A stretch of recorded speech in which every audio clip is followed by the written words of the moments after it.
वृक्षाणां चैव संवर्धनं मानवस्य कर्तव्यं यतः प्रकृति रक्षिता ततो मानवः सुखी भवेत्। वृक्षों का संवर्धन मनुष्य का कर्तव्य है, क्योंकि जब प्रकृति सुरक्षित रहती है तब मनुष्य सुखी होता है। Good morning everyone. On behalf of SPA-EIACP PCRP, it is my privilege to welcome all the distinguished dignitaries, respected guests, speakers, delegates, researchers and participants to this conference on urban biodiversity and ecosystem services. Today's conference brings together experts and stakeholders from diverse fields to deliberate on the urgent need for biodiversity conservation, sustainable ecosystem management, and environmental resilience. At a time when ecological challenges are becoming increasingly complex, such platforms are essential for sharing knowledge, research, innovations, and collaborative solutions. We are honored by the presence of eminent personalities and participants who have joined us to contribute their valuable insights and experiences. We hope that the deliberations and discussion during this conference will lead to meaningful outcomes and stronger commitments towards conservation of urban biodiversity. As we begin this important event, we shall now proceed with the lamp lighting ceremony. I call upon Professor Meenakshi Dhote, Professor Virendra Kumar Paul, Namita Prasad ma'am, and Professor C.R. Babu to please come for the lamp lighting.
I would request the dignitaries to please take their seat on the dais.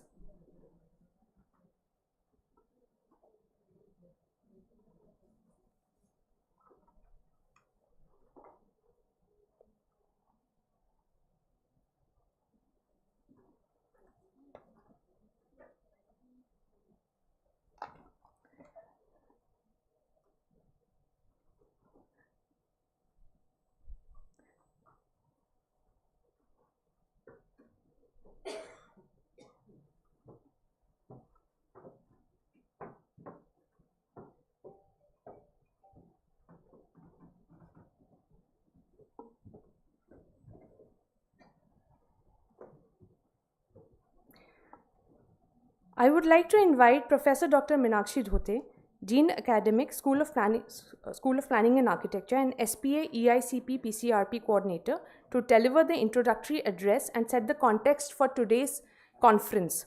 Professor Dr. Meenakshi Dhote is currently Dean Academics and Professor at the Department of Environmental Planning and SPA, New Delhi, and is also the coordinator of SPA-EIACP, supported by MOEFCC. She has more than 35 years of teaching and research and professional experience in the field of environmental planning. Her areas of expertise include conservation of biodiversity and urban environment, hill area development. She has engaged in many national projects, including planning in eco-sensitive areas, carrying capacity assessments, Taj Trapezium Zone, and urban wetlands. Professor Dhote is also member of several committees like the Delhi Biodiversity Foundation, former member of SEAC, Delhi, and ESC, etc. Thank you. Now, please.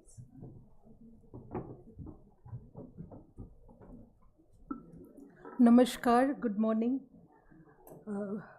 I am grateful to Ministry of Environment, Forest, Climate Change through its EIACP Center to enable us to organize today the International Biodiversity Day, a conference on urban biodiversity. We are fortunate that we have with us Dr. C.R. Babu, who has made the biodiversity park and many biodiversity parks in our country, and therefore we are glad that he agreed to join. I welcome Namita Madam, Joint Secretary, MOEFCC, our Director, Professor Virendra Kumar Paul. Without his support and continuous guidance, we could not actually go ahead with this program. Thank you, sir. Today is a very important day for us to remember and commit ourselves to the protection of biodiversity, especially in urban settings. Increasingly, the world is going to become global, and as per the City Biodiversity Outlook, there is yet a substantial amount of urban areas that are yet to be developed.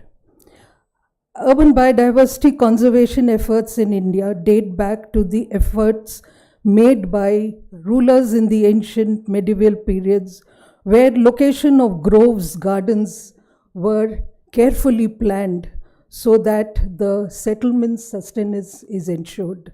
Water, comfort, all was ensured.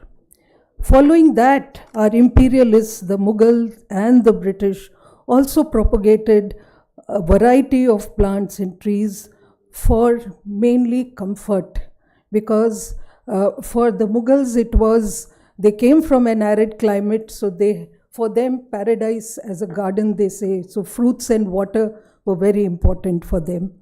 For the British, they needed comfort, so they tried to first plant trees, then have large bungalows, so the density of vegetation would bring down the temperature.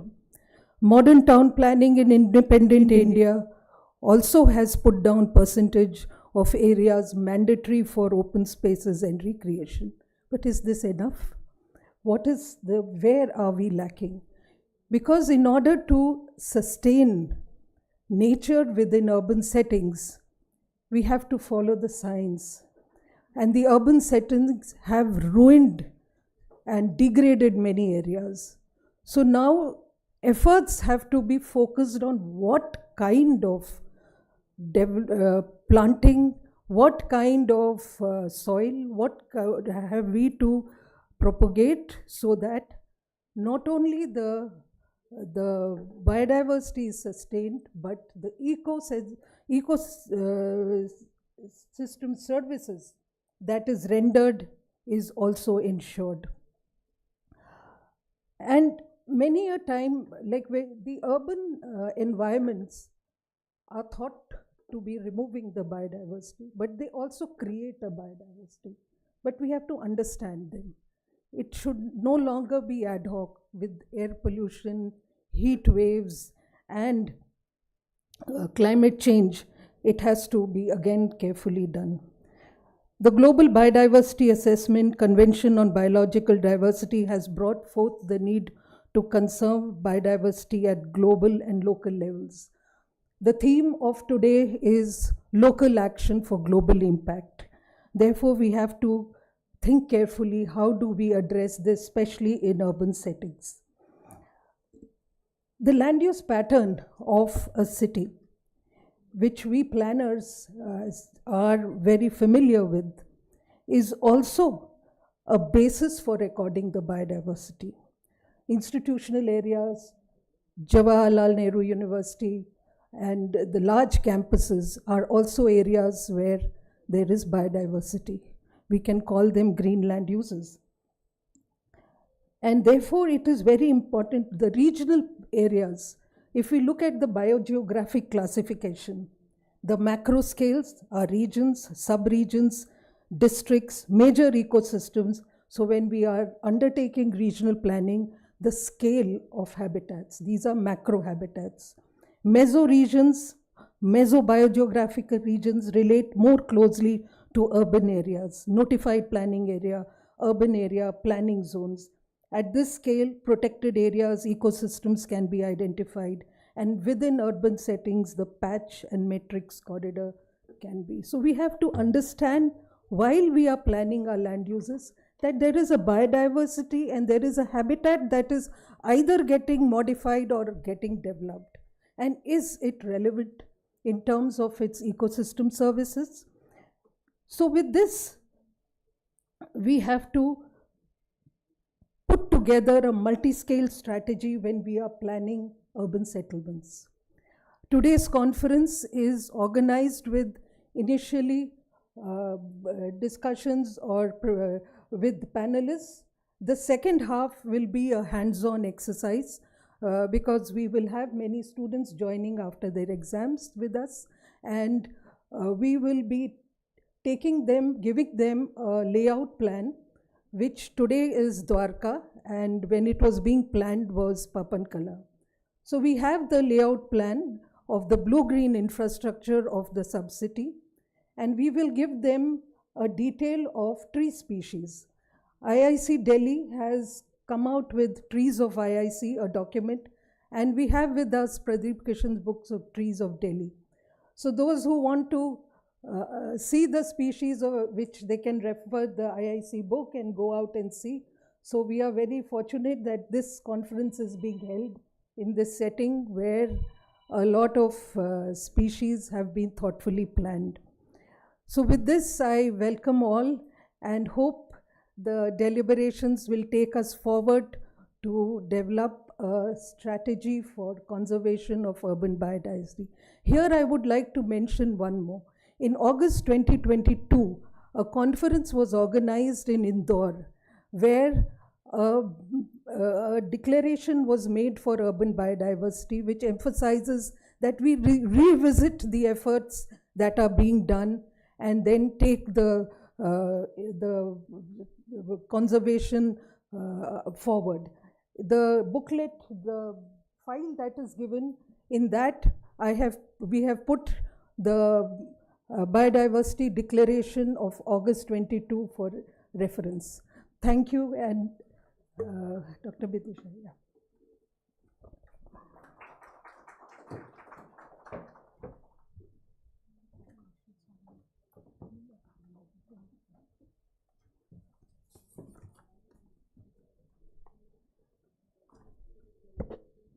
Thank you, ma'am. Our next speaker is Professor Dr. Virendra Kumar Paul. It is our privilege to invite Professor Dr. Virendra Kumar Paul, Director, School of Planning and Architecture, New Delhi, to deliver the introductory speech and share his valuable thoughts. Professor Dr. V.K. Paul is a distinguished architect, academician, and researcher with more than 3 decades of experience. A graduate of the Chandigarh College of Architecture, he completed his master's and doctoral studies at SPA Delhi. His research focuses on building science, fire safety, and construction project management. Professor Paul has authored over 180 publications, several books, and contributed to the National Building Code of India. A fellow of several professional bodies, he continues to make sustainable contributions to architectural education, research, and policy development. Over to sir. Thank you. Thank you. सभी को नमस्कार. Professor C.R. Babu, a tall personality in the context of today's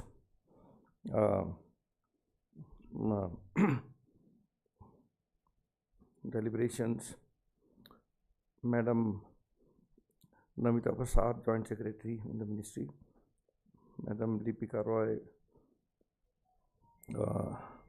Ms. Suganta Sarkar, my colleague Meenakshi Dhote Madam, faculty colleagues from SPA, other places, all those who are concerned with environment sitting here, thank you very much for joining. So, I'm not an environmentalist in the sense that one defines the environmentalist. Okay, so don't expect me to speak in the jargon that typically environmentalists will actually talk. So I know very little about what those declarations and those things are, and I mean we know them, but don't expect me to say things as an expert. I'm not an expert. So I happen to be director, so this has to be part of us, so we have to be here, so I have to say something. So that's the background. Now, but that doesn't take me away from the environment. When pollution happens, we are the environmentalists because we suffer because of whatever happens. To that extent, everybody is an environmentalist. And if somebody is crying, you cannot deny that you have no right to cry the way you have to cry. You have to cry in the jargon of environmental, because that is the only acceptable terminology to cry about the environment. So in that context, I would say I'm an accidental environmentalist. Okay. And that's how everybody should be.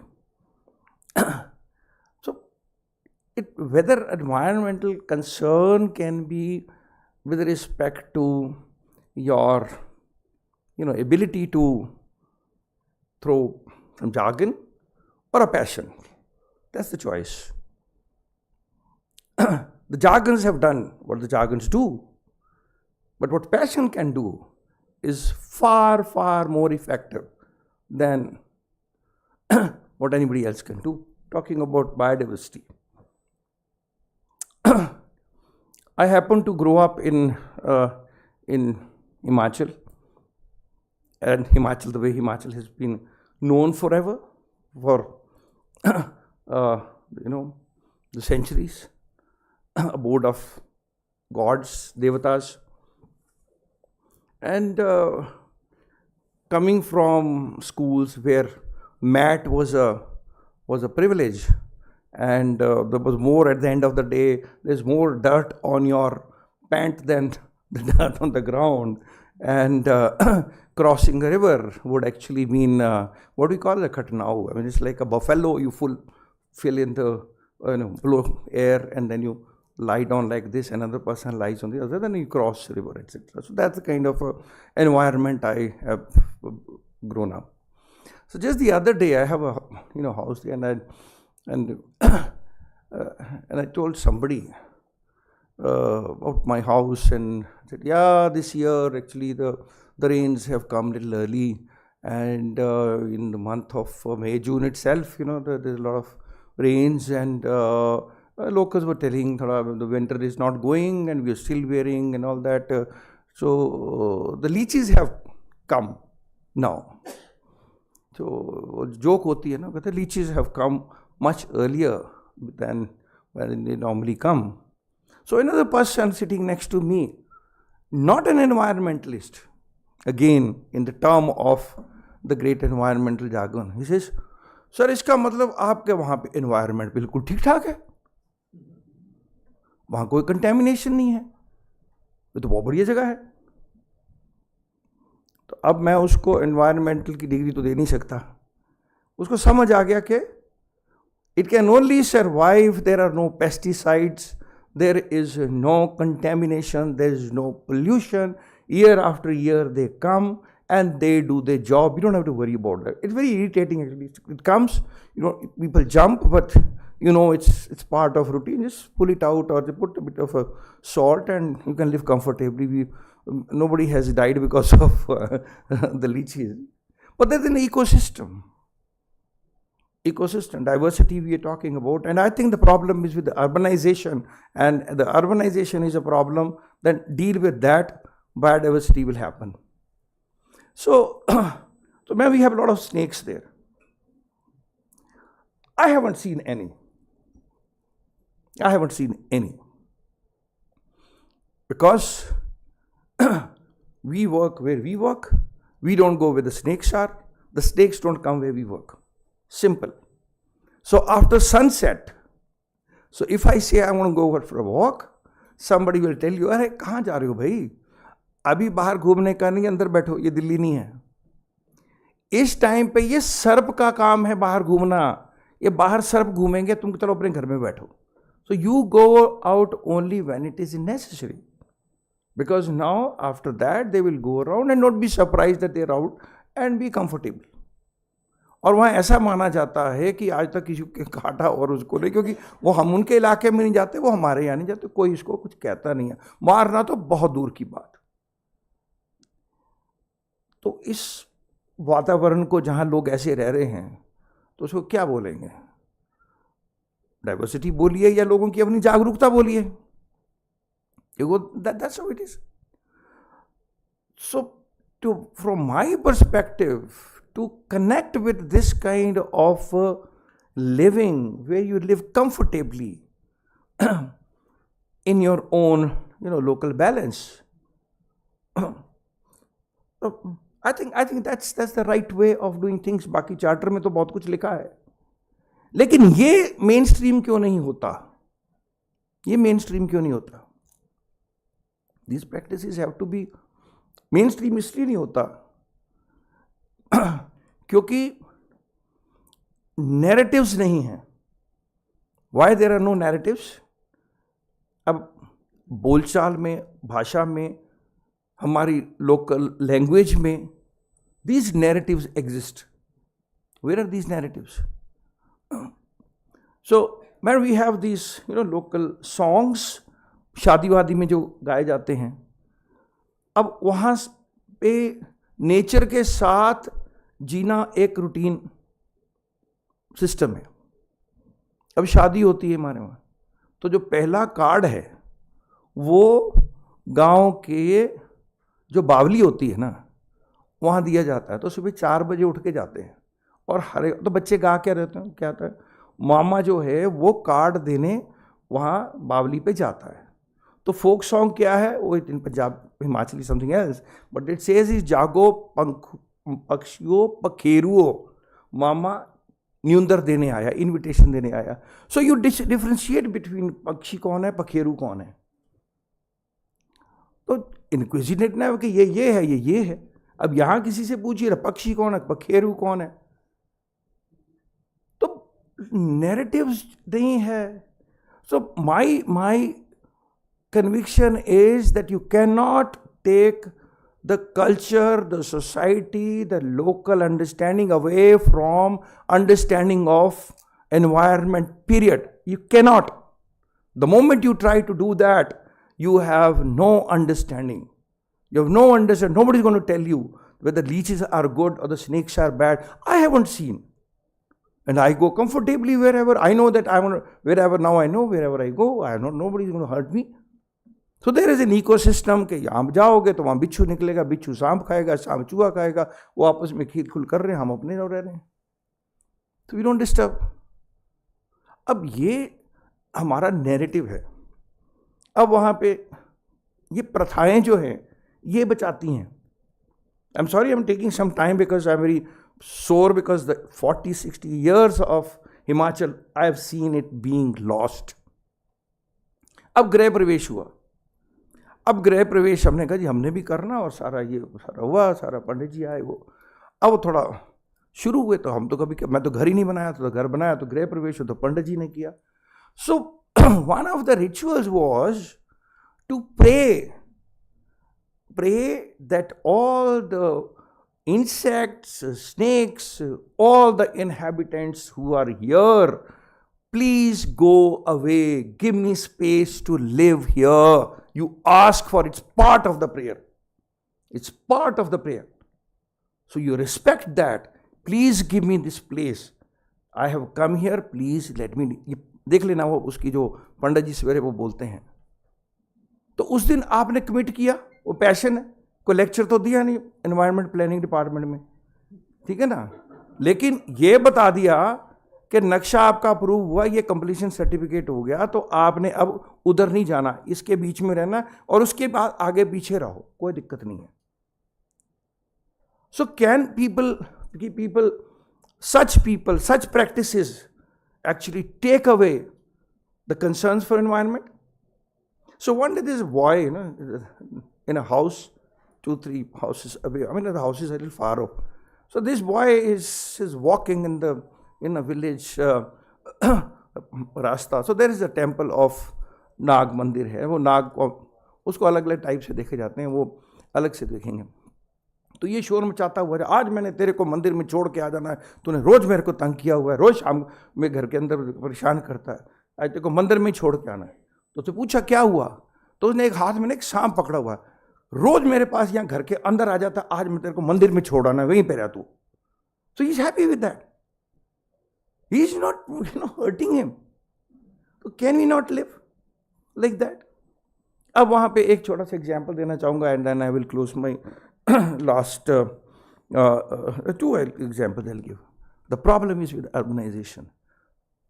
What is the opposite of urbanization? I am not from urban planning background. I only know planning for getting up late and reaching for this program late. That's the planner I am, but I am not the planner in that sense. Urbanization का उल्टा क्या है?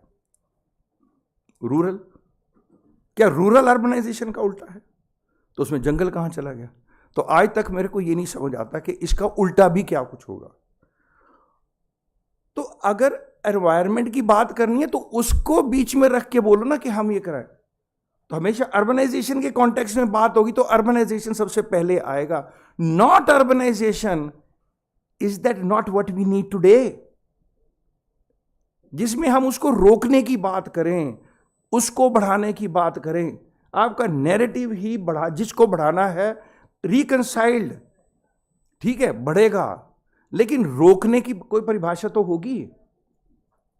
अब वो नहीं मिलता है. एक प्रोजेक्ट था मैडम, थोड़ा बहुत काम हम कभी करते हैं सरकार के लिए, तो बोला कि जाओ के देख के आओ. Now I find that the place is actually the whole place is sinking. It's about 400 acres of land. अब सब पढ़े लिखे तो it is sinking.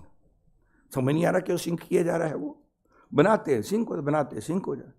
But there is something very different about the topography, geography, whatever, घास फूस सब देखा तो कुछ समझ नहीं आया कि ये कुछ और ही है. हमने कहा इसको ध्यान से देखना, ऊपर पहाड़ पे चढ़ना. बोले ऊपर नहीं जा सकते क्योंकि वहाँ मिलिटेंट बैठा है. हमने कहा चलो मिलिटेंट से पता किए. वो बोले वहाँ मिलिटेंट मिले ही नहीं. तो वहाँ से देख के आए. हमने कहा ये कुछ और है. Ma'am the name of that place is, I don't know how it's pronounced, it's Lamphilpate. Okay, so that's the official address of that place, and that's where the 400 acres of land is used for some project. So I asked some local there because there was a militant who was sitting there. So we went there and asked him, कहते साहब क्या देख रहे हो? हमने कहा ये इसको देख रहे हैं. बोले इसको काहे देख रहे हो? हमने कहा यहाँ बिल्डिंग धंसता है. बोले धंसेगा. बोले क्यों धंसेगा? बोले सर ये जो नाम है ना इसका लामफिलपेट, पेट का मतलब होता है lake. It is a lake.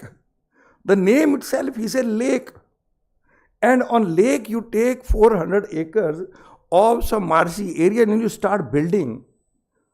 What are you going to get out of it? वो धंसेगा ही. अब धंसे को रो रहे हो और ऊपर से क्या नाम उसका लिखा हुआ लामपेट.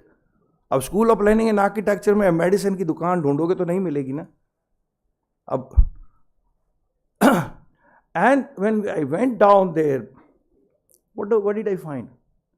There were migratory birds who survive on aquatic life. So it appeared green on top. But what were those white birds doing there? They were living on the aquatic life. There were fishes below that. लेकिन हमारे जो पढ़े लिखे जो थे भाई बंधु, उनको वो नज़र नहीं आया। तो अब आप सेमिनार करें, बहुत अच्छी बात है, शुभकामनाएं हैं, पर उसको भी तो देखें ना, क्या उसमें क्या लोकल नॉलेज खत्म हो गया? लास्ट है, एक ऐसे ही एक प्रोजेक्ट था, उसमें हो गया, now this is a very paradoxical situation, and I've written elsewhere, and I keep harping on that, and there's another context to that.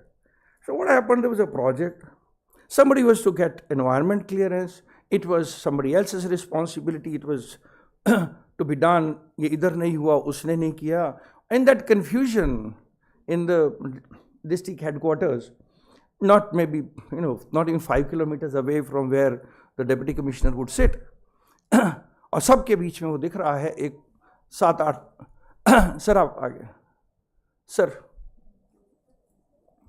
7-8 सबके बीच में वो दिख रहा है, 3-4 किलोमीटर का एरिया है, वो 5-6 मंजिल की बिल्डिंग बन गई। अब पता चला ये तो इसकी एनवायरमेंट क्लियरेंस नहीं है, वो पहले ही सबको पता था। अब वो केस चला, 15 साल चला, पहाड़ का काम है, अंत में कानून की विजय हुई, कानून की विजय हुई, ये फैसला आया कि अब इसको गिरा दिया जाए क्योंकि एनवायरनमेंट को नुकसान हो चुका है। वहाँ पे 200-200 फुट के देवदार के पेड़ थे, ज़मीन जरखेज़ थी, वहाँ उपजाऊ था, वहाँ घास उगता था, 32 तरह की और झाड़ियाँ उगती थी, और अगर मैं एनवायरनमेंट की अप्रूवल ले लेता तो वो कटा हुआ पेड़ बाइज्जत कट के कहता जी आज मेरे को हमने आप मारा, मैं इसको एक्सेप्ट करता हूँ, लेकिन अप्रूवल लिया है तो वो जो था वो तो पेड़ का कत्ल हो गया, अदरवाइज वो मतलब म्यूचुअली एग्रीएबल डिवाइस हो सकता था। तो पेड़ तो कटना था, वैसे भी कटना था, परमिशन ले लेते, नहीं भी ले लेते तो पेड़ तो कटना ही कटना था, क्योंकि परमिशन नहीं था इसलिए वो जुल्म हो गया। अब वो बन गया, अब फैसला आया कि इस बिल्डिंग को गिरा दिया जाए, तो बिल्डिंग गिरा दी गई। अब गिराने के बाद ये मलबा कहाँ गया कि ना तो वहाँ पे कोई मटेरियल का कोई संयंत्र है, ना कोई वहाँ पे रिसाइकलिंग का प्लांट है, ना कोई खाली जगह है, उसको उठा के फेंक दिया एक पहाड़ के नीचे। अब वहाँ पे भी कुछ था। तो जो कानून की विजय हुई उसमें पहले तो पेड़ कटे, उसके बाद equal amount of land was derelicted. Now there is no, and today it's a flat land.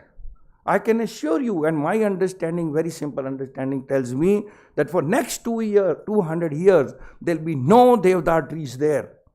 There'll be no such, things grow because below the foundation still exists. It has not gone away. तो ये हमारे पढ़े लिखे लोगों का जो व्याख्यान है, इसको आप सोचिए। तो let's look at beyond a jargon in a wider context, because environment cannot be within the strict sense of its own terminology. There's something much beyond, far more complex, and that's where the understanding of our culture, people, local understanding. और मज़े की बात यह है कि जहाँ वो गिरा है उसके 25-30 फुट के बाद there is a development which is not part of authorized development, and there are 8-10 storied building. वहाँ वो बिल्कुल ठीक है, ठीक 50 फुट के बाद, क्योंकि वो ट्रांजिशन हो जाता है। पर आप 50 फुट के इधर किया तो उसकी परमिशन नहीं आई, 50 फुट के उधर किया, वहाँ कानून लागू नहीं है, तो वहाँ सब कुछ चल रहा है। तो अगर हम ऐसा कुछ समझते हैं, I think somewhere there is a need for a passion far more than jargon. Thank you very much. You could bear with me. I'm so grateful.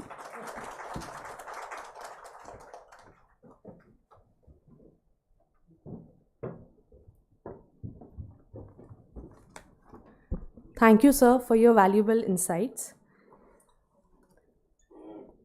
We are honored to have with us Namita Prasad ma'am, who is presently serving as Joint Secretary in the Ministry of Environment, Forest and Climate Change, Government of India. She is associated with several important divisions and programs related to environmental awareness, capacity building, sustainability and climate action.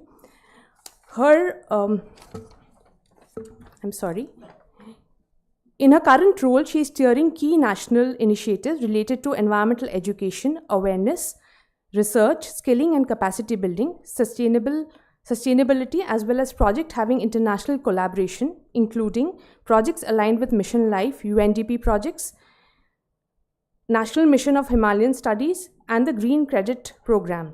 With extensive experience in environmental governance and policy, she has contributed significantly to India's efforts in climate action, biodiversity conservation, and sustainable development. She is also a Nehru Fulbright Scholar, having done her master's in environmental science from University of Washington, Seattle.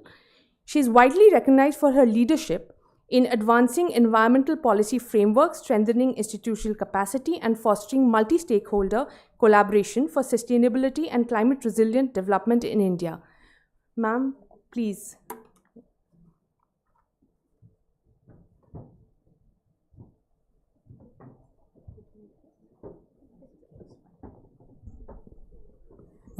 Very warm good morning, and thank you so much for that introduction.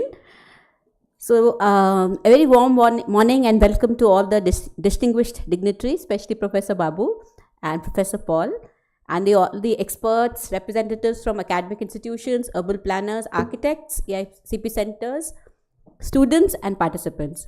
It's a privilege to join you today on this important event in urban biodiversity being organized by the EIACP Resource Partner and Department of Environmental Planning, School of Planning and Architecture, New Delhi. Urban biodiversity is a subject that's no longer a niche environmental concern, but a defining issue for the future of our cities, our health, our collective well-being. I congratulate the organizers for bringing together experts, practitioners, policymakers, and young professionals to deliberate one of the most pressing challenges of our time, how to integrate biodiversity conservation into urban development. The Environmental Information Awareness Capacity Building and Livelihood Program, or EIACP as we call it, supported by the Ministry of Environment, Forest and Climate Change, serves as an important platform for environmental awareness, information dissemination, capacity building, and promotion of sustainable livelihoods. Through its nationwide network, EIACP works to strengthen environmental understanding and encourage informed public participation on issues related to sustainability as well as conservation. At the first glance, the word urban and biodiversity may appear contradictory. Cities are often associated with concrete, traffic, and rapid expansion, while biodiversity evokes images of forest, rivers, mountains, and wildlife. Yet, the future of biodiversity will increasingly be shaped in cities because this is where humanity is rapidly concentrating its population, infrastructure, consumption, as well as its aspirations. Urban biodiversity is not only about protecting trees, bushes, birds, butterflies, wetlands, or green spaces. It's about building cities that are healthier, more resilient, more livable, and more humane. Every tree in the city reduces heat stress. Every urban wetland absorbs floodwaters. Every green corridor improves air quality. Every biodiversity park creates space for people and nature to coexist. In the era of climate change, biodiversity is no longer a luxury. It's an urban infrastructure. Recent years have shown us how vulnerable our cities are to extreme heat, flooding, air pollution, and ecological degradation. The disappearance of lakes, shrinking green cover, destruction of natural drainage systems, and unplanned urbanization have increased ecological stress across urban India. At the same time, we're witnessing inspiring examples of change. Across the country, cities are restoring wetlands, rejuvenating urban forests, creating biodiversity parks, protecting native species, promoting rooftop gardens, and involving citizens in ecological stewardship. Schools, resident welfare associations, startups, researchers, and municipal bodies are all becoming partners in this movement. So this gives us hope. India has always possessed deep civilizational respect for nature. Our traditions recognized rivers as living entities, forests as sacred spaces, and biodiversity as a part of a cultural entity. Today, we must carry that wisdom into modern urban planning and governance. Urban biodiversity must become central to policy and planning and not as an afterthought. So what does this require? This requires integrating biodiversity into master plans and city development strategies, protecting urban wetlands and water bodies, increasing native tree cover and green corridors, promoting nature-based solutions for climate resilience, encouraging citizen participation and community stewardship, and strengthening environmental awareness among youth. Our educational institutions also have a very vital role. Young people must not grow disconnected from nature. A child who never sees butterflies, sparrows, trees, or lakes in their neighborhood risks losing not only ecological awareness but also an emotional connect with the natural world. Technology and innovation can further accelerate this transformation. GIS mapping, biodiversity indexing, citizen science platforms, climate smart urban design, and green entrepreneurship can help cities become both smart and sustainable. But ultimately, all urban biodiversity is about balance. A city cannot thrive if nature is pushed to its margins. Economic growth cannot come at the cost of ecological collapse. Development and conservation must move together.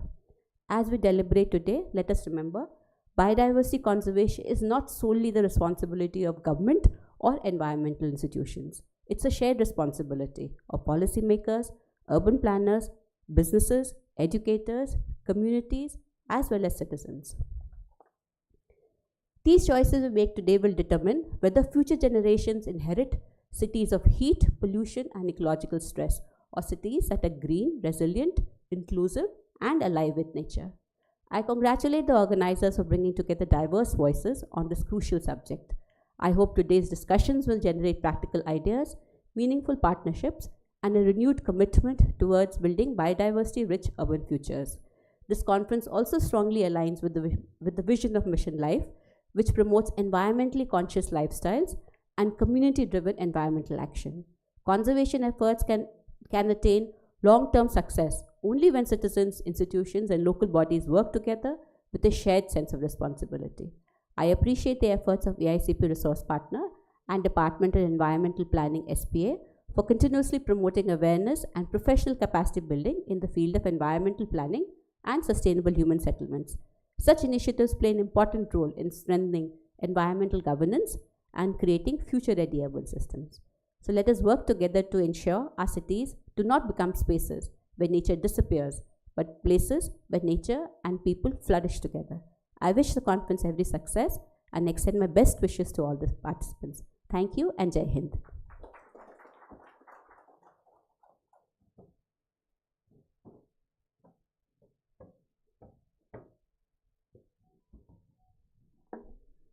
Thank you, ma'am, for your valuable thoughts. Our next speaker is Professor Dr. C.R. Babu. We are very privileged and honored to have him amidst us today. Professor C.R. Babu is the former Pro-Vice Chancellor of Delhi University and is presently Professor Emeritus of Delhi University. He has been working in the area of biodiversity, conservation, and ecological restoration for more than 4 decades, and his students have many successful stories on ecological restoration of degraded ecosystems to their credit. He and his students have published more than 200 original research papers in national and international journals. More than 40 students have received a PhD degree under his supervision. He is a Fellow of Indian Academy of Sciences, Bangalore, and has received several prestigious awards, including the Indira Gandhi Paryavaran Puraskar, Vasvik Award, Narayan Dutt Award for his work. He has also been associated with the DDA Biodiversity Parks program. I would like to invite Sir to please come and give his keynote speech today.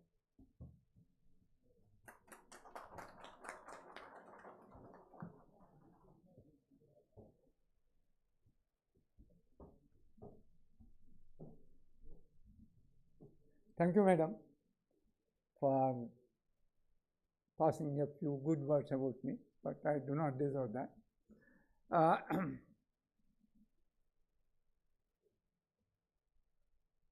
Respected Director of School of Planning and Architecture,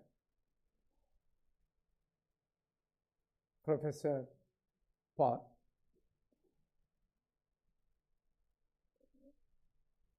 Dr. Namita Prasad, Joint Secretary, Ministry of Environment and Forest and Climate Change, Professor Meenakshi Dote, Dean of School of Architecture and Planning, distinguished faculty of the School of Architecture and Planning, distinguished invitees and students of School of Architecture and Planning. It's a great pleasure for me to give this address on the occasion of International Day of Biological Diversity. First of all, before I say anything else or give my address, I would thank the organizers of today's conference for inviting me as a keynote speaker on this important occasion. I would like to present you very briefly about the biodiversity is critical for sustenance of quality of life in urban centers. First of all, I would like to define what is biodiversity and then what is the quality of life. Then only you will be able to appreciate what I am going to speak. There are many definitions for biodiversity, but I want to make it a very simplified way so that you can understand it. Biodiversity refers to all kinds of living organisms found on this planet Earth and their environments, together with the variations within and among them. This is simply the definition of a biodiversity. It's a very broad definition. You will not be able to understand.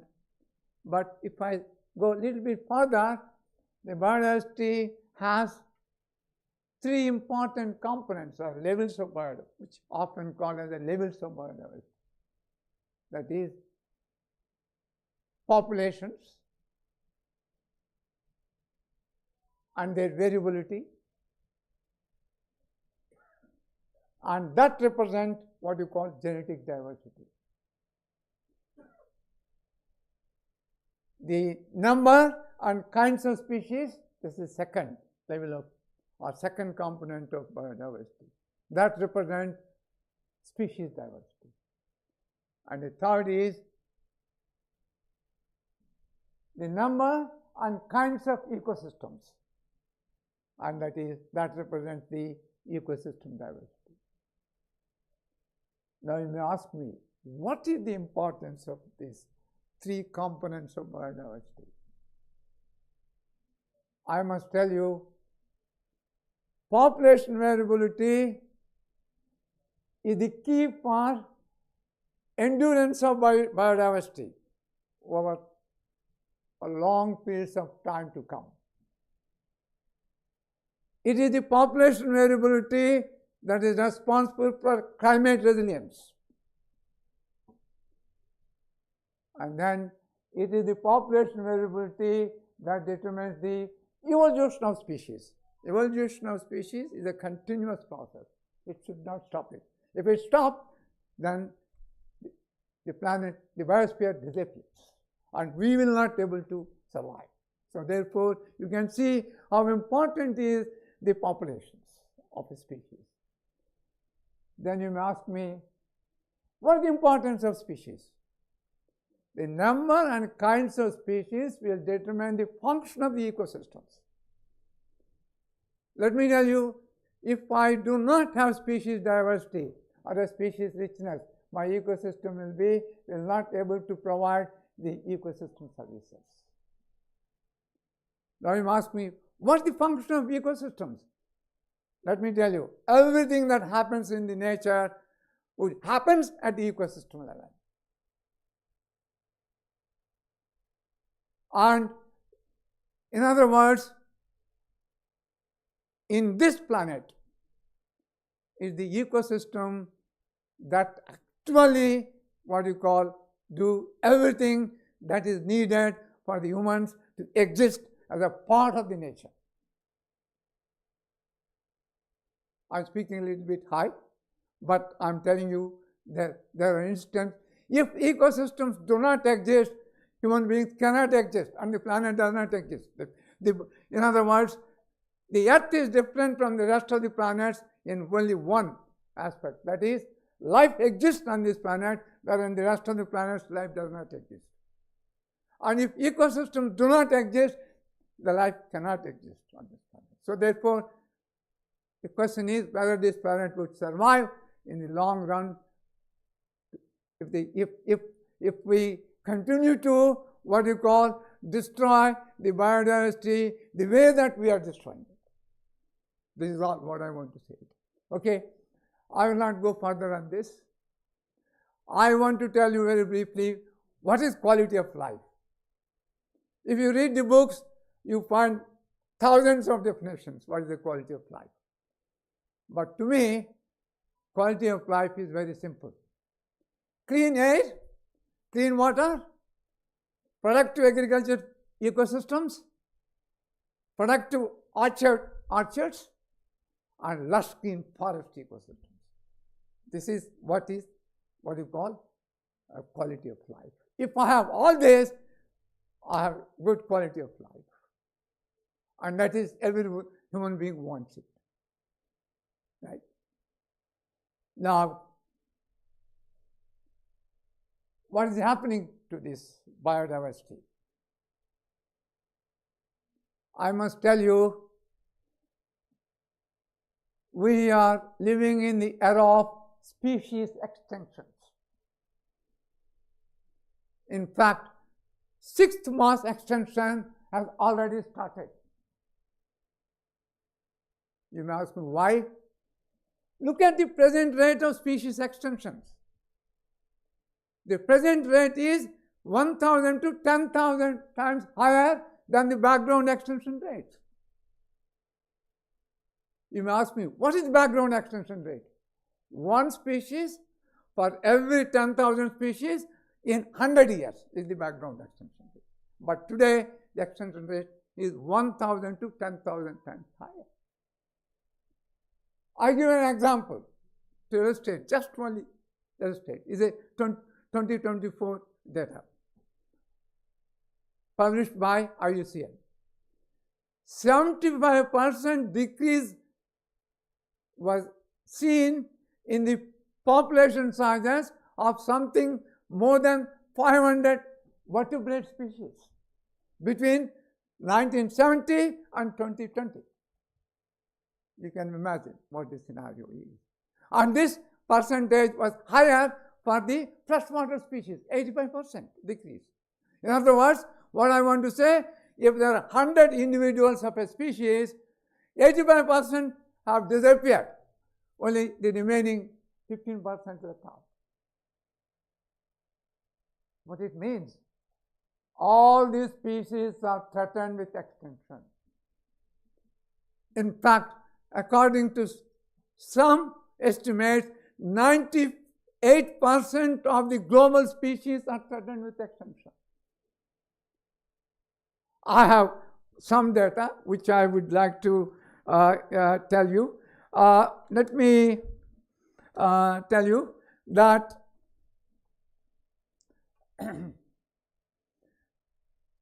the IUCN reported something like 1,69,420 species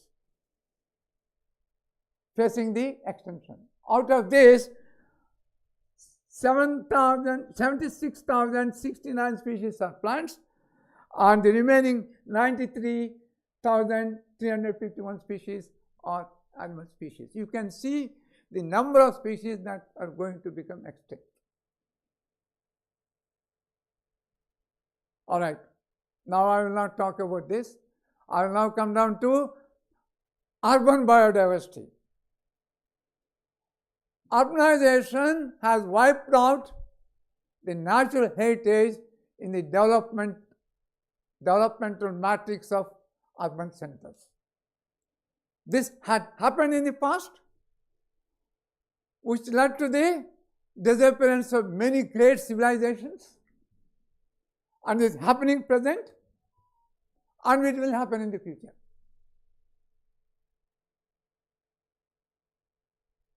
Mind it. Unless we,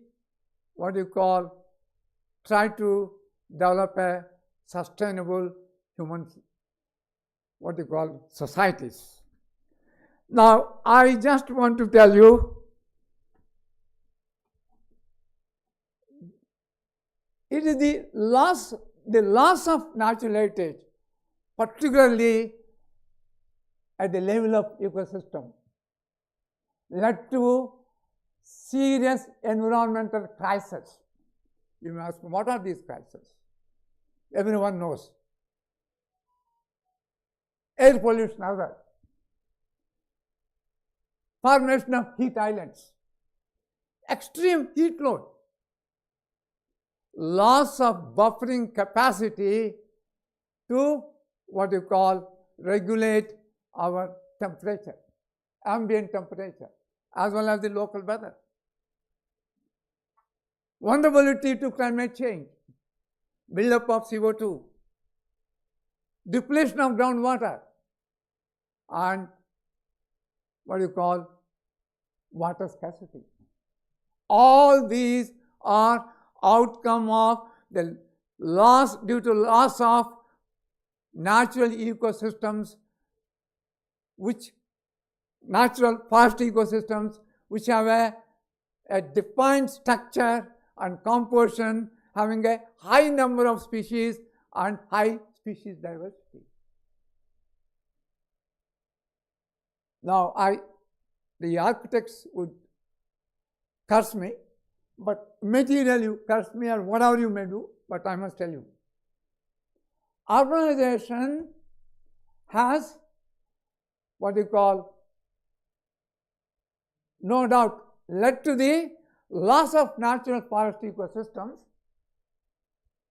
but given rise to other kind of green spaces, which are collectively called as urban green spaces. What are these urban green spaces? Parks and gardens, seed plantations, hedges, and other urban green spaces. There are different kinds of green spaces.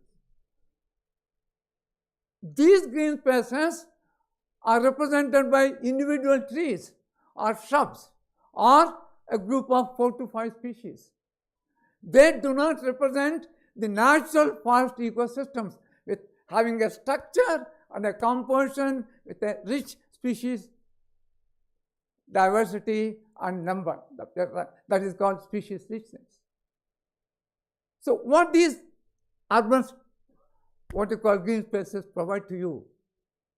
Beauty, aesthetics, spirituality, and recreation. But what they cannot provide? They cannot provide the ecosystem services. And it is because they cannot provide ecosystem services,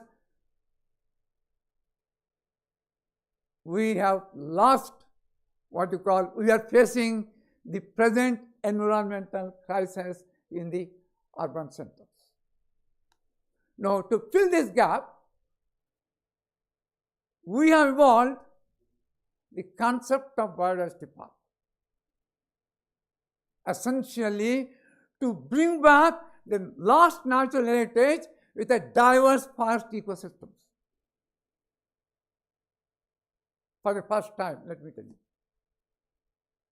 And this concept was implemented for the first time by Delhi Development Authority in joint collaboration with Center for Environmental Management of Degraded Ecosystem, University of Delhi. Today, Delhi has a network of 7 biodiversity parks. developed and managed jointly by DVA and CMDE, and these 7 biodiversity parks spreads over an area of something like what you call 3,000 acres and harbor 3,500 species of plant and animals living in how many communities? 75 to 100 biological communities that represented diverse ecosystems.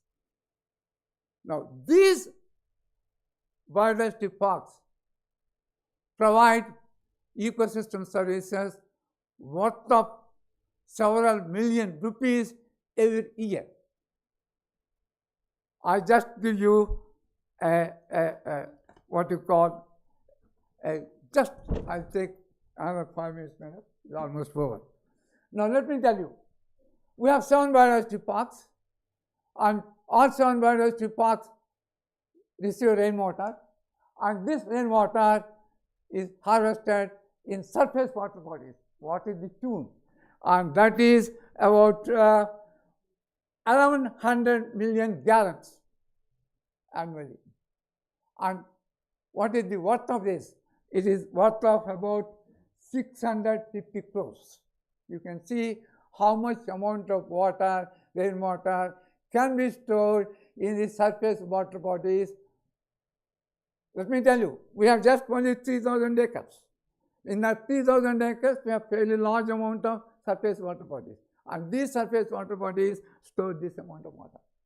What about the carbon storage? More than 2 lakh trees in Aravalli Biodiversity Park alone, what you call, store carbon of about 16,279 tons of carbon, and this is worth of 13.94 crores. How much carbon did these trees are sequestered? More than 2 lakhs of trees. We have total 1 million trees in all the 7 biodiversity parks, but we have estimated only for 2 lakhs of trees, for more than 2 lakhs of trees in Aravalli Biodiversity Park. Now, we have, these trees sequester 1,499 tons per year, and it is worth of about what we call 2.03 crores. What about the amount of water that is recharged into the groundwater? And that is worth of about 589 crores. How much amount of pollutants these trees will remove? They remove huge amount of pollutants, and that is 11.08 tons per year, and is worth of about 72.35 lakhs. Let me also tell you, these 2 lakhs of trees reduce 50% of AQI. In other words, if you want to address the problem of Delhi, the problem is to develop a vegetation buffers wherever you have open spaces. That is the only way by which we can address the air pollution in Delhi. All right, I'm not going to talk more about this. And these biodiversity parks also serve as a hub for promoting compulsory environmental education for all the undergraduate and postgraduate students of NCR Delhi.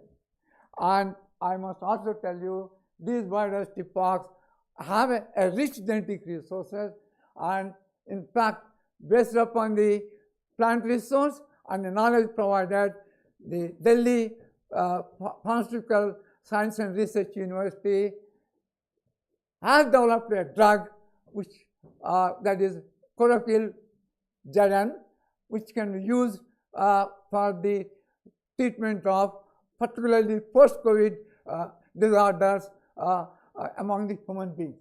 And Ayush has already given license for this drug, and this drug is now available in the market for the treatment of post-COVID disorders.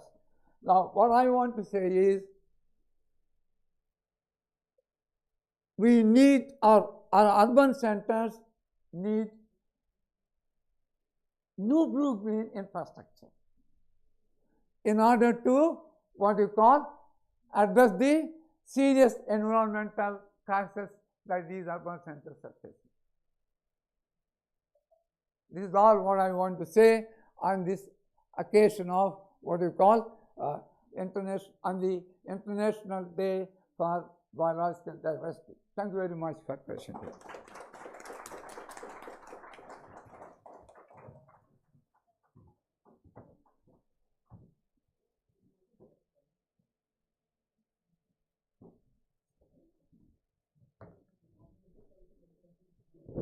Thank you, sir, for this extremely enriching and valuable thoughts. I would request Meenakshi ma'am to please give a token of appreciation to our distinguished dignitaries.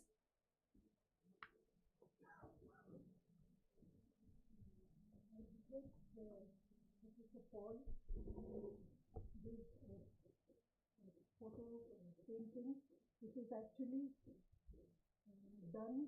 It's Professor Babu. It is a Paris on the Jantar Mantar.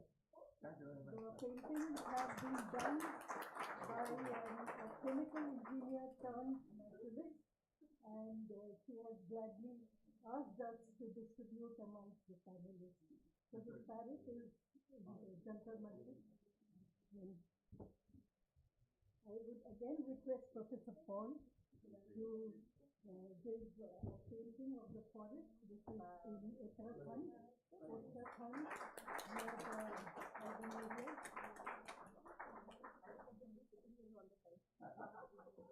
Her name is written behind the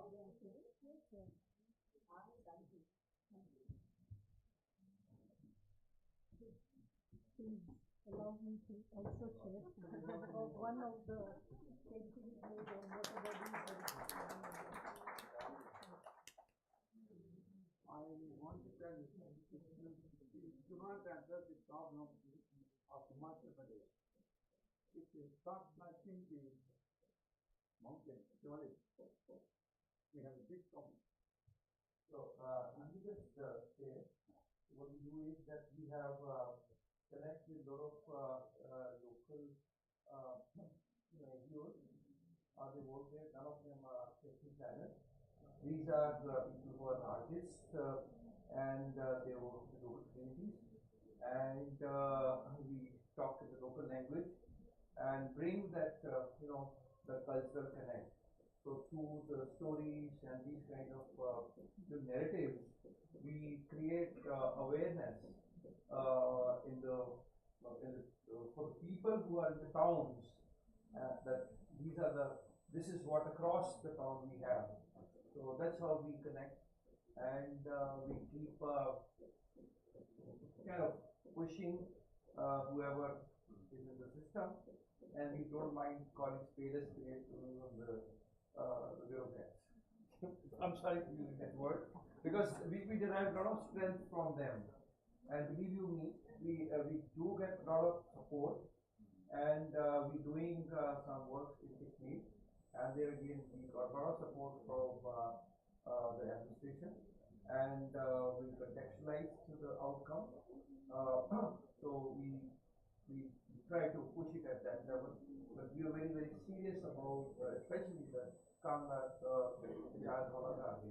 and thank you very much for again bestowing that responsibility as an MP. Thank you very much.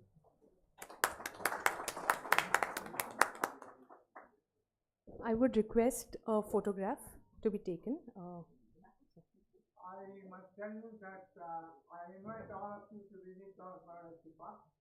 In the evening, the card would show you the glimpses of the Biodiversity Park. I did not want to show anything here because I left it.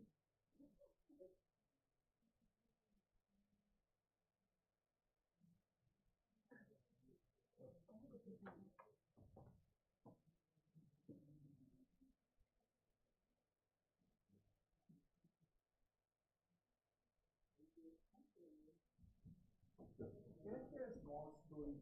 So what happened was that there was a,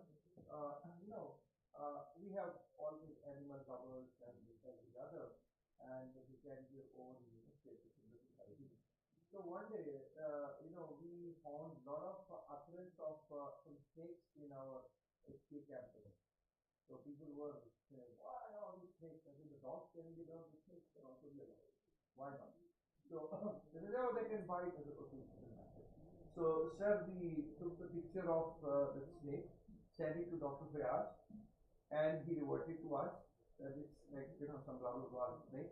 And the interesting thing was, he said that his food chain has actually disappeared. That's why he is actually coming to your area, because they come from the adjoining Nala side. He says that they're supposed to be there. He didn't find time. He said that I would like to actually come and see why they are coming here, and there is something else that they are missing there. So for me, it is interesting actually that, if many of you may not know, there we have been told, and you know that there are pythons also in that area at the back of our campus, and sometimes they do actually come to the other areas, the big ones actually. So I don't know, we feel sorry for them, but that's how we try to, you know. And my daughter held the snake for the first time in the biodiversity park. Sir, I must tell you that Delhi has a leopard for the first time.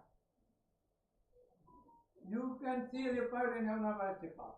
It is living there for the last 2 years without troubling anybody, although it is surrounded by dense human settlements. It's comfortable. It has enough play base. No? So therefore it is just living within the park, not going out, not disturbing anybody, not disturbing even our own workers. But unfortunately it's alone. We need some one more partner there to multiply. This is a momentous occasion, and it would only be appropriate if we could have a group photo with all of us present here to capture this great moment. Please, everybody, please come.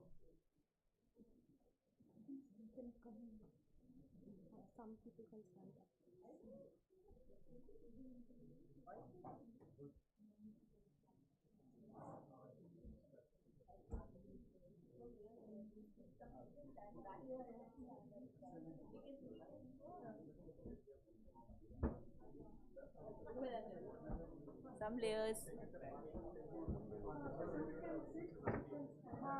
4 of you can sit.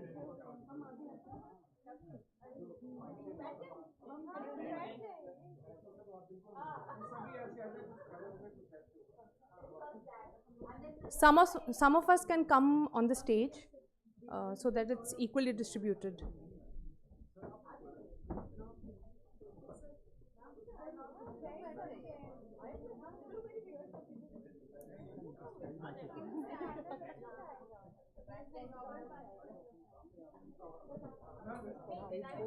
इसको निकाल देते हैं थोड़ा सा.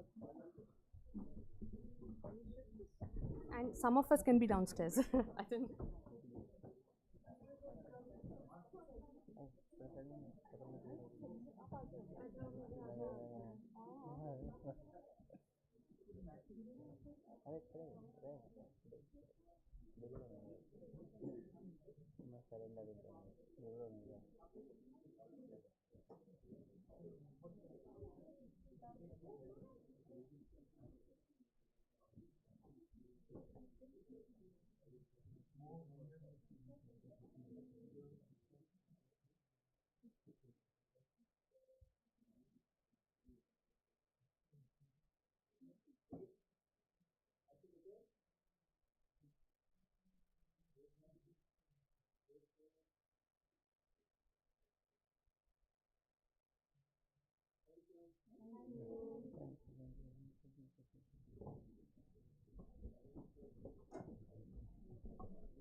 There is a short break.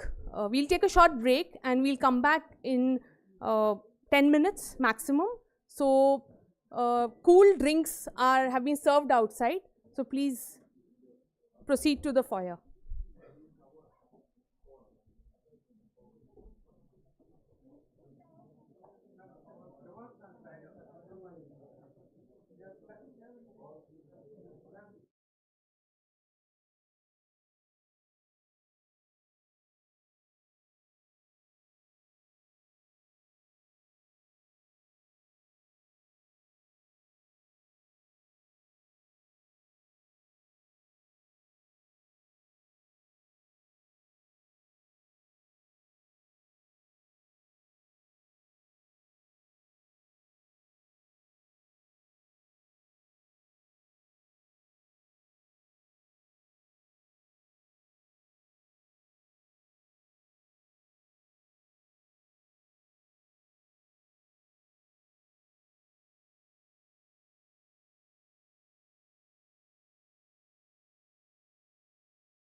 We will be commencing with our panel discussion 1 very soon. The panel discussion 1 is on urban biodiversity conservation efforts in India. Ms. Lipika Roy would be the moderator for this discussion.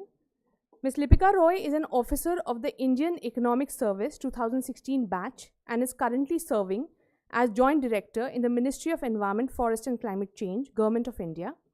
Prior to this, she served in the Ministry of Finance. In her present role, she handles key areas including the Ministry's outcome budget, mission life, green skilling initiatives, bilateral and multilateral trade negotiation, G20 matters and climate finance related issues under the UNFCCC. She has played an important role in steering India's National Adaptation Plan, helping anchor adaptation priorities across sectors and institutions. Internationally, she has contributed to India's adaptation agenda through pre-COP negotiations on the global goal on adaptation, bringing Indian economic and policy perspectives to climate diplomacy, particularly from a global south lens. Her work bridges adaptation planning, climate finance, green skilling, trade and international negotiations with a strong focus on translating global commitments into implementable national action. It is my pleasure to invite Ms. Lipika Roy to please come forward and lead the session. Our other panelists for the session are Shri Sandeep Kumar Nayak, Dr. Mona Lisa Sen, and Dr. Kumud Dhanvantri. Is Shri Sandeep Kumar Nayak here? Sir is here. Sorry, sir. Please come to the dais.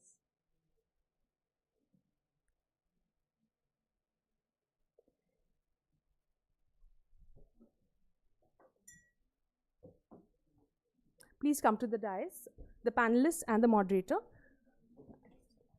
Yes.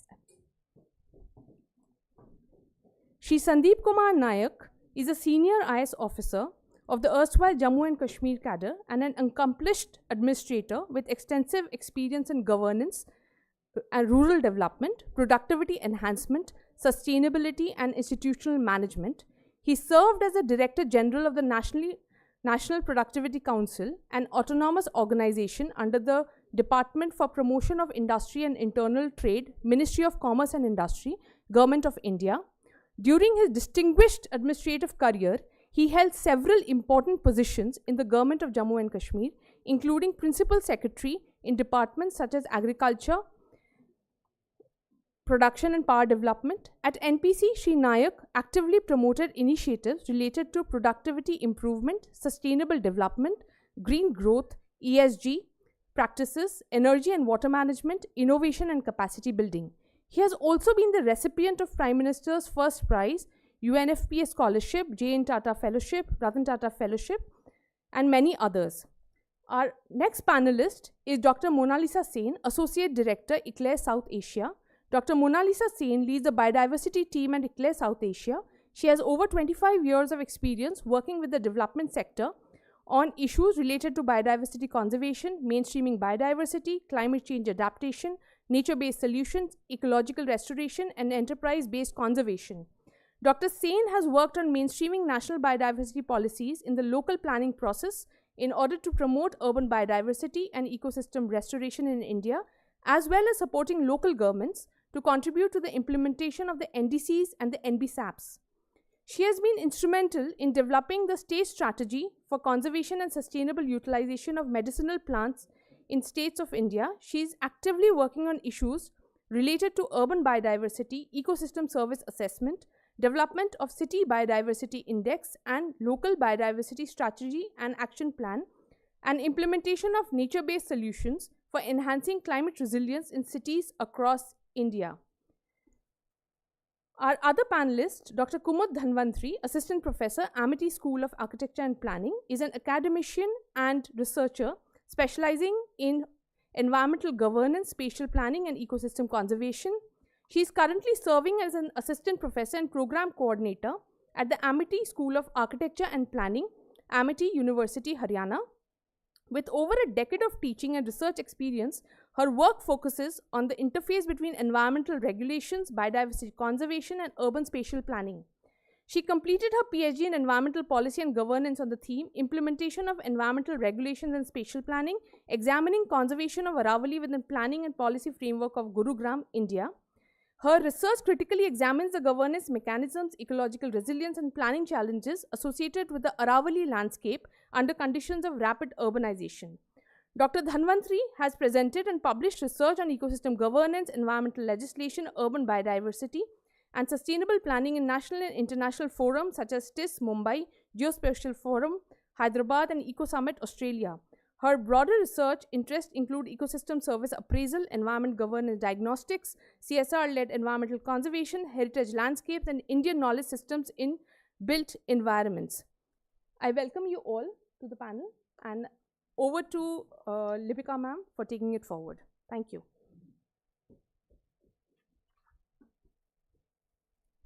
Thank you so much, Vidisha ji.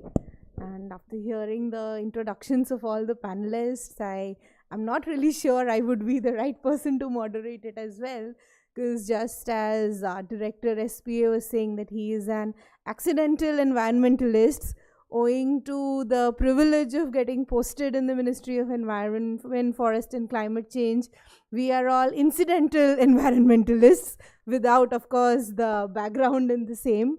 So, but given that these are the issues we are dealing in day in and night and making policies on the same, we have somehow come to develop some interest, love, passion towards the same. And good afternoon and everyone, and welcome to the very important panel discussion on urban biodiversity conservation efforts in India. And as we gather today on the occasion of the International Day for Biological Diversity, under the theme of acting locally for global impact, this discussion could not be more relevant. And urban biodiversity is no longer just an environmental concern. It is deeply linked to public health, to climate resilience, to water security, heat mitigation, livelihoods, and the quality of life in general. And we have all come to know the three components of quality of life that we as humans should aspire to from the keynote speaker in the previous panel, Professor Babu. So I do not need to go on and elaborate on it further. And other than the environmental aspects, of course, biodiversity is a very important part of our lived reality as well, right? From the childhood memories of running in the parks, chasing butterflies, chasing rainbows, to all, we are all surrounded by nature. Our festivals, our way of life that we have are all in some way or the other catering to the various pattern of ecosystems and the ecological diversity that is around us and the life that we have built towards it. So it is an imperative that all of us come together to bridge that gap and to bring it come and speak in the nature of how we can preserve the ecosystems and the biological diversity. So whether we speak of the wetlands in the coastal cities or the forest in the hill regions, the mangroves, the river systems, or the fragile ecosystems like the Aravallis, the challenge before us is very clear, that how do we build the cities that grow without this disconnect from the nature. So globally, there has been a major shift in how the cities are viewed within the biodiversity discourse, with frameworks such as the CBD, the Curitiba Declaration, the Aichi targets, the more recent KMGBF, have emphasized that the cities are not merely the drivers of ecological degradation, but rather they can become very active sites for restoration, conservation, and sustainability transitions.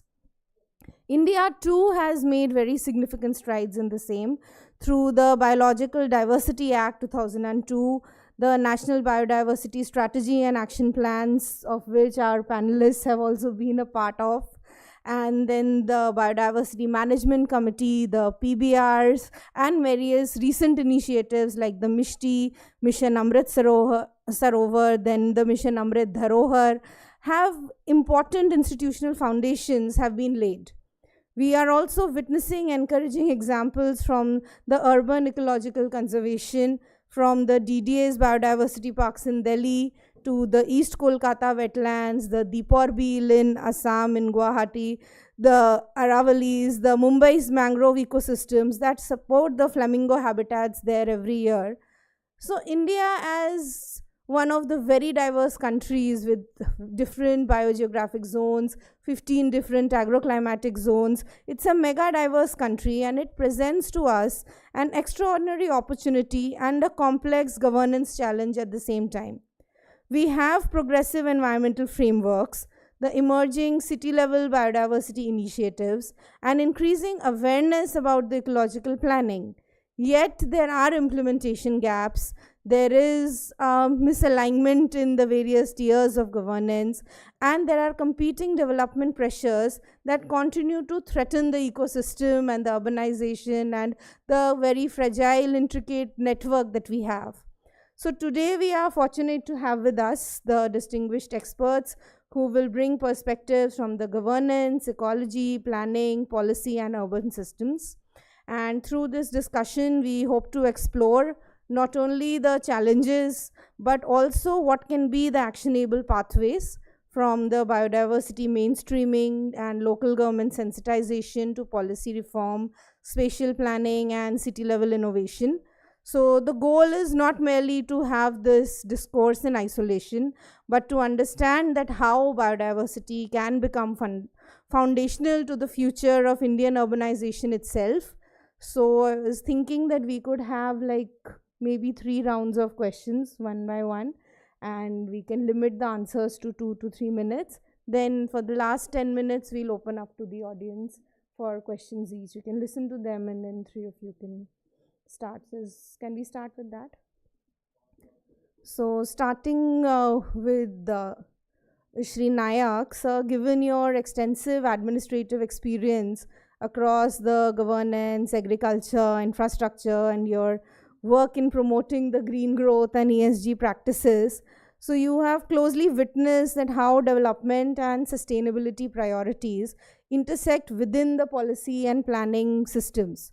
So what, in your opinion, do you think that biodiversity needs to be, why biodiversity needs to be considered as a core element in the contemporary urban and the regional planning?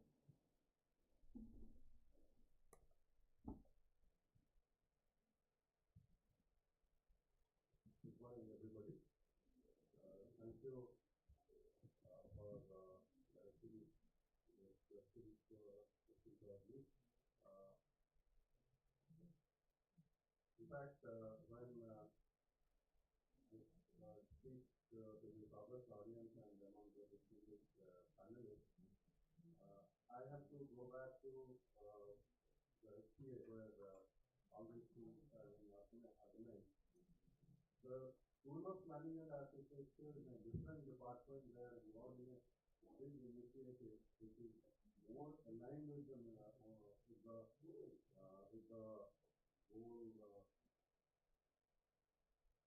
with the Panchamrit and other goals of the Government of India and our NDC Commission.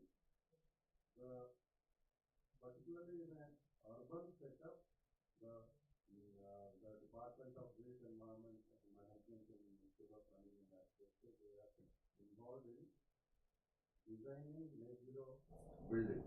And net zero buildings have a very big component of biodiversity. As you know, it is not energy alone, but biodiversity. So the infrastructure creation in different urban areas, we are bringing in, I am associated with that project, we are bringing in a big component of biodiversity and how the pathways get integrated in the net zero goals of the country. I feel to work towards the net zero goal of the country is one direction in which biodiversity, air, water, waste, and energy, they are the 4 pillars. So we're doing a lot of work in the SPA itself. Coming to the successes that you mentioned across the country, where we mentioned about the Delhi experience, the EKW experience in Kolkata and Mumbai, but I'll also like to mention about my state, Sunmur state, it is a Union Territory, Jammu and Kashmir. When I used to work there as the Srinagar collector long back, about 30 years back. The Dal Lake posed a big challenge. It continues to pose a big challenge. Series of very important, very effective measures have been taken to conserve the Dal Lake, and that is why we see Dal Lake as a lake even today. Otherwise, it was gradually becoming a cricket field. So, the conservation method, the measures which different agencies, it's a convergence of a lot of agencies which work together. It is not only engineering departments who are involved with the sewerage and drainage or lakeways and authorities, but also the forest department, environment department and others. They converge together along with the stakeholders like the Sikara owners or Sikara operators, houseboat owners. So, the conservation of Dal Lake is an example of biodiversity success in Kashmir Valley, which thanks to Government of India's liberal support and funding, that should serve as an example. Thank you. Thank you.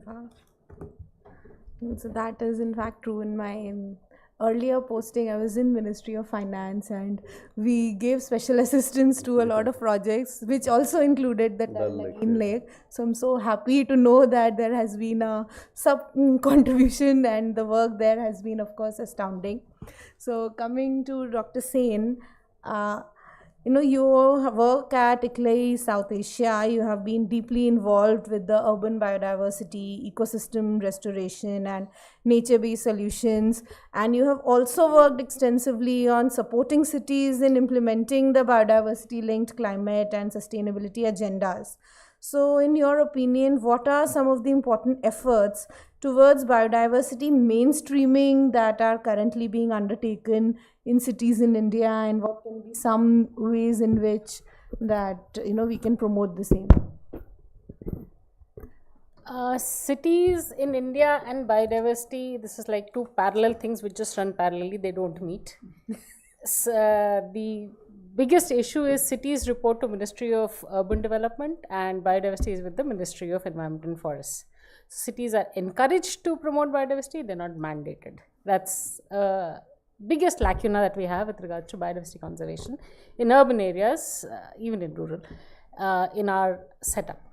But in saying that, there are several cities who are doing some pioneering work on biodiversity, trying to mainstream it, and that's primarily because they've had some very enterprising leadership at that point of time when they have taken up such work. One of the most prominent things is something called the City Biodiversity Index. This was first implemented by Hyderabad, and Hyderabad is the only city in India to have repeated the index. Ideally, one has to repeat it every 5 years, but Hyderabad did it after about 15 years. And what is good is to see the phenomenal jump that they have in the score. From 36, they've gone on to 52. And that's because they worked on whatever lacuna came out when they did the first round of index and institutionalized a lot of things. And now they have got 52. Next time, let's see where they go whenever they repeat the index. Similarly, there has been some good leadership in the city of Kochi, who've developed the City Biodiversity Index, they developed the local biodiversity strategy and action plan. And not just that, whatever is there in the plan, they are slowly putting it into the municipal budget to be implementing it on ground. Small efforts, but they count. There are other cities who've done the City Biodiversity Index. About 25 cities in India have done the City Biodiversity Index. But say out of that, about 12 of them are implementing things in that. Rest, it's just a book which is kept, and it just goes into the Climate Smart City Assessment Framework. That's it. And now the NITI Aayog has changed the framework also. And that's how things happen. There are cities who've done the natural asset mapping, brought it into an illustrated form as well. Several cities come back to us to ask for green cover assessments. That's something which all cities have now institutionalized into their planning process. They want to see how much green cover they have, which areas they can take up more greening in. That's also because of the focus of the Prime Minister with the schemes like Ek Ped Maa Ke Naam and Nagar Van Yojana, etc., which are getting focus. So that's at least the green cover. Forget about what is the green cover, but just the green cover is at least getting institutionalized. It's a long way to go to teach them what is native species, why native species. That's a very different and a long battle to be taken on. But at least green cover has got institutionalized. Similarly, it's time for cities to be understanding the need for blue cover assessments as well, which is not happening that frequently. But some cities are taking a leadership in that. Climate-based city action plans or climate resilient city action plans, this is happening in several cities in India, wherein now biodiversity is coming in as one of the pillars into the climate smart city assessment. So the cities like Visakhapatnam, Hyderabad, Bangalore, who've brought in biodiversity into the climate action planning as well. So I'll stop there, but I'll just say that it's a handful of cities whom we can count as the leaders. Yeah, I'm continuing on the same streak. I moved to Dr. Dhanvantari. Your research on environmental governance offers a very important perspective on the disconnect that often exists between the environmental regulations and the on-ground ecological outcomes. So, like India, as we all know, has already a very robust framework of environment and forest regulations. Yet there is still ecological degradation continuing in many sensitive areas as well. So in your opinion, what are some of the major implementation and the governance gaps, or what are the reasons that the very efficient planning is not always able to transform or metamorphosize into an effective policy and an effective on-ground implementation? Thank you for this opportunity, and I also request, I have a one PPT slide that is with respect to our environmental regulations in India. Just give a glimpse to everyone present here that so much robust legal framework we have in our country, but in spite of that, in spite of that, we are not able to protect our biodiversity or our natural resources. So, if we can play, ma'am.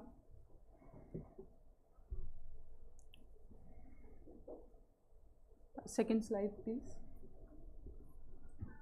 I hope this is readable to everyone in the room.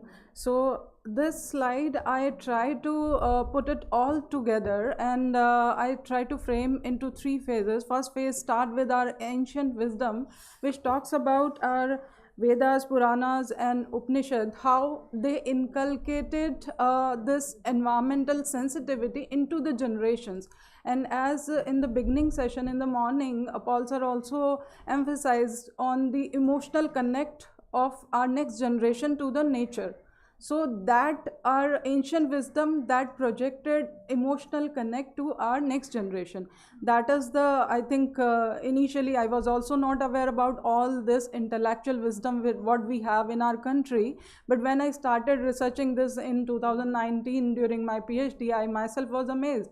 And second amazement point was the Arthashastra of Kautilya, which everyone knows here that he is a renowned economist. And that is another fact of surprise to me as well as to everyone here, that an economist talks about environmental governance and in too much of detail. What we are talking right now of exclusive master plans of environmental sensitive sites. Kautilya in his book of Arthashastra mentioned about that. Phasing of our land governance, as well as phasing of our natural resources in terms of forests. Types of forests are also classified. Each one of the level of governance state what duties they need to perform with respect to how they need to manage our forest resources. Then at the citizen level as well as at the local level, each governance set was devised at that moment also. Still at this point of time, we are struggling to protect our natural resources. Though this intellectual wealth is not less, to me, as well as I think everyone agrees to me, if we move next to the colonial period, at that moment, as ma'am was also highlighted, that they protected our resources because of their comfort. But they also bring in another policy, that policy of extraction of resources for their economic benefit.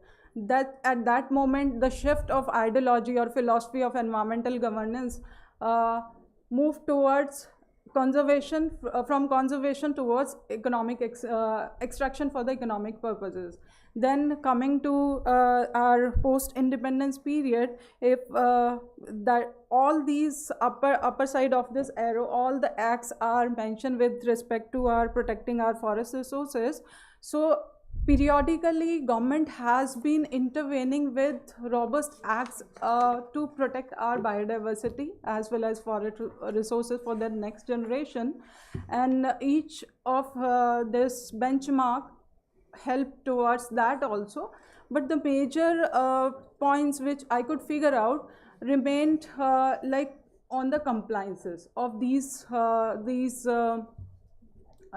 acts and policies which we could figure out.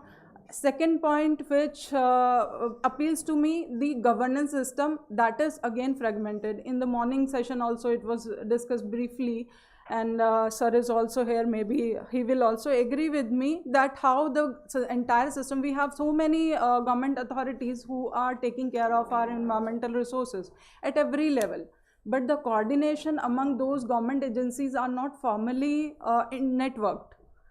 Informally it is progressing, if some authority is known to another authority, informally these connects are working towards saving the environment, but still we are not having any formal connect as well as a centralized MIS system which can give access to each of the authority to visualize or to analyze these resources spatially.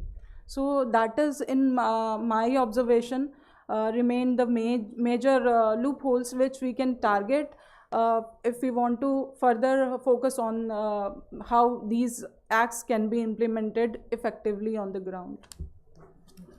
Thank you, ma'am. And coming back to Mr. Nayak, going to the paucity of time, there is a second panel and I do not want to be the reason our lunch gets pushed. So I will club the second and third question for all of you and you can address them together. Oh, sir, India's ecological biodiversity is unique, and from the Himalayan ecosystems to the coastal regions to our deserts, wetlands, forests, plateau landscapes, is quite a lot of diversity, and you have governance experience across diverse regional contexts. So what kind of biodiversity protection mechanisms do you think are most suitable for the urban areas situated in ecologically distinct regions?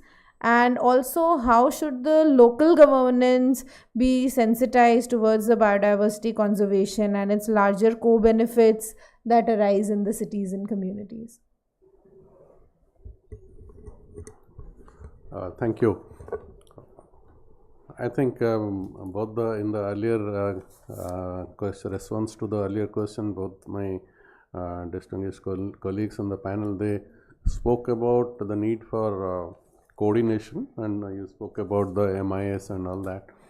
But one aspect of ULB's of our concerted action is to focus on the ULBs, because ULBs, whether they are municipalities or small councils or committees or the big mega corporations, sometimes because of the government working in different silos, the municipal bodies, the urban local bodies, and also cantonment boards, we should not forget about the role of Ministry of Defence in protecting the biodiversity within the urban areas. So cantonment boards, ULBs, they have a big role to perform, and I think the relevant ministry, particularly the Ministry of Environment and Forest, has to reach out to the urban local bodies and cantonment boards for meeting the objectives or commitments under the CBD. That is my observation, and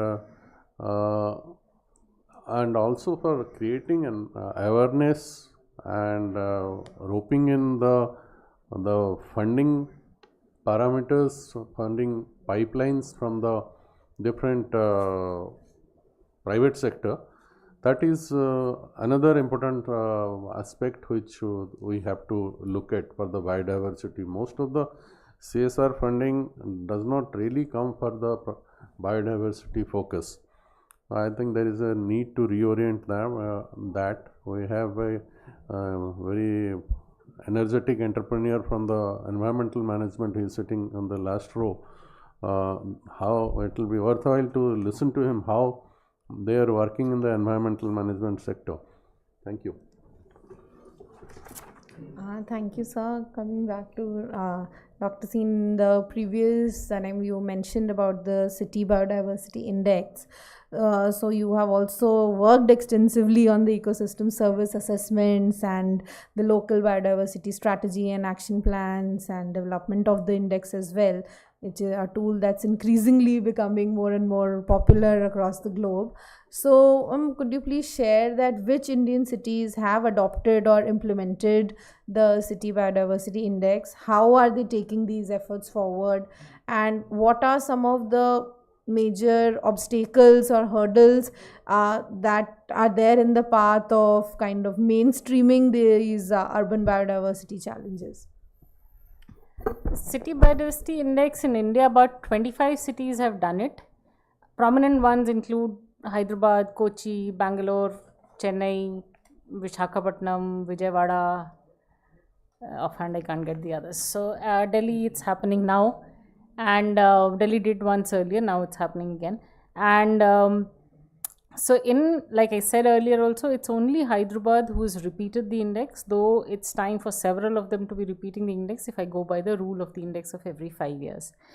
Several cities have been picking up recommendations in the City Biodiversity Index to be improving their biodiversity governance, because that's what the entire index measures.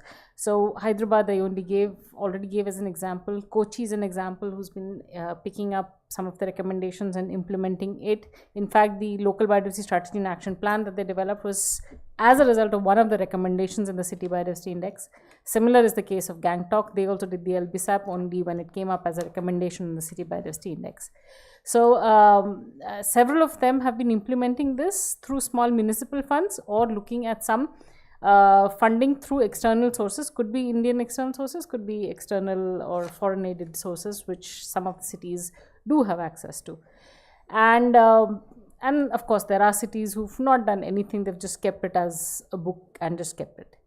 And coming to your question on hurdles in mainstreaming biodiversity, one of the major things that I said is cities report to a department which is not really connected to biodiversity, and cities in no way report to the department which is connected to entire biodiversity. That's one of the biggest issues. The National Biodiversity Authority has no control over cities at all. So cities are just encouraged, like I said, to be protecting biodiversity. So it's only when there is a visionary leader in the city that things move a little. The other issue is that none of the city governments have any ecologists, botanists, zoologists in their staff. They're all just engineers. Very good engineers, there's no doubt about that. But coming to the biodiversity or ecosystem service point of view, they are blank. So maybe it's time to look at our course curricula and start including such chapters even for engineers. And there is a need to have ecologists, botanists, biologists in the municipal governance as well. Hyderabad is one example. That's one city it's a very rare example in India. They have an urban biodiversity unit within Greater Hyderabad Municipal Corporation, which is headed by an IFS officer. That's one example. Similar is the case of Bangalore. Of course, Bangalore has now decimated to 5 municipal corporations. But BBMP had an urban biodiversity department, again headed by an IFS officer. But these are like handful of examples which I can just pick and tell. This is something which has to get institutionalized across all the cities, and there is a need to sensitize our engineers on what is biodiversity, why do they need to conserve biodiversity, and how do the ecosystem services ultimately help in the urban services which they are responsible for. Like conserving a river ultimately will give them water which they are responsible for to serve the entire city.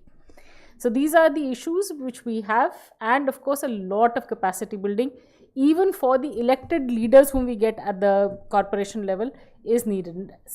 Majority of them do not understand what is biodiversity. For majority of our city staff and leaders, biodiversity is one tree and one bird. So beyond that is what we don't think. That's what we need to be thinking. Thank you so much, Am. Moving to Dr. Dhanvantri. So, how can spatial planning frameworks be strengthened to better integrate the biodiversity conservation and ecosystem services within the Indian cities? And of course, given your broad work on ecosystem governance and legislation, what can be some of the key policy and governance reforms that you would strengthen to recommend for strengthening the urban biodiversity conservation efforts in the rapidly urbanizing regions of India? Okay, so in our Indian cities, what I observed for what is happening, we have so many master plans. Each city have to prepare master plan, but those master plans are not actually translated on the ground. And if we find the problem, why that is the problem, I could figure out one: legal support is not there to the master plan. Master plan or master plans are acting as we have Bhagavad Gita, which provide us lesson for our life. What to do, what not to do. Good lessons to be a good human being as well as good community member. But if we are not following that, nobody is taking care of that. Similarly, master plan, as academician we follow, our students follow, authorities also follow, but still we are lacking in terms of translating on the ground exactly. So urbanization is at a faster pace than the environmental governance.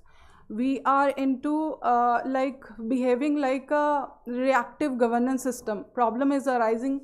All of us, be it government, be it academia, be it media, or as a citizen or activist, we all are putting our energy to solve that problem. But this is the prime time, we need to think. So much intellectual wealth we have in our country. Why not we can be a proactive governance mechanism in which we can figure out our such problems well in advance and work out towards the solutions in advance.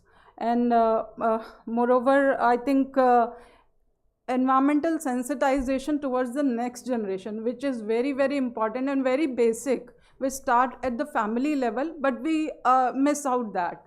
I remember during my younger days, I used to go with my grandmother, and she told me about many of the plant species and their benefits. Right now, though I am educated, well educated, but still when my daughter asks the same question that, Mama, what this plant is used for, in what medicine it is used for, she started collecting that sort of plant produce, and she used to ask, I need to Google. But my earlier parental generation, they don't have any Google access, they don't have any other literature sources, but still that wisdom carries so many years. Now, I think we need to connect our younger generation, especially so many students are sitting here.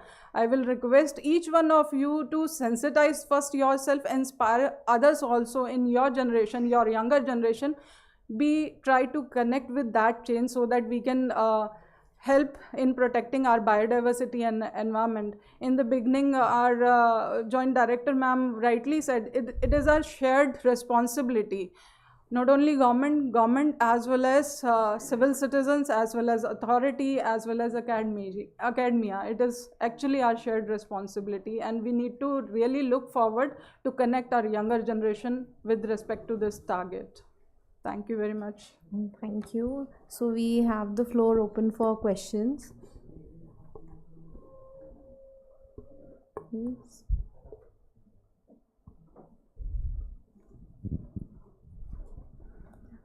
We have hand mics. You can raise your questions. We can. So I came late. I'd like to have one question. Yeah.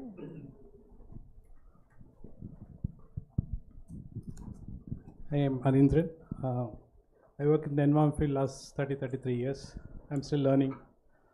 Your answer for how Google and the new AIs are now answers for identifying species. Don't you think so that there's an advantage for the younger generations?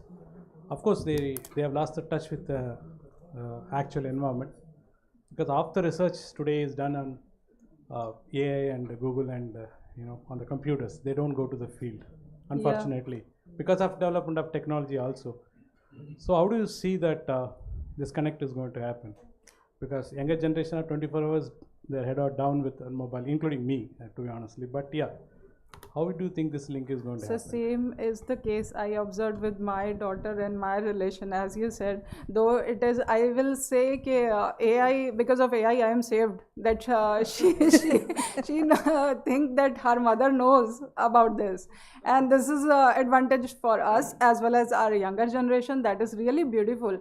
But main thing is this: that generation is completely on that resource. We don't have time to take them inside the nature, where we actually connect bring in emotional connect to the next generation towards the nature itself. Yeah, you're right.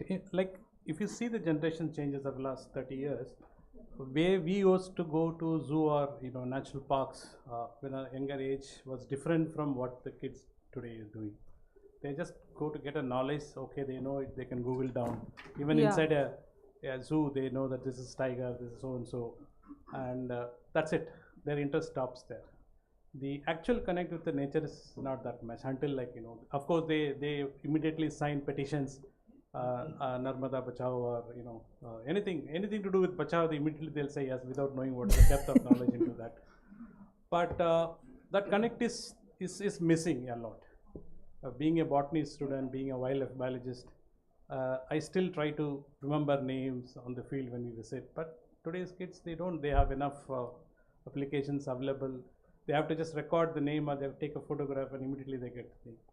So it's going to be difficult to establish that. But until they are very close to nature, or they have enough benefit out of doing a wildlife biology or a natural science. Sir, another example I will quote related to how our school education is functioning towards environmental sensitivity. Though internationally we are praised, our country is praised that we have embedded our environmental education in our formal education system from school level up to the graduation. So, but what is happening right now, as you said, recently I observed, up to last year, there was school homework was like make your ward visit to the zoo and ask to collect photographs and write down about the species. This year, the homework is little different. That came into a PDF mentioning about all the parts and just providing that sort of information. So each one of though I am academician, from our teaching fraternity also need to take that responsibility. We need not to be purely dependent on the AI, but we need to revive these linkages so that next generation will not feel disjointed from this our nature. Next question, please. I want more questions to come from the students, and I'll remind you, you're in a room full of professors. If you guys do not ask us questions, we will start asking you.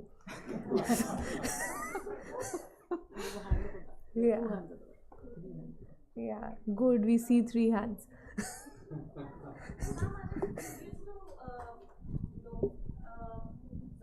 biodiversity index documents that we anticipated preparing, how do we convince the municipalities to come on board? They don't have any funds even to maintain their staff. The staff is on strike half of the time.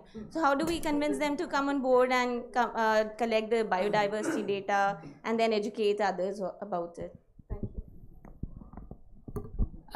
So as per Prime Minister's scheme of Climate Smart City Assessment Framework, all smart cities and all Amrut cities, which is about 4,000 cities, have to do the index the framework every year, and City Biodiversity Index is one of the part of that index, of the framework. So that is a mandate which is there, and of course many don't follow, many just put a zero on so it. that is something that I can follow up on. Yeah. Thank you. Ma'am, I'm from JNU. I want to just say something that first of all, the traditional knowledge about plants, it is depleting at a very fast speed. So first of all, that knowledge should be documented. Then only we can transfer that knowledge to other, means younger generation. So first I think that should be Yeah, preserved. rightly said. Moreover, I will add my one point of observation to this. Like we have that sort of documentation in terms of only types as well as its benefit. If we explore that sort of information with respect to how it is impacting in terms of environmental governance at that point of time, that is another advantage or added viewpoint what our generation can look forward to. And one more thing, I think field visits should be more encouraged Yeah. to the local areas, to the local villages. Students should learn what is the flora and fauna of that village. They should document it with all those proofs and with the photographs, and everything should be done by the students. Then only they will be connected. Yeah, sure. Thank you. No questions, but one or two observations. What Kumud mentioned about that master plans are not able to translate into the ground reality, it's a tough thing. Yeah, sir. You know, first of all, you have to understand, urban planner will prepare a master plan, and there are a number of agencies who are going to implement. Say, for example, if zone O has been designated as no development or no construction zone, and the settlements are there prior to the master plan, you know. So, you know, all of a sudden you cannot take a decision that you are going to demolish all those things. Similarly, I was involved in, you know, river-centric urban planning guidelines. In fact, from central government point of view, we prepared the guidelines and we circulated the state government. And a few of the states, they said that, the town plan said that you have made our task very difficult, because we have actually, you know, designated the floodplains as no development zone, and already so many settlements are there. So, you know, it is very easy to tell, it is very easy to criticize the urban planners, but you know, when it comes to the implementation, he has to really struggle. And of course, the urban planner will also, once the master plan is, you know, draft master plan is placed for objection session, you will see so much of criticism are there. So, I mean, it's quite tough, and also it is very difficult to quantify the extent of implementation of proposals of the master plan. It's too difficult. Some of the states now they are doing, like Maharashtra in their DP, now they are actually trying that what were the proposals and where actually you know, the implementation is there. So, I think now most of the, I mean, the master plans will be on a GIS platform. It's mandatory, every state, but there are certain constraints, there are manpower constraints, there are, I mean, but states are actually making all efforts, but hopefully in the next 10 to 20 years, the master plan will be implementable. And of course, what in the note it has been written that local, I think local, what LBAS has been mentioned.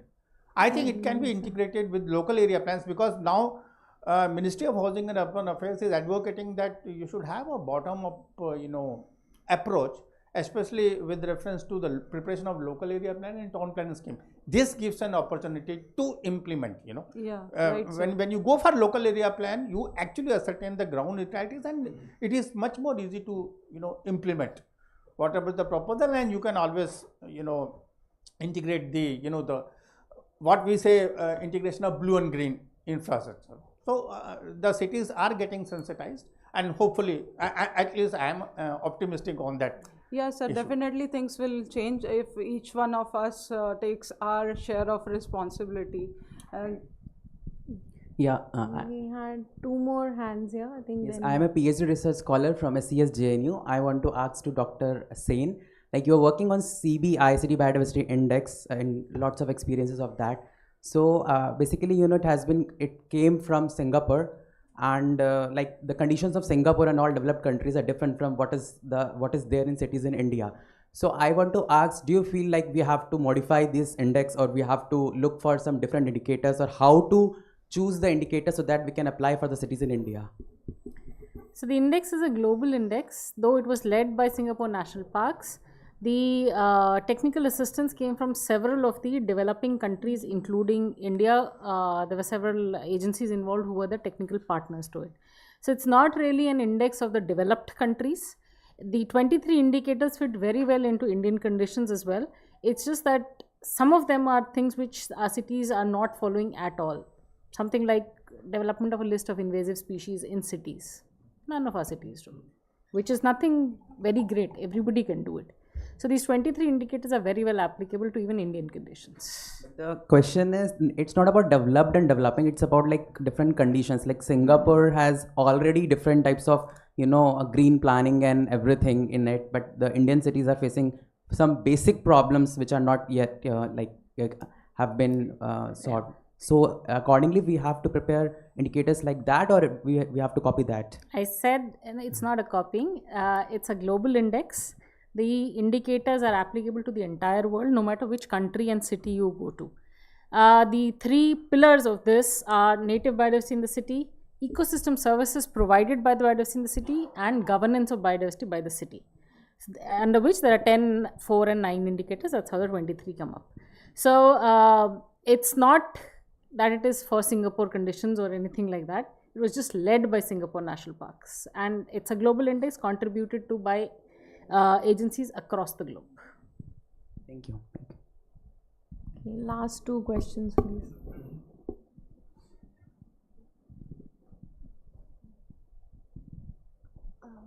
So my question is, as you have mentioned that smart cities or something like that, but the problem what I have seen that in smart cities also there are plants, but those plants are exotic. So how we will maintain it? So there again lies a like integration between locals as well as governments.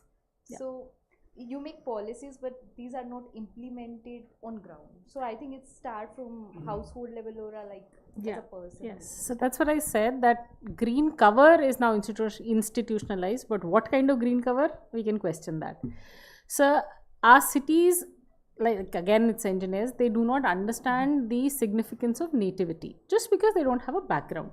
So but it's some of the visionary leaders like Gujarat has had such leadership now, wherein they have already developed the state level strategy on urban greening, and each city is now mandated to develop a strategy on greening in the city.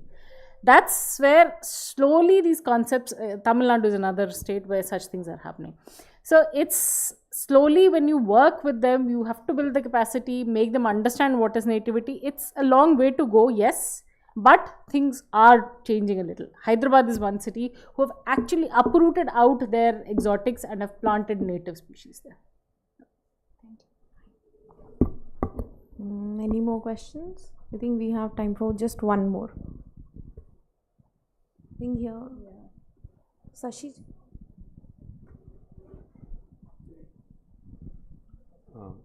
Good morning, ma'am.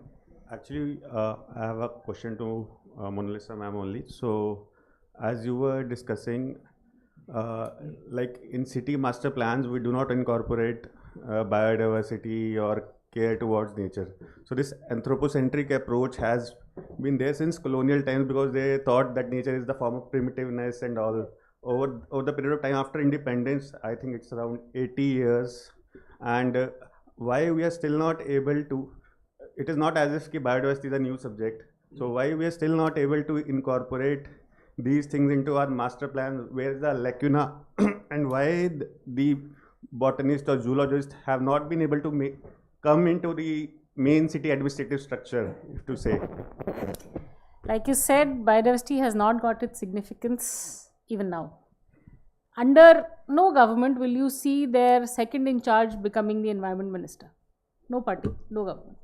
So we do not give it that kind of significance even now. It's only with the global catastrophes which are coming in now is we are understanding that biodiversity needs significance to address the impact of climate change that's coming in. That's where we are now moving towards looking at biodiversity again. So at least for some reason we are looking at it, and slowly probably the trends will change.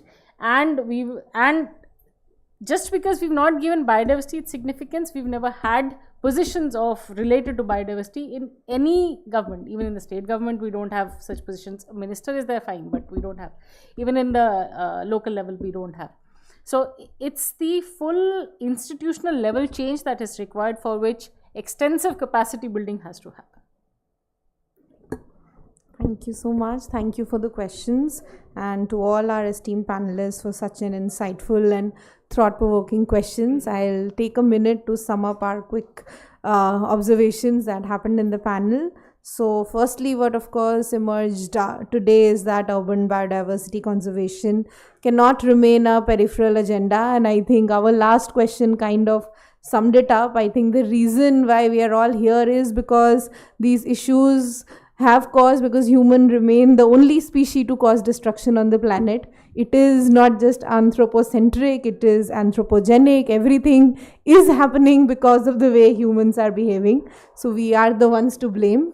So the key takeaways firstly is of course more interministerial and interdevelopmental tier conversations, and in the ministry we are currently trying to follow a whole of government, whole of society approach. Under the current ways we are planning in kind of linking the NBSAPs and their implementation, the KMBGFs and the climate change actions across different ministries through our NAPCCs, APCCs and LBSAPs as well. Then secondly, that biodiversity is not separate from urban development, and it was very heartening to know that there have been many cities and states across India who are doing climate resilient action plans, developing LBSAPs. So the work towards that direction has started. Thirdly, that while India has strong environmental regulations and growing institutional awareness, implementation does remain a challenge. And I think engineers will hate us after this panel, but we do recognize that there has to be a need for diversity across the government infrastructure at all tiers of the government. We have to give more roles to more vocations and stop treating environment as something. In fact, I am an economist, but the way we were taught economics is that economics is a or environment is a public good. So we have to move out of that mentality and develop that shared responsibility, because everybody's business eventually becomes nobody's business. And if we continue that way, there would not be anybody remaining on the planet. So we need to do that. Next, of course, there are reasons for optimism. Many cities are mainstreaming biodiversity, and it was good to know that the recommendations of the different committees, the ones that came from the City Biodiversity Index, are being picked up. And of course, the need for pipeline has been noted, and the importance of the local governments, biodiversity conservation through the municipal organization, CSR and all. And it is, I would like to mention that under the EICP as well, last year we did the very first capacity building program of the Biodiversity Management Committee members as a pilot in 6 states. So in our new SFC also, we would like to continue that, and it has been, we have got good feedback for the same. So as at least at the scheme level, we can promise to take it forward.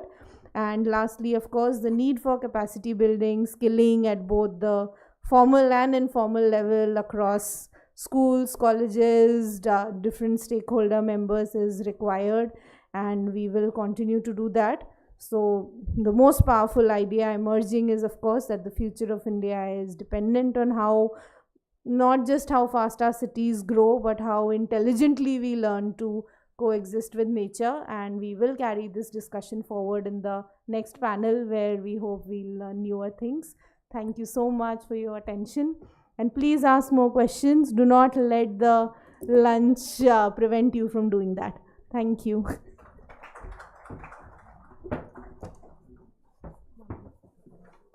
I would request the panelists to be here for a photograph, please.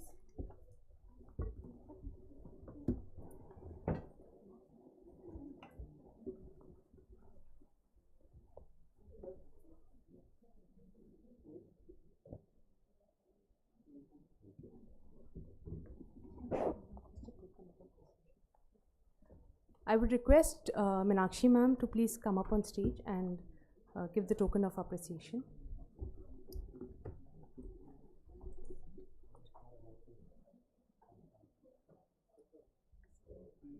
These are upcycled things made out of. I would just like to say our EIACP center has the theme of reduction of usage of plastic. All this is upcycled from either from textile mainly, and the boxes have got the chips wrappers. So they have been used and made. And so we thought we should, to promote our theme, we held this thing. Including the bag and the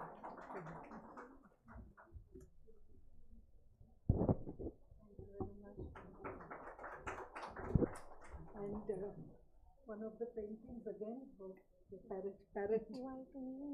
Why the part of this? Thank you so much.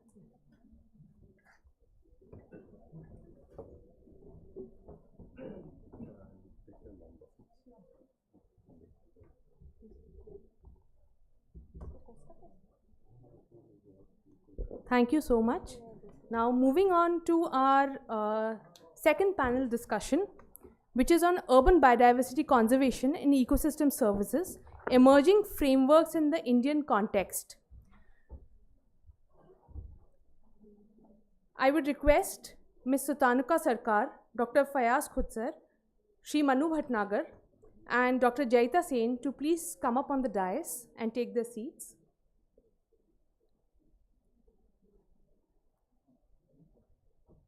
The moderator for this session would be Ms. Sutanuka Sarkar.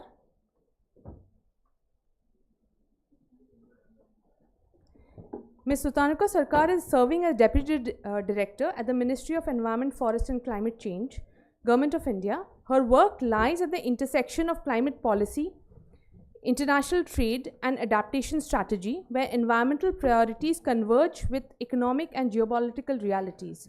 She has been actively involved in policy processes, negotiations and cross-sector coordination efforts that shape the translation of climate commitments into action.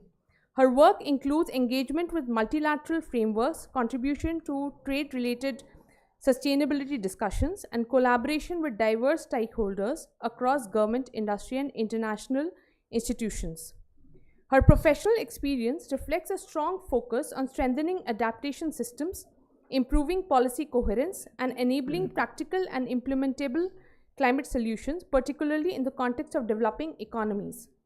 Her areas of interest include climate adaptation and resilience, trade and sustainability intersections, policy design and implementation, and public-private coordination in climate action. Dr. Fayaz Khudsar has 25 years of experience in the field of establishment and management of biodiversity parks, biodiversity assessment and monitoring, wetland management, environmental education and communication, and community participation in conservation. Presently working as biodiversity expert in the Biodiversity Parks program at Center for Environmental Management of Degraded Ecosystem, Delhi University, leading a team of scientists, technical staff, besides large number of multitasking staff for establishing biological communities and restoring wetlands.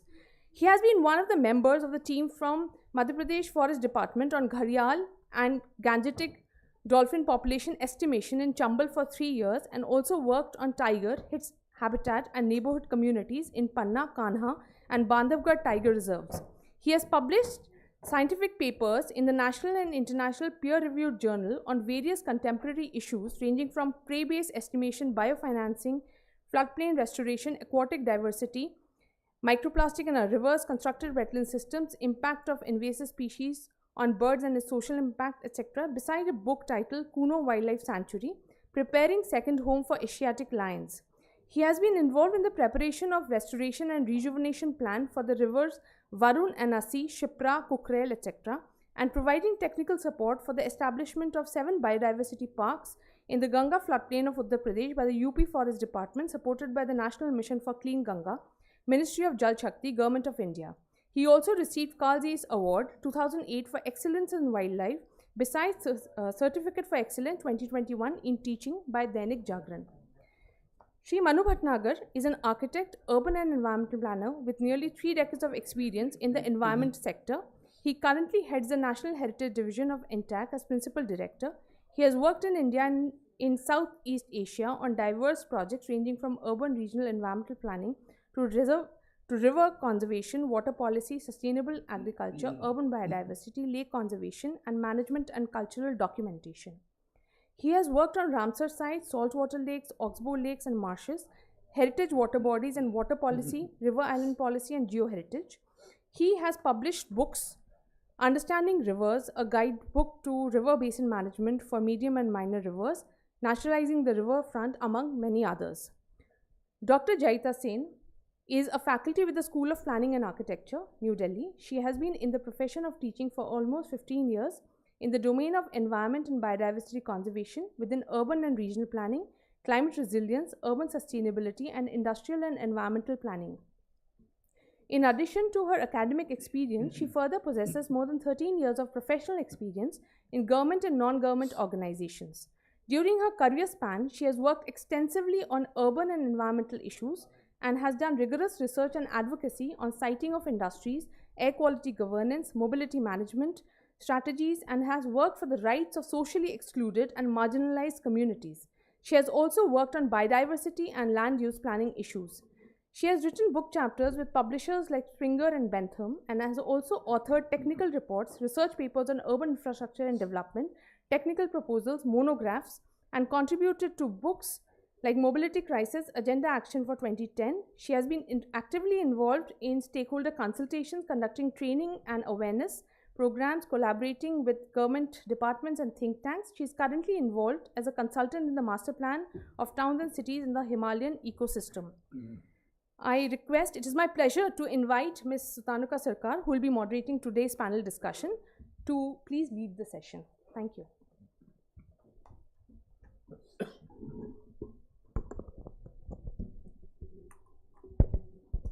So, a very good afternoon, everyone, and welcome to this important session and discussion on urban biodiversity conservation and ecosystem services, emerging frameworks in India.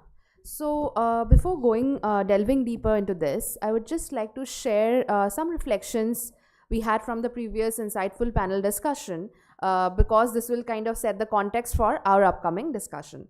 So we got to learn about how institutional coordination is important because, as we saw, the mandate of biodiversity conservation at the national level lies with Ministry of Environment, Forest and Climate Change, and with respect to the city level management or urban areas, it goes to the MAHUA.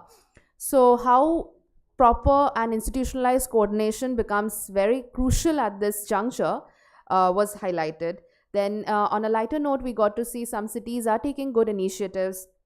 Then smart city, climate smart city assessment framework has become an entry point for the biodiversity conservation initiatives that are now being taken up. Also, we saw traditional knowledge, as one of our participants has mentioned, that how documentation of traditional knowledge with respect to the medicinal plants is important. And in this case, we would also like to suggest not just medicinal plants, but it should go beyond with respect to our heritage, our culture. And on this context, we would also like to share that India has BRICS presidency this year. And one of the priority area in the environment working group and within the climate change contact group for sustainable development is adaptation, wherein traditional knowledge has been taken up as a priority. So there has been work in this arena going on. And also we did learn how important it is for the upcoming generations to be involved in natural activities or outdoors activities to establish that quintessential emotional connect with biodiversity conservation or environmental aspects. Now, going ahead, we see that our cities continue to grow rapidly. The conversation around biodiversity is no longer limited to forest and wildlife, but it has to go beyond these areas into the settlements. So today, biodiversity is also about the lakes in our cities, the trees on our streets, the wetlands, rivers, urban forests, and many species that coexist within the urban areas. It is about creating cities that are more healthier, more resilient, and more livable for people, and obviously other species. So in the earlier session, we explored the ongoing efforts being made across Indian cities for urban biodiversity conservation, And in this session, we take this discussion one step ahead with respect to how do we make these efforts sustainable and long-lasting. Now, how do we ensure that biodiversity really becomes integral to the city planning, infrastructure development, on how we go ahead with managing disasters and enhancing climate resilience for that matter. Now, across the world and increasingly in India, several frameworks such as blue-green infrastructure, nature-based solutions, which is often the talk in convention of biological diversity, also the ecosystem-based approaches, which India also is vehemently advocating, then the spawn cities, urban biodiversity indices, ecological corridors, and climate-sensitive planning are helping cities rethink this developmental aspect altogether. Now, these frameworks are not only helping conserve ecosystems, but are also addressing the pressing urban challenges such as flooding, heat stress, the vagaries of climate change, if we can say, and otherwise water scarcity, pollution, loss of green cover, etc. So today's discussion in this particular panel will focus on understanding which frameworks are relevant for Indian cities, what challenges exist in implementing them, and how policy, planning, science, and community participation all together can play a role to build a biodiversity-sensitive urban future. So going ahead, I'd just like to enlighten our panel that we'll be going with 3 questions, and maybe I'll take up 1 question for each panelist. So my first question is for Dr. Fayaz.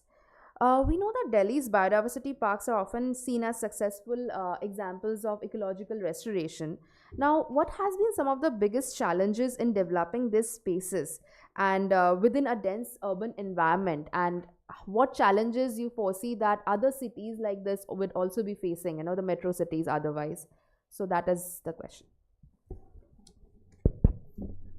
Thank you.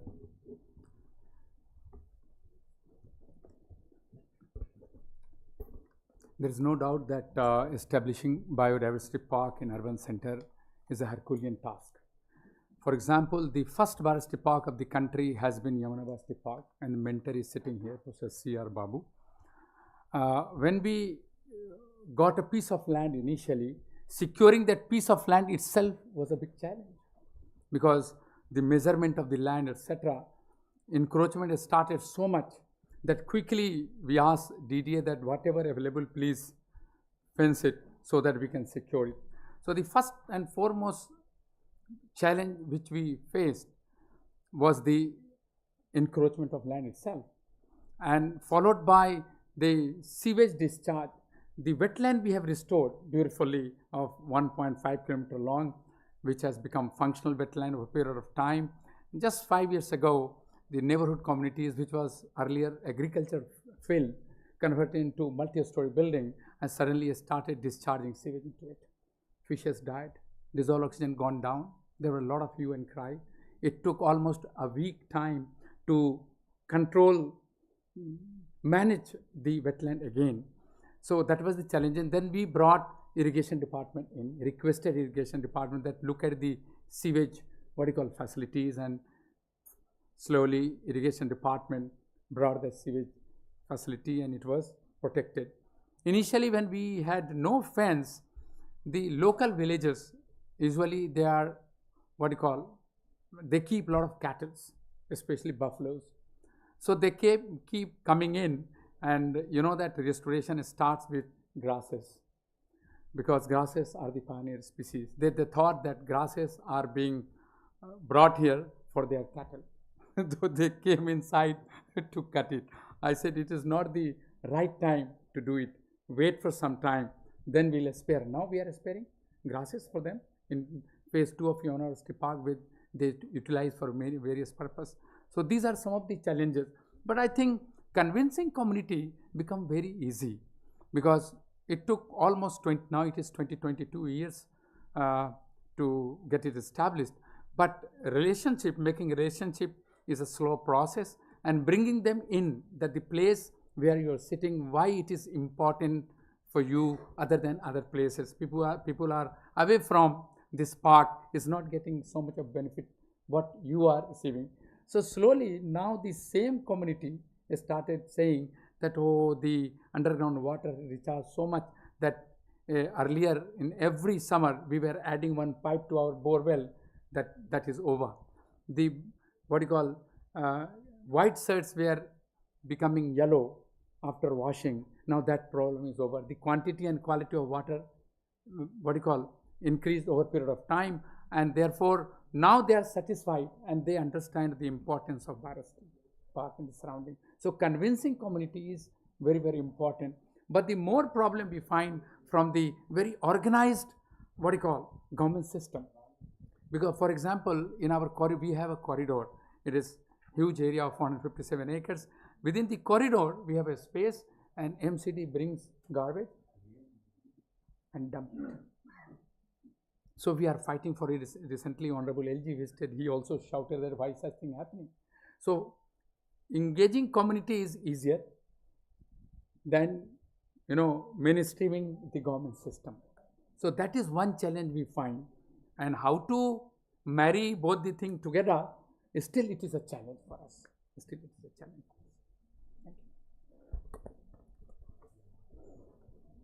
Thank you, sir.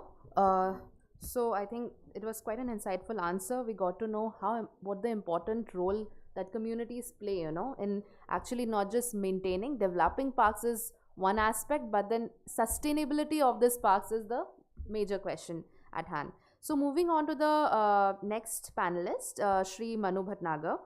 So, sir, I'd like to pose this question from a city planning perspective. What could be a practical and scalable approach to improving biodiversity across Indian cities? Yeah, thank you for the question. What I would like to say is that we in India, we are facing a very pressure cooker situation in urban areas.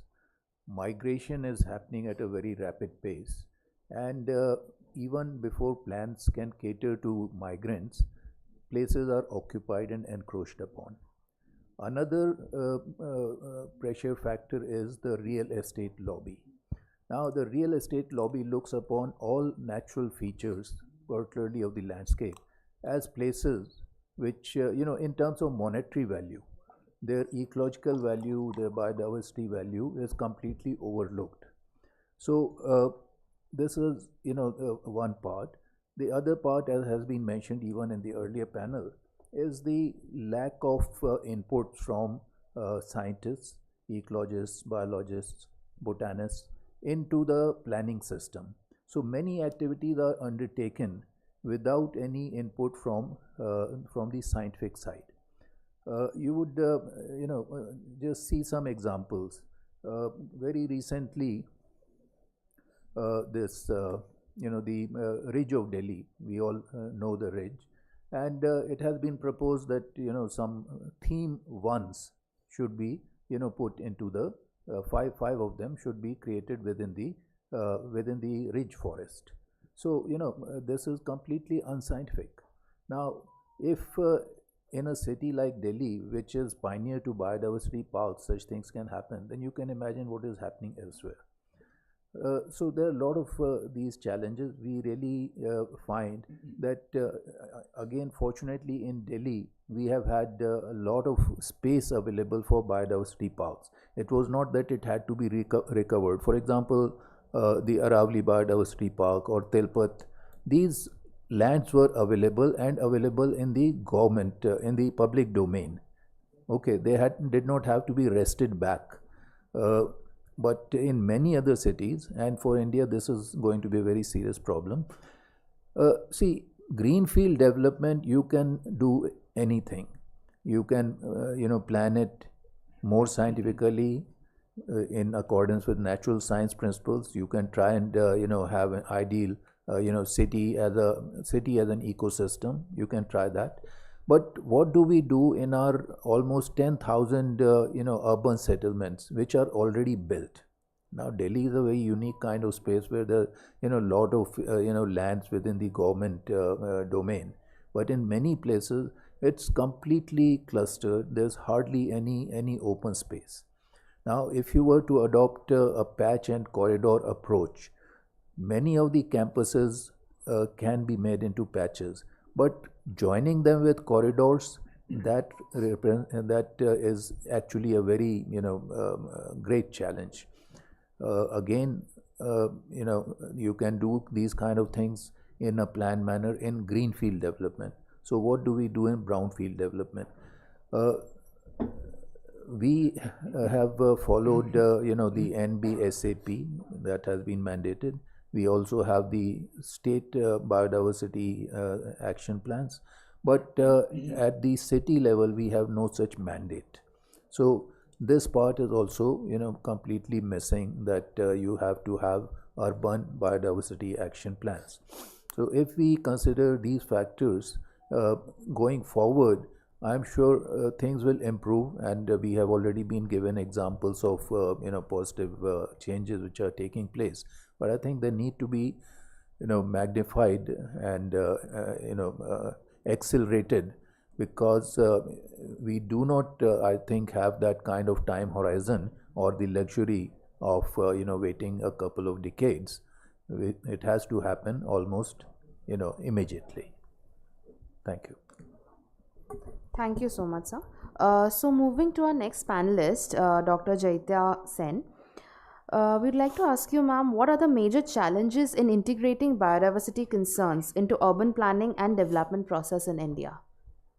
Well, as we have seen from our previous panel and keynote speakers also addressing us, that what is biodiversity is now not known to everybody who are actually in the government setup. So the distinction and the overlaps between environment, ecology and biodiversity, that has to be first taken in, understood, and spatialization of biodiversity aspects and issues related to biodiversity, these have to be noted. Secondly, biodiversity needs to be given its due. Now, the first step to do it is mainstreaming it.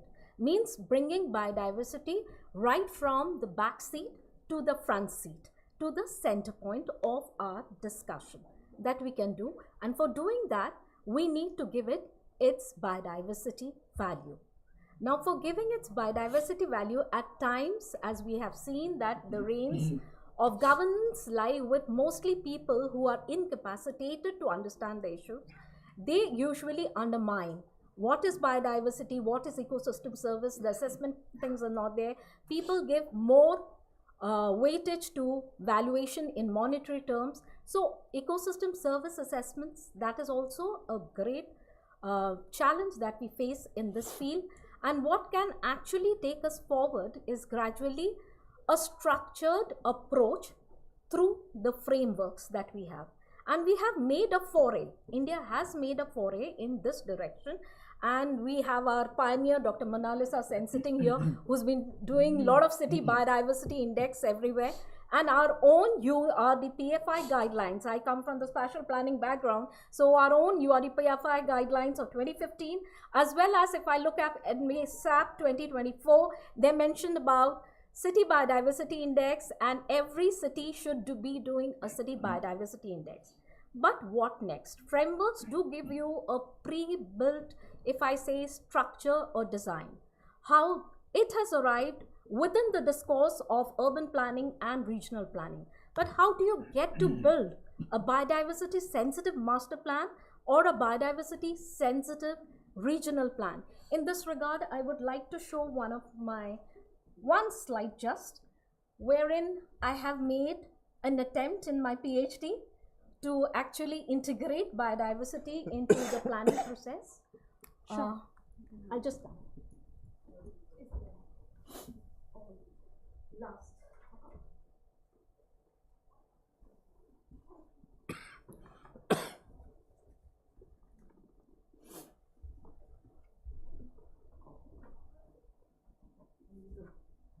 Oh, it's okay. Okay, just getting back to this. I'll get back to this. But first is the last one. It's a conceptual framework that has been developed by studying several literature papers from the domain of biodiversity planning and from the domain of spatial planning. Now, when I talk about biophysical elements, social, economic, and biocultural elements, and urban planning elements, it has got 4 different approaches integrated into it.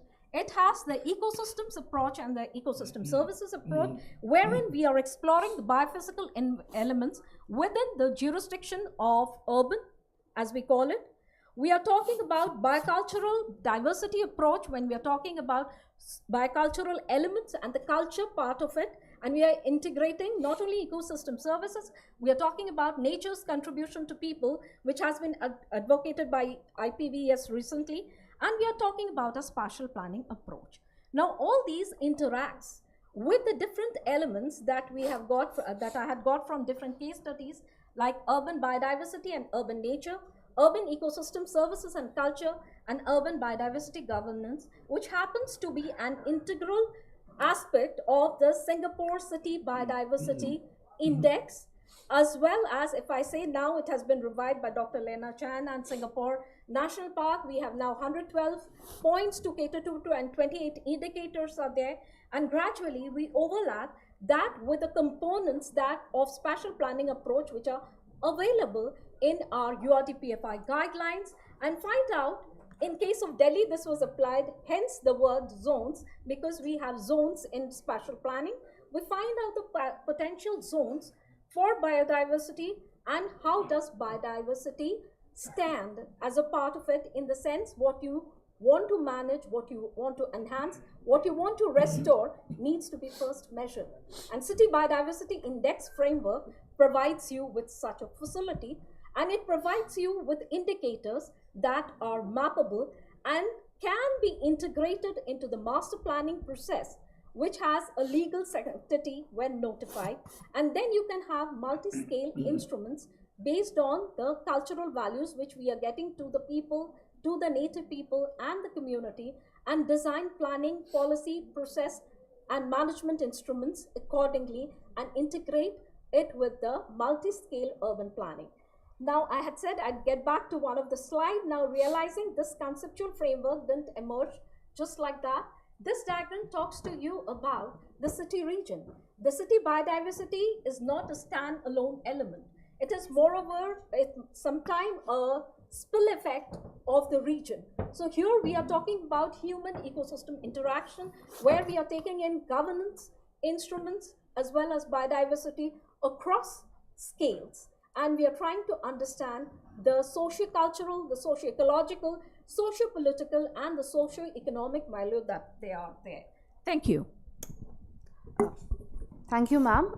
So there is some indication from our organizers that there's paucity of time and also there's lunch waiting. So we'll do a quick one question for each panelist again, and then maybe we can have 2 or 3 questions from audience. So again, Dr. Jaita Sen, because you had a wonderful presentation on the joint framework that you talked about and exploring the interrelationships within the biodiversity frameworks in city areas. So we would like to ask you, what role can citizens, academic institutions and local governments play together in building this biodiversity sensitive cities? In playing this, in getting the biodiversity sensitive cities in place, like I've mentioned, it's like a toolbox that I'm using, the biodiversity planning instruments, the policy instruments, if I say the process instruments. The people, the community, they come in the process instruments. Like when you're trying to do a biodiversity project, or if you're trying to engage people, like Sir has said, for the people, how do you engage them? How do you make them a part and parcel of the project that you're doing, and not just saying that you are not going to be part of it? We can use citizen science. In fact, within our urban parks and all, if you see in Singapore and all, they have the allotment gardens. So they have their own piece where they grow their own plants, and they have a connect with nature. That connect needs to be brought back. Our culture allows that. It's not that we have to ape Singapore or anything. If we go to Chittaranjan Park, we will see hibiscus plants everywhere, which has medicinal values everywhere. Now, why this hibiscus plant is there? We all know that at the background of Aravali, we have a beautiful Kali temple, and goddess Kali is always offered the hibiscus. So that the tradition makes them actually preserve it. Now, if we talk about being a Bengali, I'll always say, I become very happy to see the Khans on the floodplain. during September, October. I know Durga Puja is coming. So the culture, it is the culture and the bicultural diversity indicators that will enable one to preserve.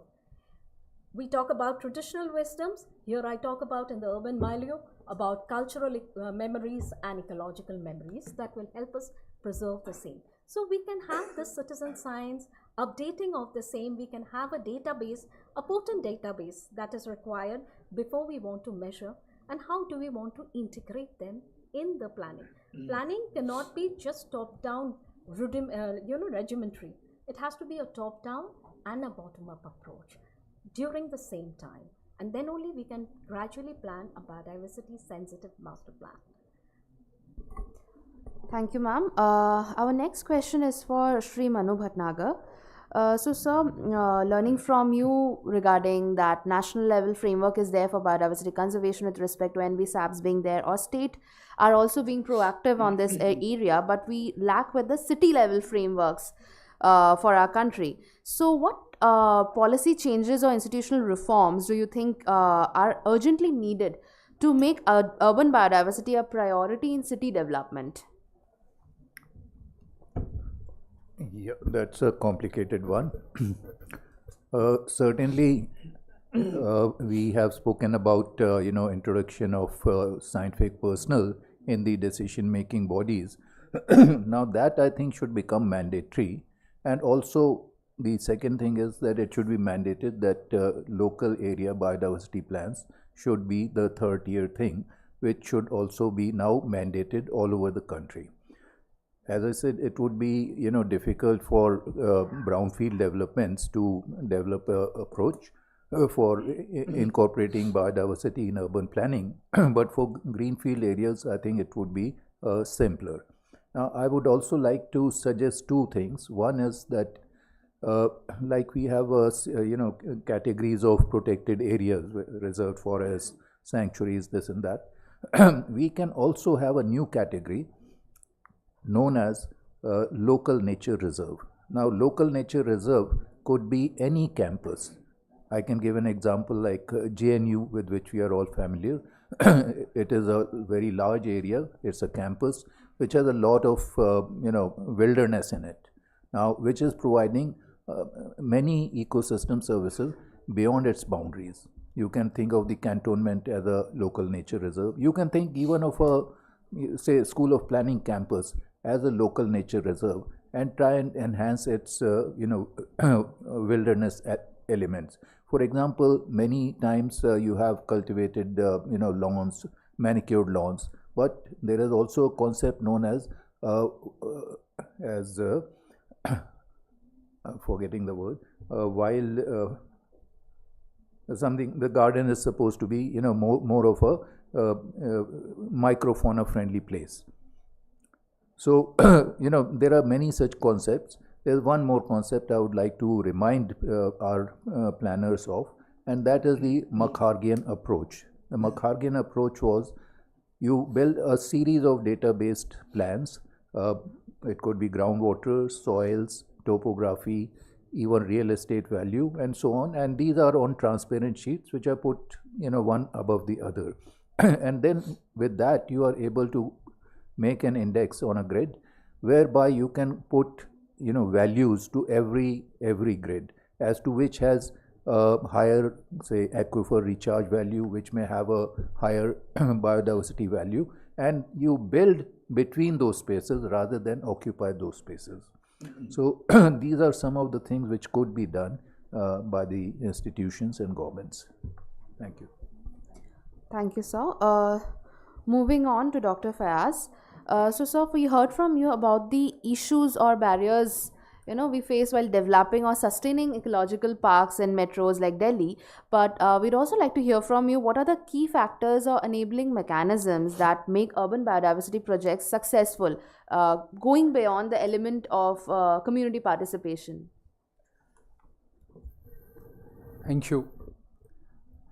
To get a project in the field of biodiversity is very important to convince the master, because we have done a lot of research, and one of the very famous scientists who probably has been the pioneer wildlife biologist, who said Now we need to convince our masters. So when you show it, then you get it actually. So when we got the Biodiversity Parks program, it was essential to convince the government that yes, we'll do something. So for example, when Professor Rao was called by then Honorable LG, I tell you it's a very important to share, and we were presenting our case, but most of the bureaucrats sitting there were not convinced that it's a barren area, pH is very high, it is a Usar land, and you are selling dream. Professor Babu and his team, we all suggested that we'll restore 3-story forest, we restore grassland, we restore characteristic floodplain wetlands, a lot of migratory birds will come, herbivore will come, followed by carnivore. Nobody convinced. They said, oh my God, you are selling dream. So, because that Honorable LG at that time was already convinced that when Professor Babu and his team is saying, yes, something will happen, we got this project. They said, we'll give you this project for 3 years only. Then we said, in 3 years, you cannot reconstruct ecosystem. We need gestation period of 10 years. Then finally, we got this project. We have started working on it. The moment we reached to the site, we have started experimenting the site. In 10 days, our dream shattered badly. That yes, we made, something we shown was a dream in fact, because we started plantation in a small area and everything died in 10-15 days because it's a highly saline area. Professor Babu was Pro-Vice Chancellor at that time. We rushed to Professor Babu, sir, we have spoke so much and now nothing on the ground. So he smiled, he said, go and speak to soil. And then we did soil profile, we found the pH is very, very high. Then we come out with many strategies, scientific strategies, how to work on it. So the wetland restored in 2 days, 2 years started giving a result. The concerned authority came there and see, oh, already migratory birds started coming. So they convinced. So you need to show something very tangible on the ground to convince the government, yes, this can be done. And in fact, you also need a team of expertise, because at many places we get the project, but that expertise is not there. So we reach somewhere in between. So convincing the government become very, very difficult. So need team of expert and in fact mentor like Professor Babu to get such a huge project translate into action on the ground. Thank you so much, sir. So any questions from the audience? Yeah, it's for Fayaz. Hi, Fayaz. So you have experience of the grand biodiversity projects across Delhi. Do you think if we can convince the DDA and get to large size, the community parks, slowly convert into a high biodiversity area, because it's full of exotic species which is completely, so it will help in the longer run and have a well network of community park also included into the biodiversity. Do you think it's feasible? I think, Arindran, forget about community park. Just think about two major landscape of Delhi, that is Aravalli Hill Ranges and Yamuna floodplain. Yamuna floodplain itself covers about 52 kilometers. But if you think about floodplain, it has ample of space for restoration. What she talks about cons, that is sacrum and spontaneum. But now we have started looking at something else. I don't want to complain, but I'll make one small story. My mother is 86, 87 years old. She wears kurta pajama. So what I did, I took one jeans to her. I cut her hair, put very good lipstick, but didn't ask her that whether your brain is functioning, your heart is functioning, your knees is functioning. So what is happening to floodplain? We are putting lipstick to it. So therefore, those community park, if we do it, in fact, what you are talking, then probably combating climate change and addressing this heat island effect would be much more easier if it happens. So you want to say if it happens, that's what my answer is. It may happen. We need to convince, yeah. Lot more people like you accompany us, will convince the government. Once we convince further, we also willing to convince. Any more question? So if there are no more questions, then we can conclude the session. I'll just give a brief reflection of our key takeaways that we had from this second panel discussion. So we got to know about that there may be developmental aspects of these parks, ecological parks in the metro cities, but it is very difficult to sustain them, and that sustainability becomes a crucial juncture. And how to do it is through proper institutional coordination and having more scientific, staffs in that particular board or whoever is approving, and having the more scientific advisory related people is very crucial. Then we also got to know that then is at the national level, national biodiversity action plan, and also there is at the state level, the state government action plan with respect to biodiversity conservation efforts. But we really need to look forward to a city level action plans, which some of the cities obviously are uptaking, but it has to be spread over. Then another aspect was mainstreaming biodiversity. Unless we talk more about it, the conservation efforts will not be there as much. So mainstreaming biodiversity and exploring or leveraging the cross-sectoral linkages, establishing its importance is very crucial. And I think one of the panelists also did mention about the incentive compatible mechanism, like payment for ecosystem services. This comes in very handy. If that incentive mechanism is there, then we'll definitely have demand for this in place. More conservation efforts, more conservation interest among people.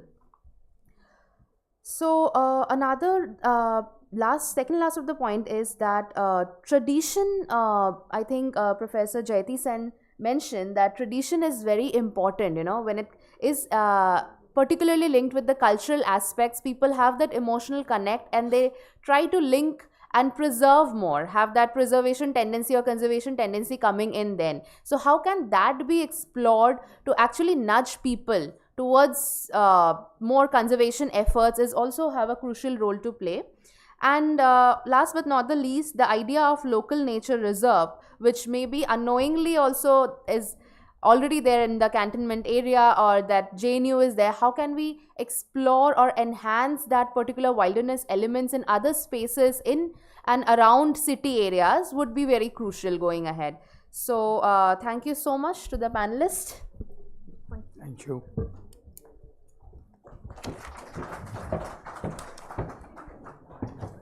Thank you once again. I would request a photograph of the panelists, please. Photograph.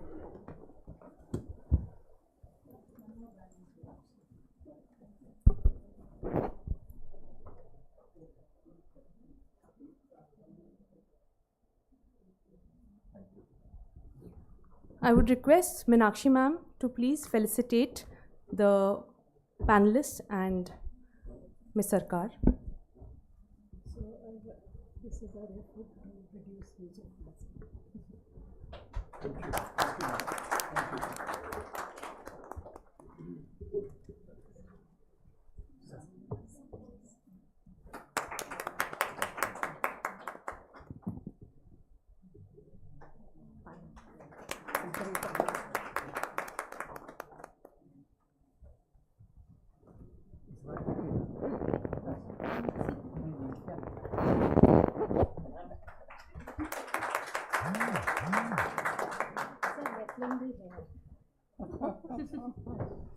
Thank you. Thank you. Thank you so much. Thank you everyone. Now we break for lunch and we shall resume our post-lunch session at 2 o'clock. So please be back at 2 o'clock. Thank you so much.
Simran?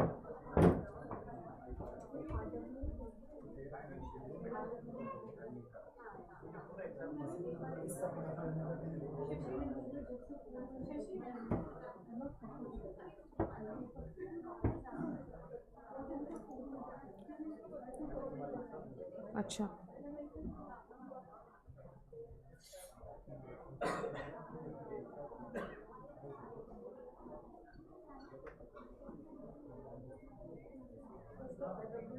Yes, she's going to ask. One person is joining online.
Our next session is going to be about the efforts that have been put at the RWA level for urban biodiversity conservation. So we have amidst us Mr. Ujjwal Bassi, President RWA Munirka, who will be joining us online, and Mr. Shashi Isar, President RWA Wazirpur. They would be discussing the efforts that have been taken up by them in their respective RWAs for urban biodiversity conservation. So we shall start with Mr. Ujjwal Basi, who will be joining us online.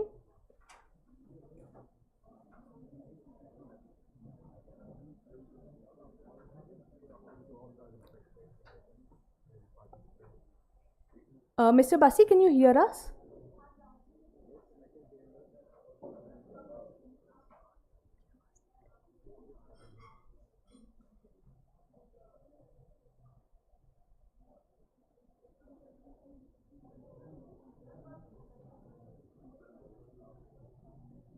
Am I audible there?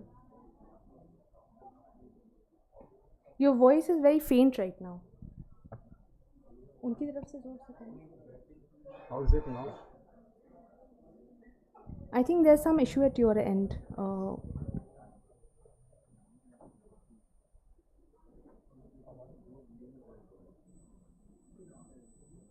Okay. Is it better now? Yes, it is better. Yeah, I think probably due to video it's getting a bit feeble. But we'll need it a little more louder. Okay, I'll be bit.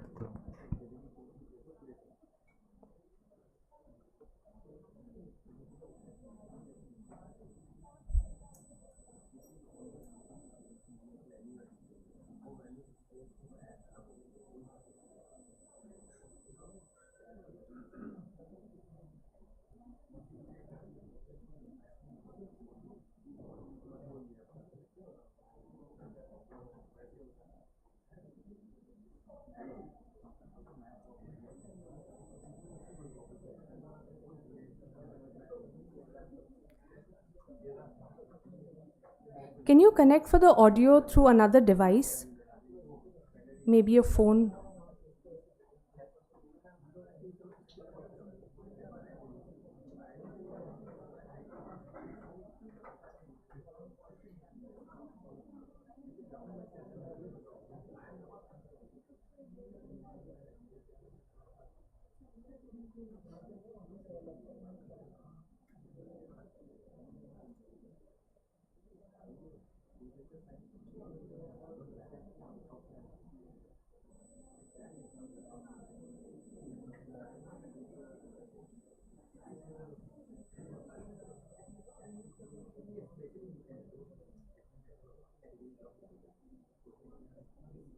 Hello. Hello? Yeah, am I audible now? Yes, yes, much better. Okay, great. So over to Mr. Ujjwal Basi. He's the president of RWA Munirka, and he'll be sharing with us his thoughts and the efforts that have been undertaken in Munirka. Thank you. Thank you, madam. Good afternoon to all the respected dignitaries and participants.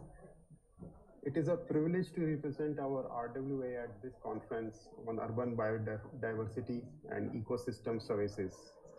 I am Ujjwal Basi, President for Munirka DDA, New Delhi.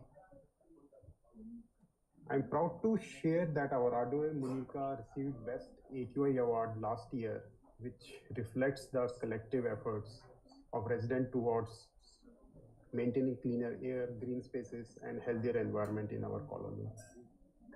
As this session talks about the urban diversity, I would like to share here that urban biodiversity plays a vital role in improving air quality, reducing heat, conserving water, and enhancing the quality of life in cities.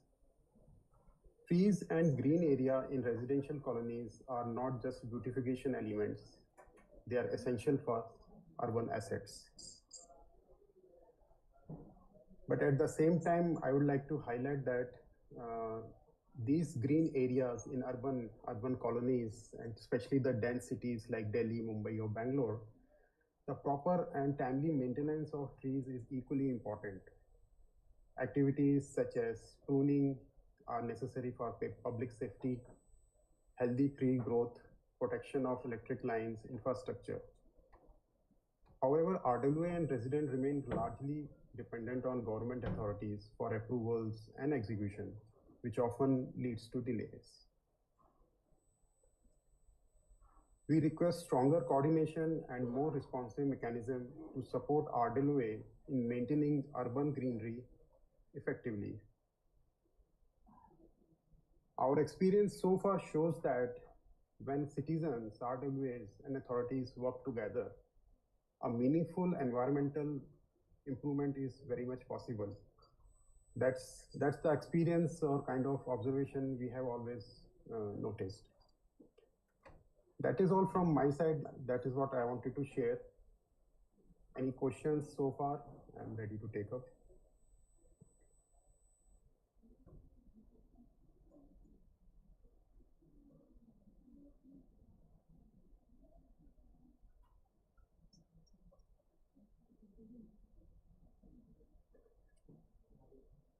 Okay. Thank you very much. Just a minute, sir. Mr. Ujjwal, just a minute, please. We have a question here. We just wanted to know, in order to maintain the gardens in your society, what kind of efforts are you all taking? Because many a time individuals appoint their own gardener, and some buildings, some flats do not, and many a time people are not at home. So how do you ensure that the greenery and other are well taken care of? Yeah. Yeah, thank you, madam. I would like to share, especially in my locality, which is quite old, almost 40 to 50 years old. By virtue of basic tree plantation in gardens and any other small parks area, they are they have been flushing or growing very well, especially which you're talking about the park areas. We do have a dedicated gardener which we have employed some time back, but currently it's not operating. There is a model by authority MCD wherein we employ a gardener. They pay a subsequent amount, a limited amount per acre wise, and it's up to the RWA to implement that. So that is a model which has been, always there across most of the area, but recently from almost a year back, this new government which has come in, this is probably has coming up well. And we had been using, in fact, we have been using 6 months back. Recently, it's not working currently. And in coming July onwards, we're going to plan that way. But that gardener primarily does the cleaning of activity, cleaning leaves, any gardening activity, pruning of basic peripheral trees and other type. But there are big set of trees. Very big means they are 30, 40 years old. That is not feasible for that Mali or anyone who can do that activity. Honestly speaking, we rely on MCD, but MCD is not something they can do it immediately. Even they require special equipment to prune those trees. Those trees definitely creates hazard situations, especially in the rainy season. That's something I like to highlight. But to answer your point, yes, we do have this gardener, but again, not from our side. We have tied up with MCD, and that is where we are going to implement it. There is one more question regarding the manuring and all. Do you all also have your own composting system in your society? No, we do not have. Okay. We do not have. Would it help, or how are you getting your manure? That the Mali must be. Yeah. Yeah, so we have dedicated cleaning staff, hired by RWA, who just collects the leaves across the colony, and they dump into particular area. That from that particular area, those leaves are being picked up by MCD staff, and they are taken up into the processing center near the Munirka village, where they process and do the manure activity. It is not with us. We take help from MCD for that. But again, honestly speaking, promptly doing every day, there may be lags in between.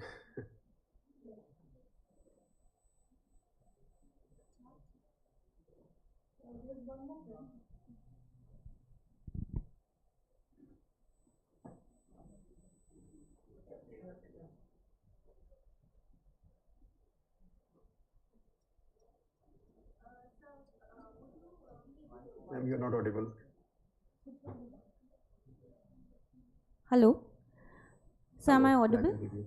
Yes. Sir, would you be kind enough to detail what all activities and initiatives the RWA had taken And what do you suggest other RWAs can take up, which are feasible for other RWAs in Delhi? Like you would know the status of RWAs in Delhi. So what steps can be taken? Okay. Which I just mentioned, MCD has come out. In fact, that policy has been there for quite a long time, but again, implementation is now active as of now. Per acre wise, there is a fixed amount which is being offered by MCD. We have to submit set of documents and evidences with pictures.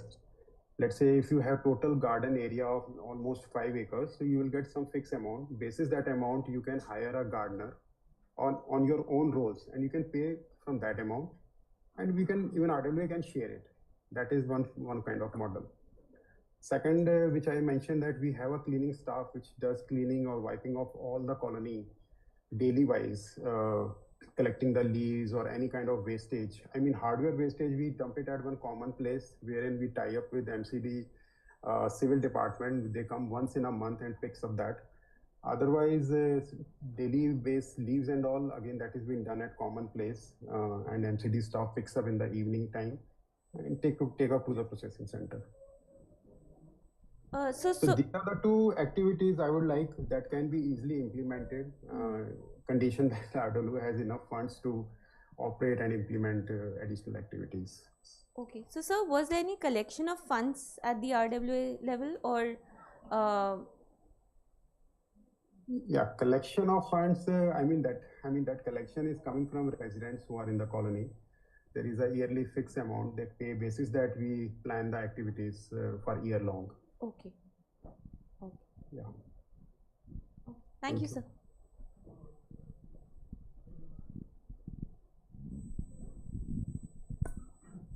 Hello. Hello. Hello, Ujwalji. Sir, I would like to ask a question. So our current theme is biodiversity, and one of the key aspects of biodiversity in terms of urban area is the coexistence, which is critical. So are there any efforts made by your RWA to accommodate the strays in your locality? Stray animals, specifically dogs or maybe others. Okay. I mean, you picked up an important topic. See, that's a very debatable topic. I think recently some ruling has come in. I mean, there are a set of residents who object to that problem of stray animals, and there are a set of residents who prefer to continue with them. Okay, they feed them or whatever. Yes, there is a nuisance, definitely. But again, we have to rely on authorities, because once we try to take any action or kind of call any authority to take up, or they give some kind of medicine to dogs forcefully, that is not possible from our side, because that comes into a legal tangle, honestly speaking. So we have to rely on MCD, basically civil authorities, to support us for that activity. Okay, thank you. Thank you.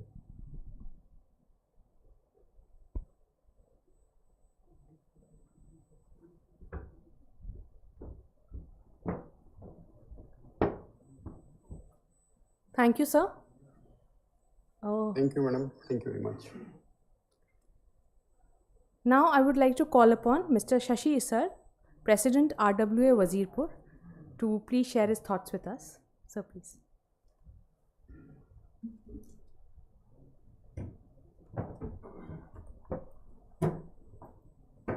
Good afternoon, everybody. I am Shashi Isar, I am President of Ashok Vihar RWA. So I have been living there for since 1976, emergency के दौरान में. My father was in Minister of Agriculture. So we used to live in R.K.Puram. During emergency, the notification came, those who have their own home, they should shift there. So I have been living since 1976 there, almost 50 years. So for the last 10 years, I am looking after my RWA, and in 2022, my RW was also awarded by LG Shri Vinay Saxena ji.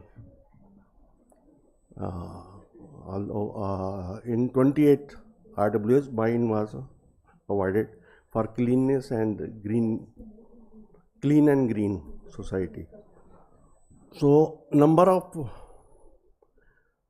to keep RW up to the mark, so we have to deal with the authorities, MCD, Delhi government, PWD, and these all.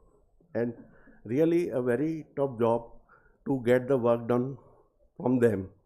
And the contribution from which comes from our RWA is very nominal. So I am financial advisor also. I never, face any problem in doing collection and all that for this any good work. And as madam was asking, my society is doing composting. In 22, we were given 2 compost bins awarded during the gift from the LG of Delhi, and I have kept it doing that thing. Although challenges come, people said, you have put this compost bin, you are bringing bhalaswa to our place, remove this. You plant it to near to your house. Why you are planting here? This is what the MCD says. This is to be planted under burger tree. So that issue was taken to the DC then. But मैं पीछे नहीं हटा. हमने जो काम करना था अभी तक वो चालू है. फिर DC ने उन्होंने दूसरे तरीके से समझाया कि if you don't participate, we will penalize you. You have done illegal construction. They have all this thing if they want to do. And as we kept the greenery, someone was asking for stray dogs and this thing. So for that, my RW, what we are doing is for the dogs, sterilization is the only procedure. There are certain people who say कि इनको छोड़ाओ दूर.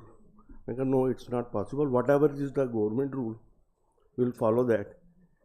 And in this, say, 20-30 years, so no dogs was there. In the meantime, what happened? Cats have come.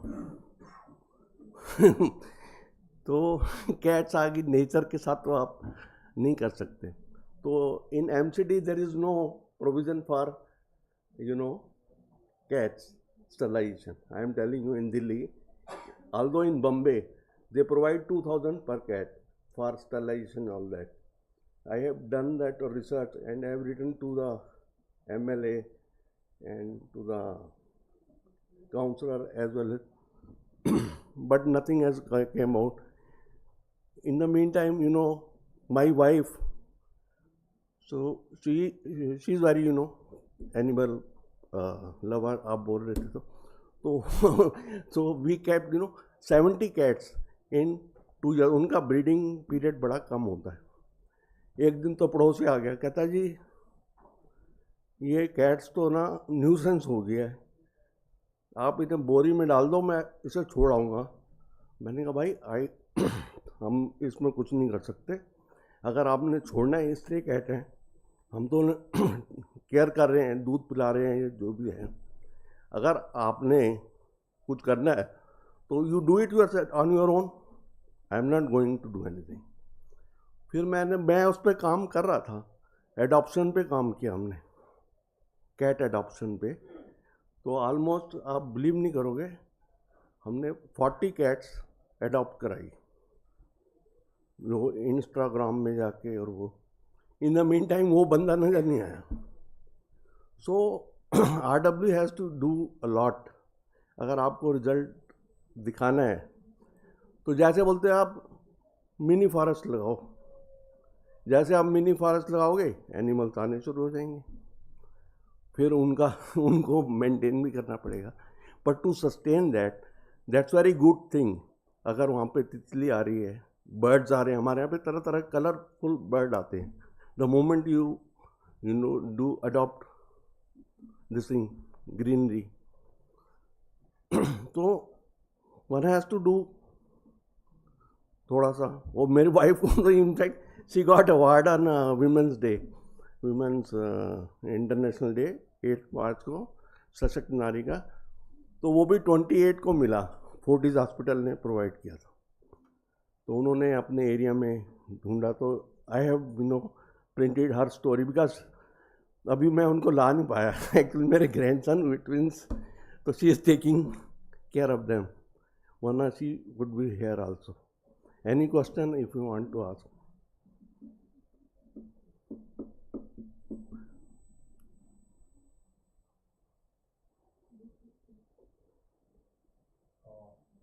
हाँ जी। What is your approach towards zero waste in RWA? I mean, if we try to focus on the sources, I mean, if we try to cater the waste on at source itself, what do you think? How easy it is or practical it is to have a probably zero organic waste? I am doing for the last 10 years for my own. अगर मैंने किसी और को बताना तो पहले मुझे खुद करना पड़ेगा।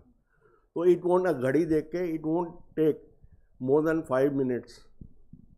जो आपका गीला कूड़ा है, मैंने ऐसे वो रखा हुआ है गमला, उसमें गीला कूड़ा होता है, वो कंपोस्ट बिन में डालते हैं, 400 लीटर्स का है, तो अपने आप खाद बन जाती है, हमारी सोसाइटी को खरीदनी नहीं पड़ती।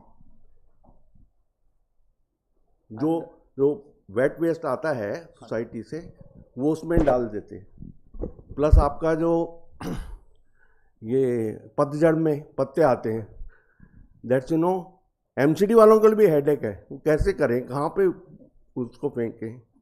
तो व्हाट आई डिड, वो भी उसमें डलवा देता हूँ, वो थोड़ा पानी डालो तो वो एयर कंबस्टन से वो उसका कंपोस्ट निकल जाता है। So that is the key thing. Thank you. और कोई क्वेश्चन? मेन बच्चों को इन्वॉल्व करना चाहिए, वो भी मैंने किया था, सॉरी मैं बताना भूल गया, कि usually both husband wife working, तो what my wife and we did, हमने बच्चों से शुरू किया।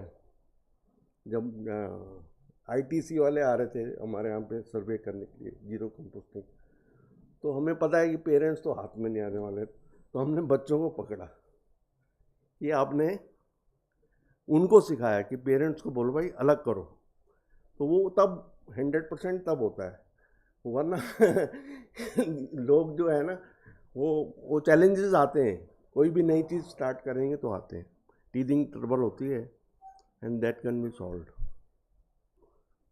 Any other question?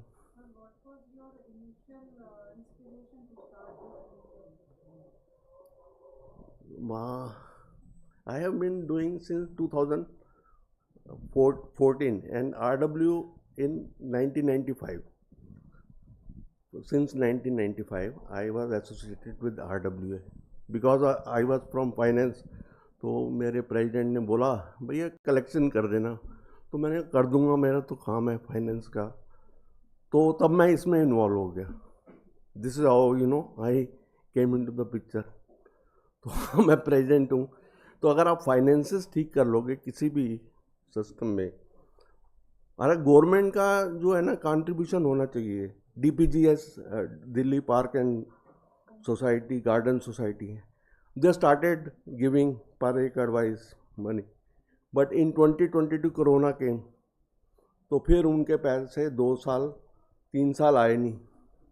Then they said हमारी तो छोटी सोसाइटी है, जो बड़ी सोसाइटीज में भी कि इसको सीए से साइन कराओ, फोटोग्राफ्स डालो, and to put objection to stop the, वो प्रॉब्लम आती है, फेसिंग प्रॉब्लम।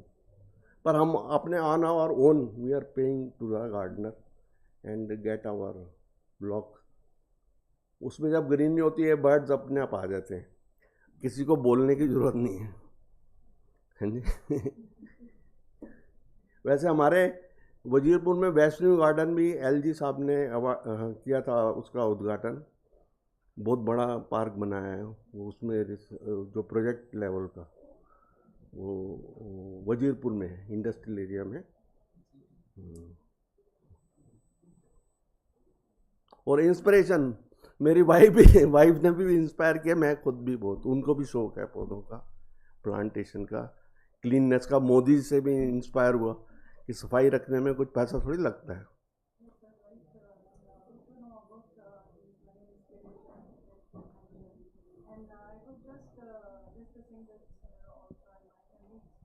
इस तरीके का अगर और गवर्नमेंट भी इस तरीके से प्रमोट करे RWS को अवार्ड्स में, तो may be that can set as an example for other societies also to start service. मिलता है, उस अवार्ड से फर्क पड़ता है, चाहे चेक दे ना दे, पर अवार्ड से भी फर्क पड़ता है। आजकल when you publish these things on social media, तो हमें ऐसे लगता है शायद फ़र्क नहीं पड़ रहा, पर फ़र्क पड़ता है। बहुत लोग, जैसे आपने कहा आपकी इंस्पिरेशन इन सोर्सेज से स्टार्ट हुई, बहुत लोगों की शायद इससे स्टार्ट हो कि इन सोसाइटी को अवार्ड मिला है तो हमें अपनी सोसाइटी के लिए। अब हमारी तो कैट्स ने मेरी वाइफ को अवार्ड दिला दिया, जो 200 लोगों में से 28 को मिला, फोर्टिस हॉस्पिटल शालीमार बाग। तो मैंने उनकी स्टोरी दे दी, मैं क्योंकि पॉलिटिकली भी लोगों से मिलता रहता हूँ काफ़ी मेरे एरिया में, तो मैंने ये नहीं बोला कि मेरी वाइफ को ज़रूर देना, मैंने कहा उनकी स्टोरी छाप देता हूँ, तो I have given to them. तो उनका हो गया सिलेक्शन, और उसमें एक ACP हैं अपना, उनका भी था, 2 पद्मश्री थी, नलनी कमेलनी भरतनाट्यम की पद्मश्री, उनको भी उसके साथ मिला। मैं वाइफ से बोला, मैं कहा उनको तुम्हारे साथ वाइफ से उनके साथ मिला है।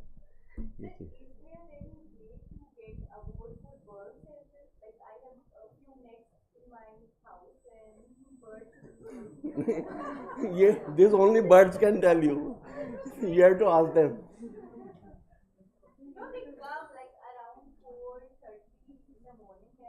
पड़ोसी तो परेशान नहीं होते ना, नहीं हमारा।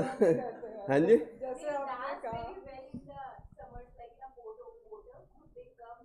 अभी मैं भरतपुर गया था, क्लब महिंद्रा का वहाँ पे है बर्ड सेंचुरी भरतपुर में, तो मैं क्लब महिंद्रा में ठहरा, वहाँ पे 115 पीकॉक है। तो जब आप इतना अच्छा मेंटेन करते हो ग्रीनरी, अभी मैं भी बोली थी कि जब ग्रीनरी करते हो तो पक्षी अपने आप ही आ जाते हैं, किसी को कहना नहीं पड़ता। कोई जिना यहाँ पे एम्पल में बोल रहे थे, तो आपको अपने आप मिल जाएगा, आप लगे रहो। ठीक है, any other question? Thank you so much, sir. I would request Meenakshi ma'am to please come and felicitate sir. मैं तो यंगस्टर्स को आगे आना चाहिए एक्चुअली, मैं उनके साथ हूँ। आई एम 65 ऑफ एज मेरा 65 है। धन्यवाद। Thank you, sir.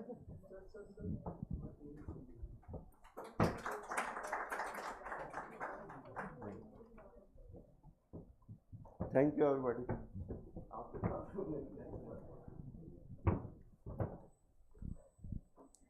Okay, so now we have a brief hands-on training session in which, ma'am, ma'am will explain what needs to be done, and of course we are going to be around to help as to how it is to be done. But over to ma'am. Yeah, perhaps it will not be that new to many of you, but we are going to divide the participants into 2 groups, and we have a layout plan of Dwarka made when the scheme was planned. It is called Papankala, and as part of this is part of sensitization also. We give you the green blue infrastructure layout of it, and you have to give us some ideas how to enhance this blue-green infrastructure to have more to augment or increase the biodiversity of the area. So we are dividing these. The plans will be kept on both the tables. One is the land use plan as it was made in 1989, and out of that we have called out the blue-green network. So I see many of you are from our department only, and also we have others. So please divide yourselves into 2 groups. How much time do we have? Half an hour. And we have also would say you can give a choice of tree species and why.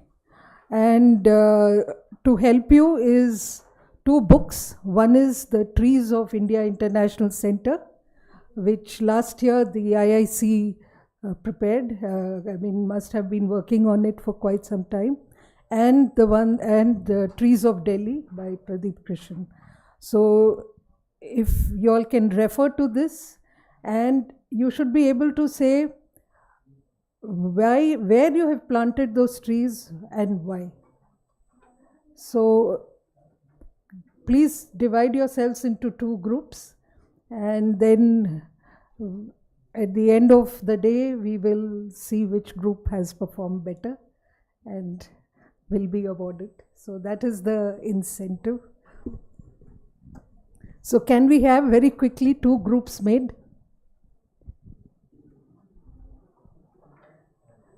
I guess you all are pretty good at making groups. So please do that as fast.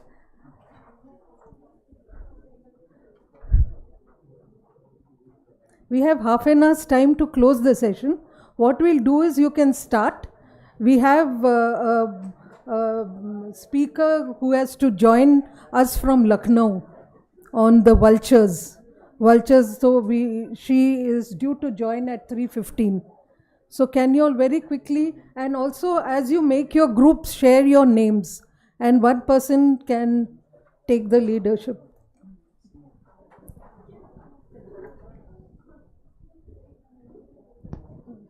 Also, we have these cutouts of the trees. If you want, you can paste them on top of the plan to, once you've finalized, so that it will be easy for us to.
अब वो junction कहाँ है, मेरा कोई intersection या junction कोई है, you have to put that.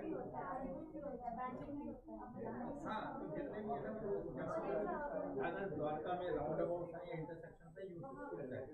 ये हमारे साथ प्रीवियस चीफ कर रहे थे, उन्होंने पूरी स्टडी कंडक्ट की।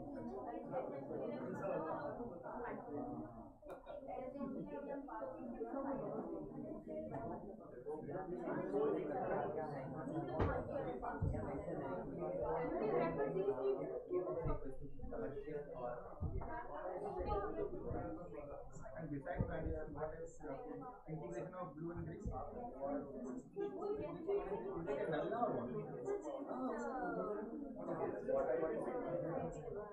Ivy river.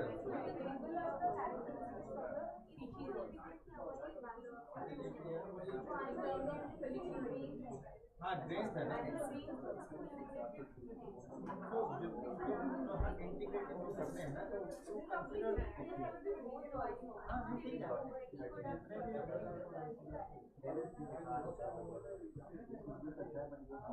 is it still a river or is it a drain? It has become a drain, so why can't we have it?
Please also keep noting down the reasons for planting a certain species on a certain stretch or in a certain area, so that later on when we revisit this, we are able to know immediately.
We have 10 more minutes.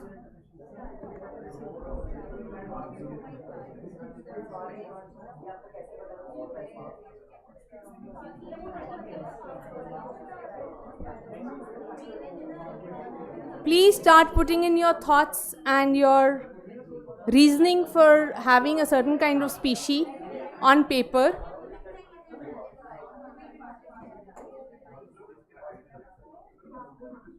So happy to see everyone so excited and full of energy post lunch.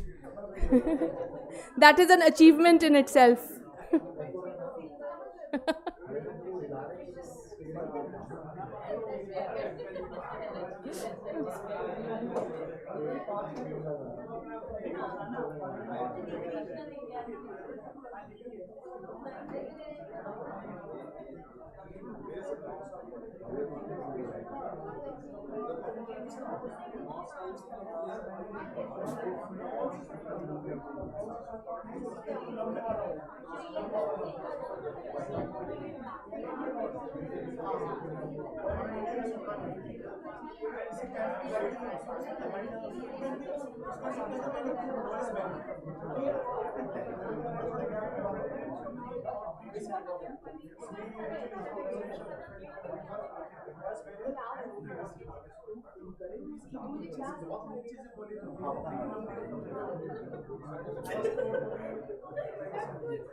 Also, please identify one person who will be able to explain the concept behind the selection of the species and the placement of the species from each group.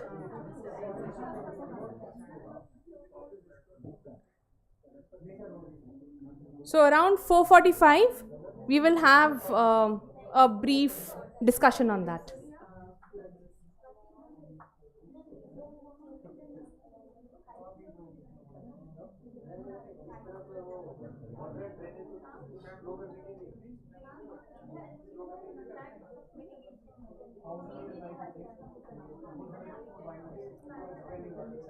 We have 10 more minutes for this activity right now, because another speaker is going to join online at 3:15.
Okay, we have 5 more minutes, and I would also request one person from each group to jot down the names of the group members. So, Manpreet, please can you just do it on the WhatsApp and send it to us? Just note down the names of all the group members.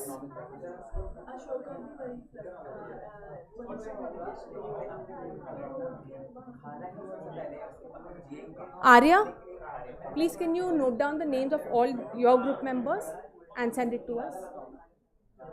Just WhatsApp.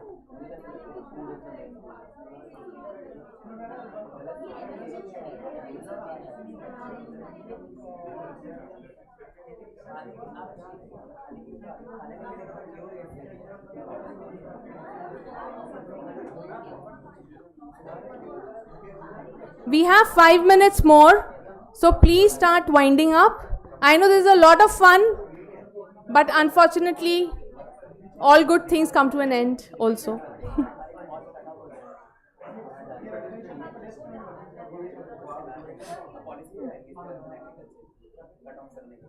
I think the only chirping that is better than this chirping is the chirping of birds. Which species, yes.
Two more minutes.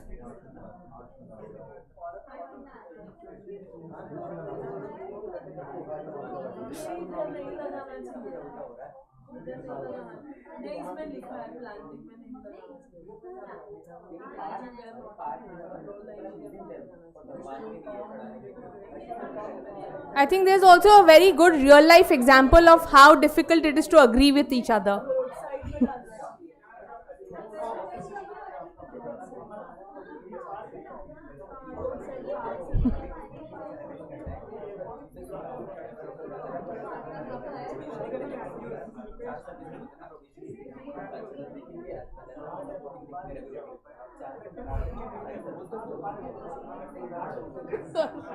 Sir, you can be anywhere.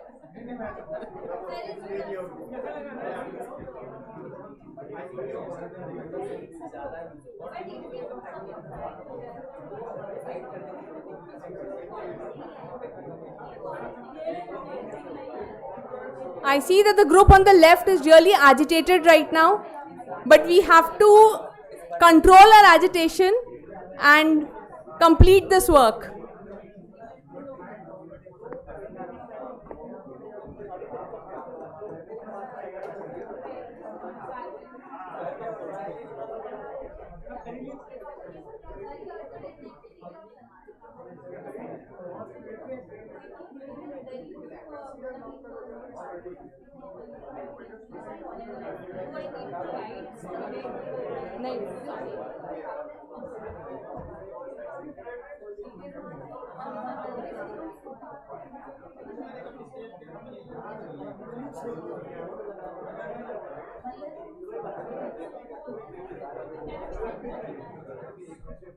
Please start winding up. the work because we have another session from 3:15 which we do not wish to delay.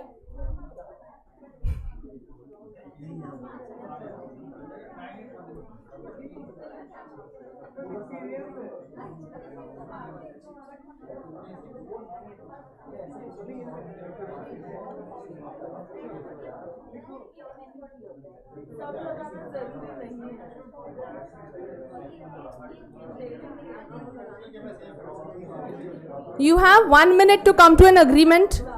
The group on the left. Very difficult task, but please.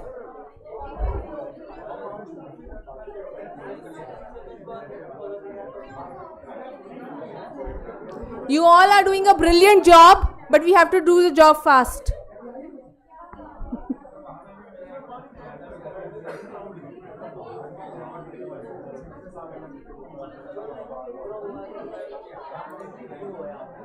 I would request all of you now to walk back to your seats and please take your seats for the next speaker.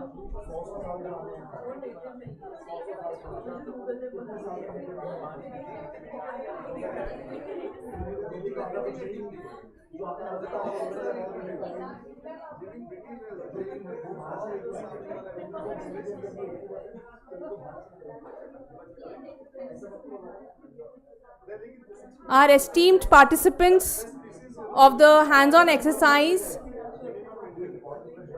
are requested to please go back to their seats.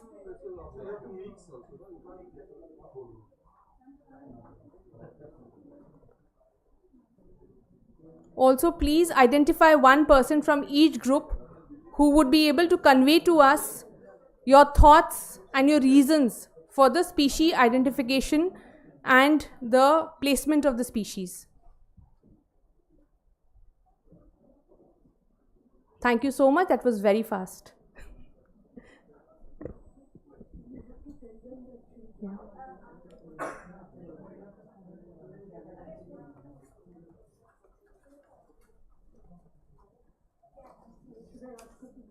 Yes.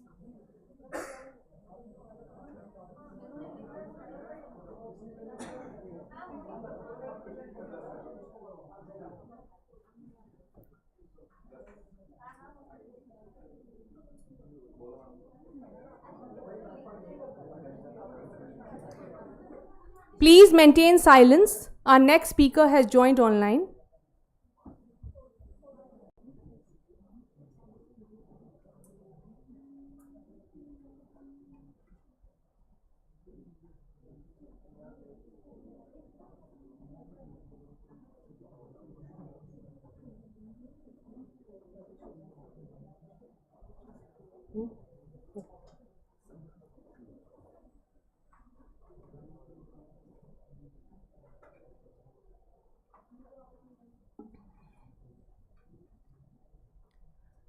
Video बना लेना छोटा सा इस side से लोगों तो सामने आए. We have with us Professor Dr. Amita Kanodia. She is a professor in the Department of Zoology at University of Lucknow with over 2 decades of experience in teaching, research and biodiversity conservation. Her academic and research work spans parasitology, immunology, wildlife conservation, wetland ecology and avian biodiversity, with particular focus on vultures, wetlands and threatened bird species in northern India. Over the years, she has guided several PhD scholars and led numerous research projects funded by organizations such as the UP State Biodiversity Board and UGC. Her work has contributed significantly to wildlife monitoring, biodiversity documentation, wetland conservation and public awareness initiatives across Uttar Pradesh and Bundelkhand. Professor Kanodia has published extensively in national and international journals and has actively participated in scientific conferences, workshops, and conservation programs in India and abroad. She has also played a leading role in organizing biodiversity festivals, wildlife awareness campaigns, vulture conservation programs, and environmental education initiatives. In recognition of her academic and conservation contributions, she has received several honors, including the Congress of Zoology Medal, fellowships from scientific societies, and multiple best paper and poster Awards. Widely respected for her commitment to ecological conservation and environmental awareness, Professor Kanojia continues to contribute actively to research, mentorship, and biodiversity outreach. She would be speaking on species conservation in urban areas, vultures of Uttar Pradesh. Over to you, ma'am. Thank you, ma'am, and good afternoon, everyone. I would like to share my slides. I'm going to speak on vultures of Uttar Pradesh. My lab is working on vultures from last 20 years since 2005, and we are covering the area like UP state as well as the Bundelkhand region, in which we have got the 5 districts of UP as well as the near about 8 districts of MP. So I'll share my slide.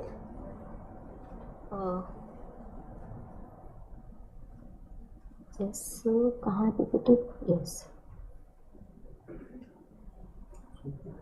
इसको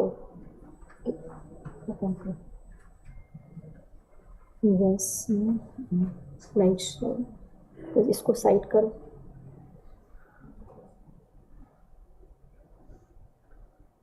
इसको side करो.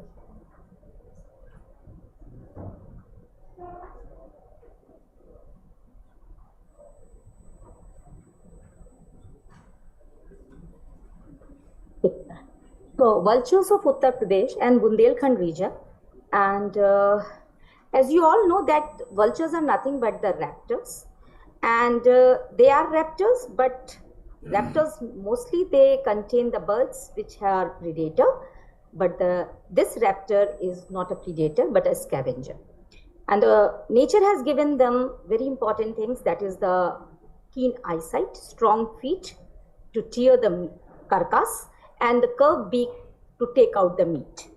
And we have got 2 major families of vultures, that is the Accipitidae and Cathididae families. You will see the picture that mostly the vultures has got the bald head, hooked beak and bald neck. Why bald? Because they have to take out the meat from within the carcass. So if there will be hair on the head and the neck, it will get all mutilated with blood and serum, and that will be very drastic for the health of the vultures. So the nature has not given them, they are bald head and bald neck to prevent themselves from viral infection.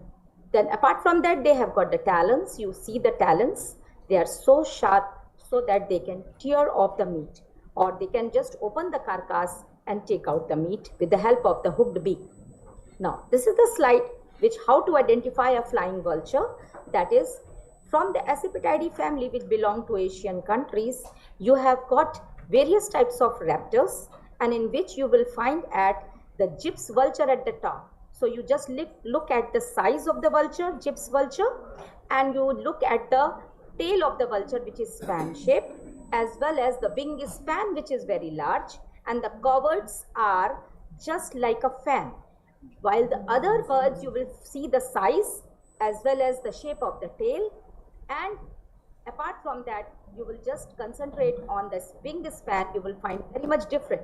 So the gyps vulture, and above that, that is, you find the lemming here, that is the bearded vulture, which is the much larger than the other type.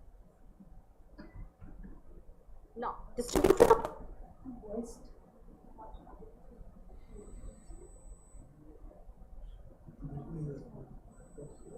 And 15 species in vultures in the Asian countries, and in India you will find the 9 species, and has got 8 species. Now the one species which is not found in Uttar Pradesh is the largest one, that is the bearded vulture, that is Debatus barbatus, which is found in other parts of the country but not in Uttar Pradesh. Now, the classification, what I want to say that the New World vultures belong to the family Cathididae, which are more closer to the stock, while that of the vultures of Old World vultures, they are more closer to the hawk. Then the vultures, they are at the top of the food chain, so they have got a very good ecological responsibility, and They have also been mentioned in various cultural and mythological, they have got also cultural and mythological significance, as in Egyptians, American Indians, Pueblo Indians, Greeks, Persian and Romans. In one community in India that passes, you have heard about the sky burials, as well as you have heard about the Tower of Silence in Mumbai. Then there is another very important, that is Gidraj Parvat, which is a hill of vultures found in MP. And another you have heard about in epic Ramayana, the Jatayu and Sampati. They are nothing but the vultures. And which species? That is the Gyps bengalensis, through literature.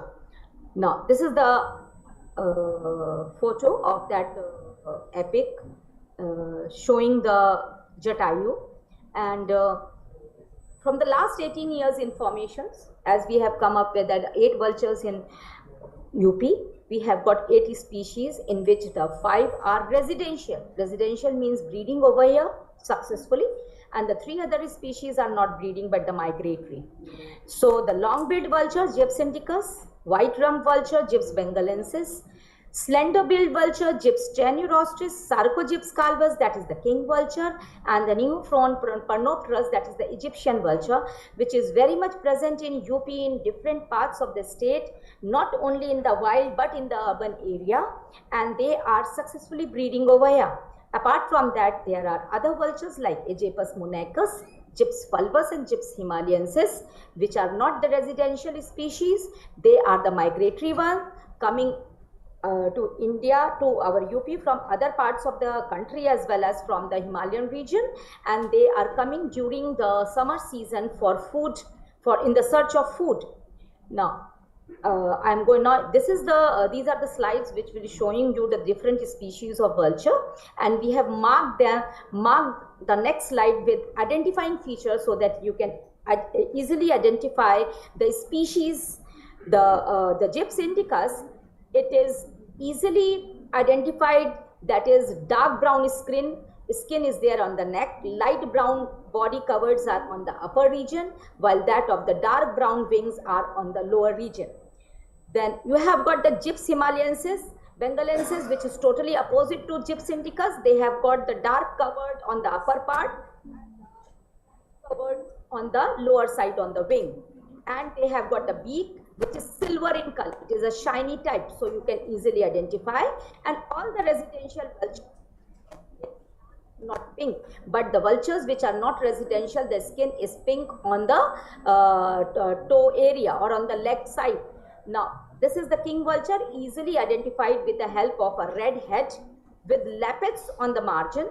In the research, it is very difficult to say that why these lappets are there, but some of the literature says that they have got some thermoregulatory process to control the temperature of the body, and these lappets are there.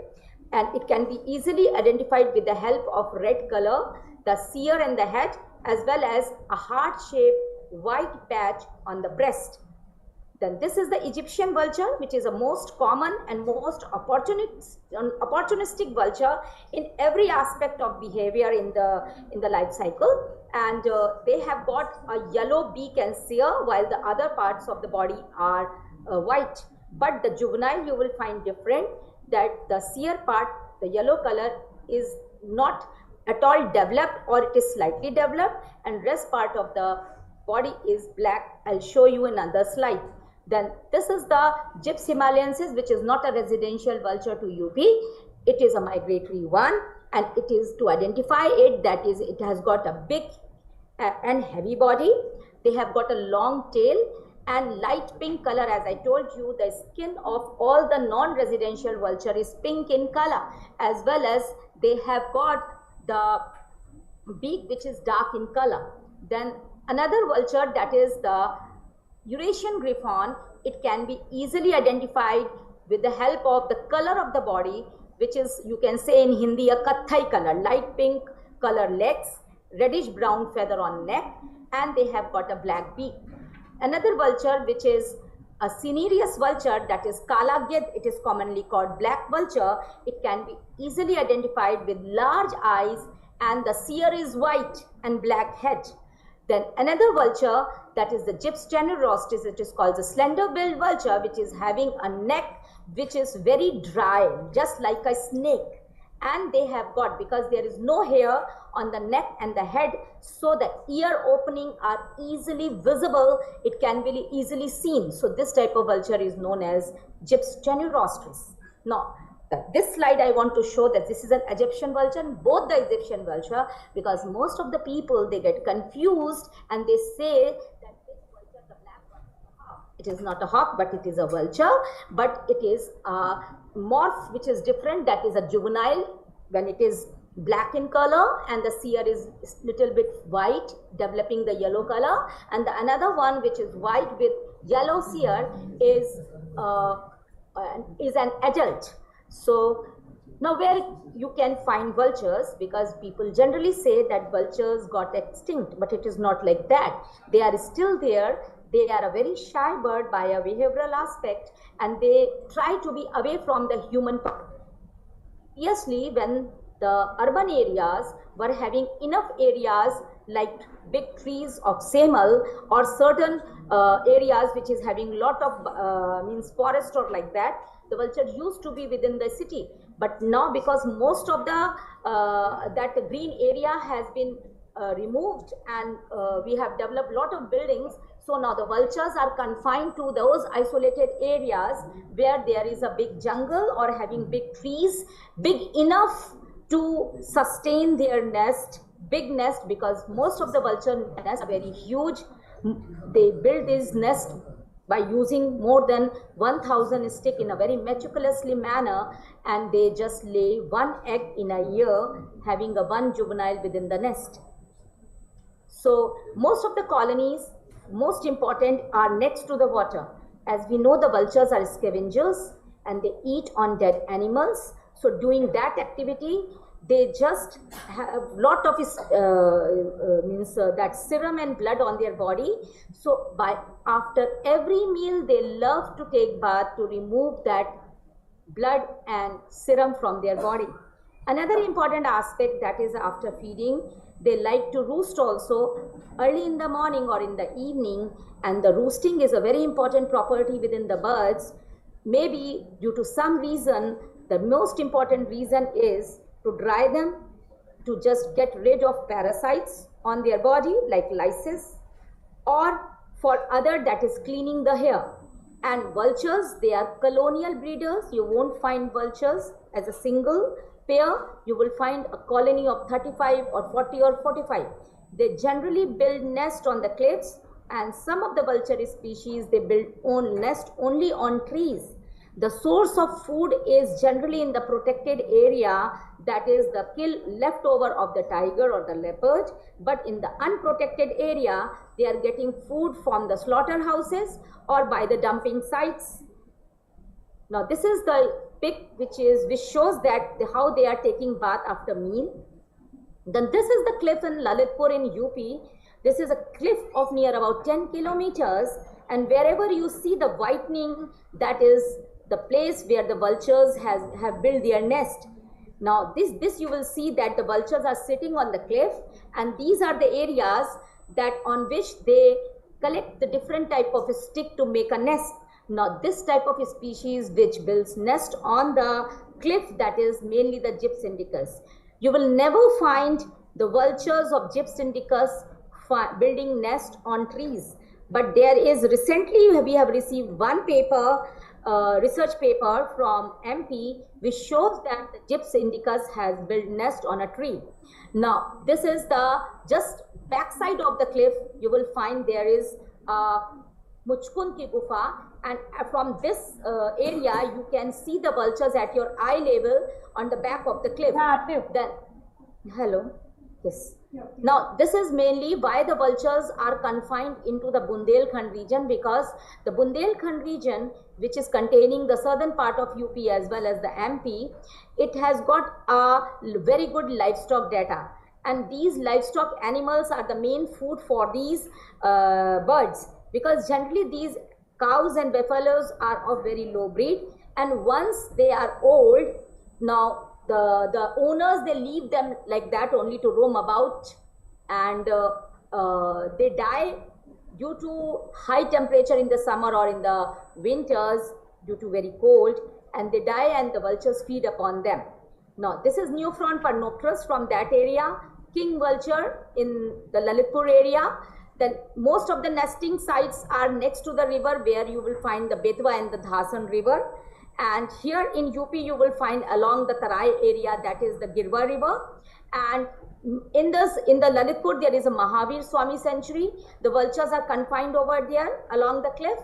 And this is the nesting behavior of the vultures. You will find that the one vulture is flying and bringing the stick that is mainly of that tendu tree. And then their pairing has been done and they are building the nest. Mating is there, and you will find the last slide is of a juvenile. How to identify a juvenile? That the neck is white. So this is a juvenile, and this whole breeding process occurs. It starts in the month of September with pairing and building nest, and it ends by June. So the nest now along the Tarai area, that is the Indo-Nepal border, there is a promising sites of vulture in Pilibhit Tiger Reserve, in Dudhwa, and in Katarnia Ghat and Maharajganj area. So I'm going to show you the slides. That is, this species is the Gyps bengalensis. So literature says that the Gyps bengalensis builds nest only on the trees. We have never seen the nest of Gyps bengalensis or the king vulture on a cliff. They generally build nest on the trees, and mainly the huge trees like Arjun, Semal, Bargat, but not the small trees. Now the Semal is the most important tree for the vultures because it has got less leaves and flowers. So they get a very good space for building nest, supported by many branches, big branches. The tree is tall, so the predator cannot attack, as well as the vulture can take off during flight. They can easily take off because the wing span is more than 1 meter, 1.5 meter. So they need a space to fly. Now this is the Himalayan griffon, which is roosting in Gonda site on Semal tree. Then this is the Gyps bengalensis roosting on Semal trees in Behraij. Now the Egyptian vulture, which as I told you, is the most opportunistic feeder and a breeder also, because this is the only vulture which is spread out in whole UP along all the slaughterhouses. Wherever there is a slaughterhouses or that is the meat shops, this type of vulture is found, and it builds nest everywhere, either on trees, on cliff, or on water tank, or on the buildings. As well, it eats everything, including the crushed bone. And that's why there is wherever in the state there is a bone mill, where generally the bone of the dead animal is collected and crushed to form a fertilizer, to convert it into a fertilizer. There you will find more than 500 or 250 Egyptian vultures over there. So this is Egyptian vultures feeding near slaughterhouse in Jhansi. Then Egyptian vultures near slaughterhouse Deva Barabanki, Sambal Firozpur. Now, apart from that, the breeding site and the feeding site, the most important aspect of vulture life cycle is the roosting sites. So generally they need huge trees to roost, and we have found various type of trees on which the vulture roosts. You can see the roosting of Gyps indicus near in Lalitpur on this peepal tree. Then distribution of vulture according to different ecozones. So till now I have told you there are 3 important behavioral aspects of the vultures, that is the feeding site, the breeding site, and the roosting site. If you want to conserve a vulture, you have to conserve all the sites so that you can conserve vulture. Now the distribution of vulture along different ecozones in Uttar Pradesh, and this map is of 2011. We have divided the UP in 4 ecozones, and along that we have seen that most of the vultures, Egyptian vultures, are on the western side and along the Indo-Nepal border and in Lalitpur. And vulture occurrence in 2010 to 11, you will find that in the winter and summer season, the survey was done and observation was made 1, 2 or 3 times, and we have found these types of vulture. Then according to the data, you will find this, that the census was done in winter and summer, and wherever you will find the red spot, that is the vulture occurrence over there. Then this is the data in Balrampur, that is 656, and near about 230 vultures, that is in Lalitpur, that is the highest over here, and the lowest one is near about 22 in Jhansi and 7 in Shravasti. So this is the data of 2011. I'll show you the slides of the recent data also. So estimated population of vultures in Uttar Pradesh at that time, it is given over here the maximum, that is total we counted 2087 vultures over there in different regions. And this slide is very important, which proves that the most of the vulture colony and the nest are next to the water body. So you will find the peak which is showing the presence of the vulture is next supported by a peak of water. So wherever there is a water availability, the vulture sightings has been done.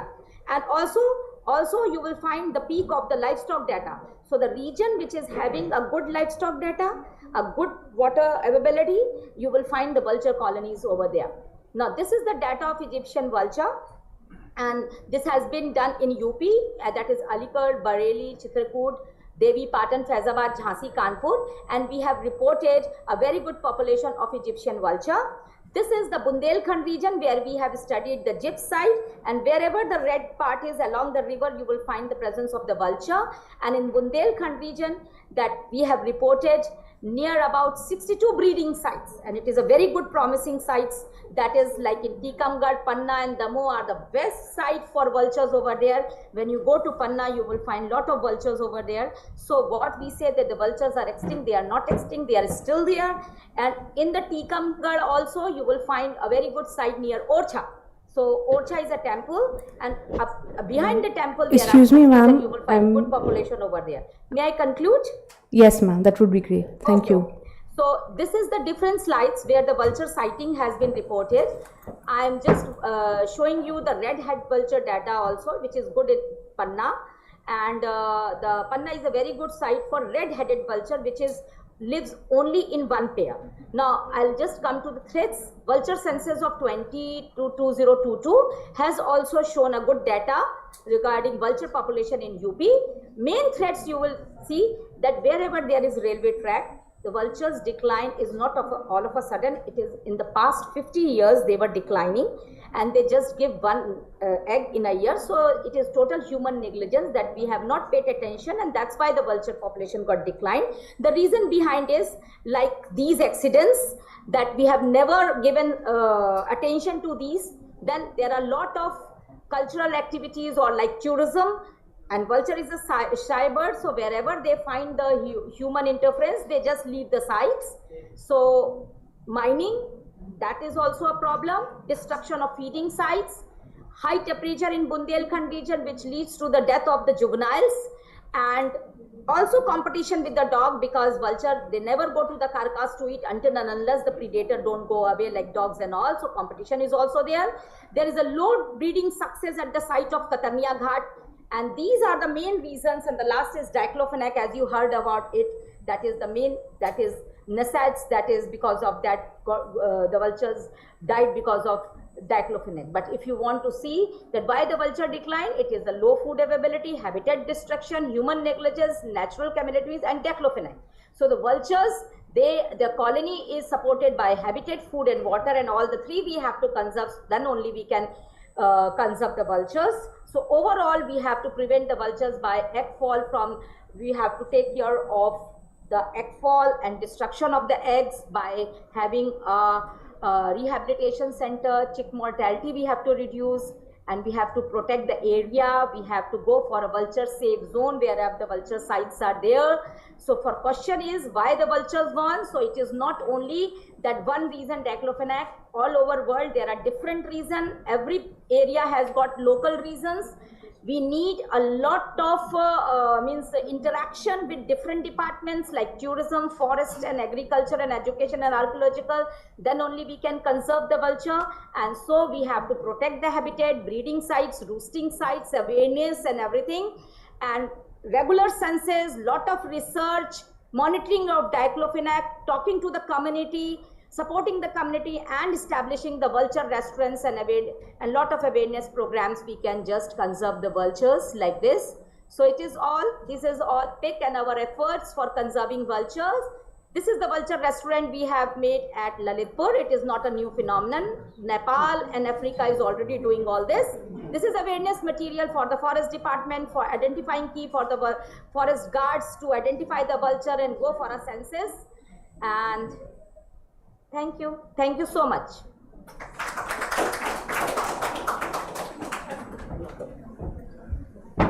Thank you. Thank you, ma'am. Thank you, ma'am, for sharing your valuable insights. And it was truly very, very nice to see so much about vultures. I'm sure most of us did not or were not aware that there's so many kinds of vultures, and this is the kind of habitat that they have. Okay, right. Thank you for giving me the opportunity to speak about vultures, because I want to, every time I want to just share the knowledge what we have done in last 20 years, so that the people, if they are have seen the vultures or they know the sites, they can go for conservation. Thank you so much. Thank you, ma'am. Our next speaker is Nivedita Verma Harisena. She's an environmental planner specializing in geoinformation and earth observation from ITC University of Twente, the Netherlands. She has worked in corporate sector consulting for impact assessments. Her doctoral research has been on landscape ecology from ETH Zurich, Switzerland, on understanding time lags in species responses in human modified landscapes, focusing on the Swiss Plateau region. Currently, she is pursuing postdoctoral research at University of Marie and Louis Pasteur in Besançon, France. I'm sorry for the pronunciation.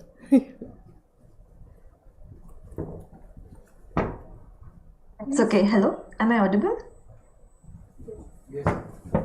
Yeah. Yes, you are. Please proceed. Yeah. Okay.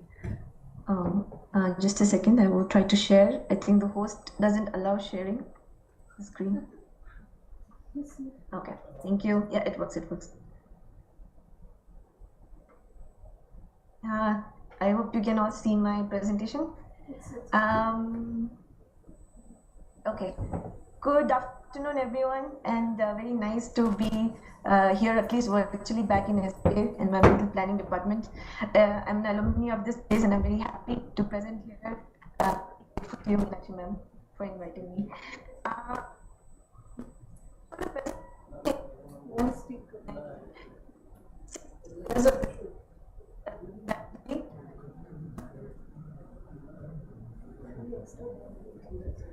Available at your is available one Google search away. So I hope it inspires you to at least search for the. So brief understanding of who I am. I finished my environmental planning masters from SPA New Delhi 2017. I went on to do my masters in geoinformation and earth observation in University of Twente. I really realized that remote sensing is a very good tool that planners must have. Again, available to you at your fingertips. And I worked in corporate sector consulting for impact assessments after that for 2 years. Then I got a doctoral research opportunity in ETH Zurich. I finished that last year in November 2025. And now I'm a postdoctoral researcher in University of Marie and Louis Pasteur in Besançon, France. So what do I do? So I have a very vivid background, diverse background. I'm an architect, I'm a planner, I'm a remote sensing specialist, and then now I call myself a landscape ecologist.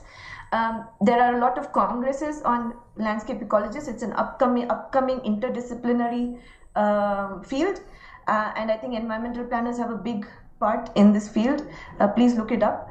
And landscape ecology is basically the study of how the landscape structure, so your land cover, your climatic variables, your waterways, etc., how all of that together define ecological processes, and how that can be understood to define biodiversity outcomes. If you try to understand it, there's a whole lot of things. So there is habitat amounts, there is configuration, there is how connected patches are, how isolated patches are, and there's a whole bunch of species traits, like can the species disperse fast, or are they density dependent, or are they specialist species, or are they generalist species. So it might seem like a lot, but there are a lot of tools available to you to go step by step to understand the biodiversity in your local area. The first tool that I will present is called species distribution models. These are similar to regression models. I think all of you know what this is.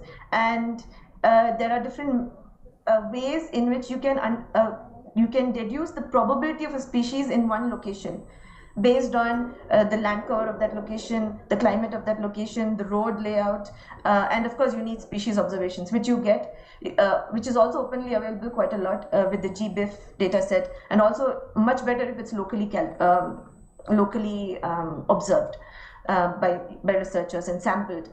But this will help you get a map of whatever your research area is, and this can be regional or it can be local, and it will tell you the hotspots basically it will be statistically significant hotspots in your region. So it's very useful. Please look it up, species distribution models. There's also, secondly, there is something called, I think many of you know the SLOS debate. Should you have one single large patch or should you have multiple small patches and configured differently? It's still a debate. There are so many papers written on it. No one really has a final answer. What is the best way to go about conserving fragmented areas? But to do this research in your local area, you can use things called habitat network models. Habitat network models only needs land cover information, and it needs how an indication of how fast a species can disperse across the landscape.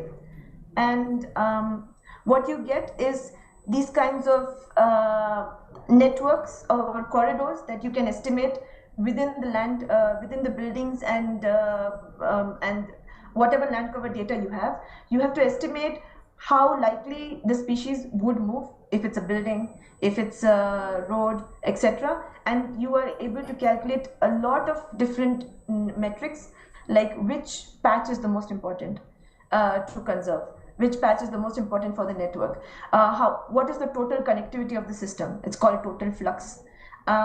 Equivalent connectivity, so you can compare two cities, you can compare regions to find out what is more connected, which is a better connected urban system, and more. There's so many more metrics for you to help you plan an area.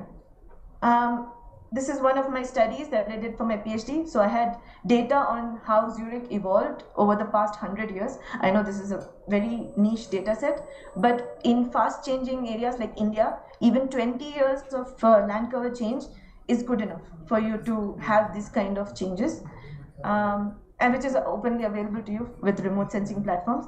And you can basically understand how species will move across the city. These yellow polygons are estimates of, given the dispersal ability of a species, how it is likely to move. And these are very useful to get these kinds of patterns across the urban or your region or your urban area. And you can find areas that host a lot more species historically. You can find areas that are very mosaic systems. And please read my paper on this, and it's interesting for planning. Yeah. The third model that I will teach you, I will present to you is individual based models. And here you basically use agent based models of species, and you can estimate how they will assemble across a landscape. These can be meta community, given the structure of a landscape, what the biodiversity will be. And of course, the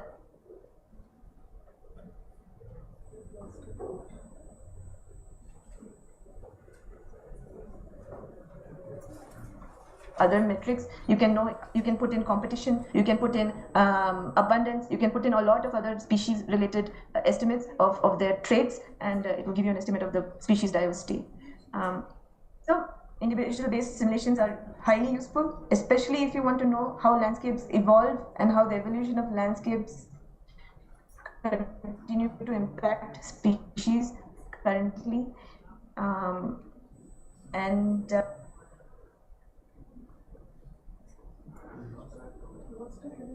I'm sorry. Am I back? Yes. Yes.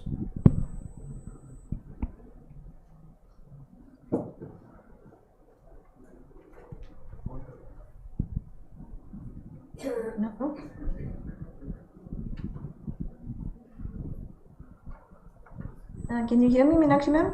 Yeah, you're back, yes. Continue, please. Okay. Yeah.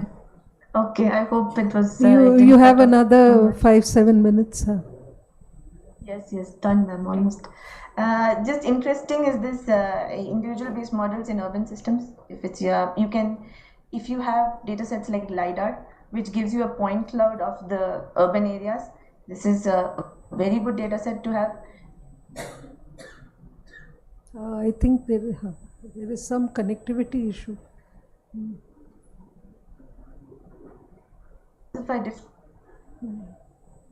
It's going off and on. Yeah.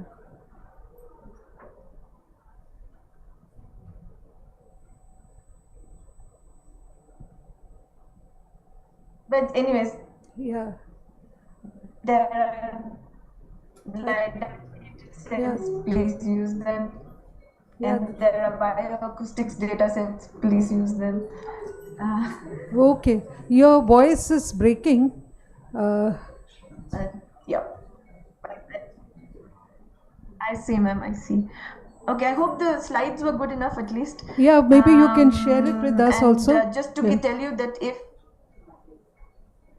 yes, we will with you, I'll share it with you, and there's a lot to be done. And hopefully, with the right capacity, you can make a different future for our cities. Yeah, thank you so much. I'm glad we could connect. Look forward to meet you sometime soon. Okay, thank you. For sure. Thank you. Yeah, bye.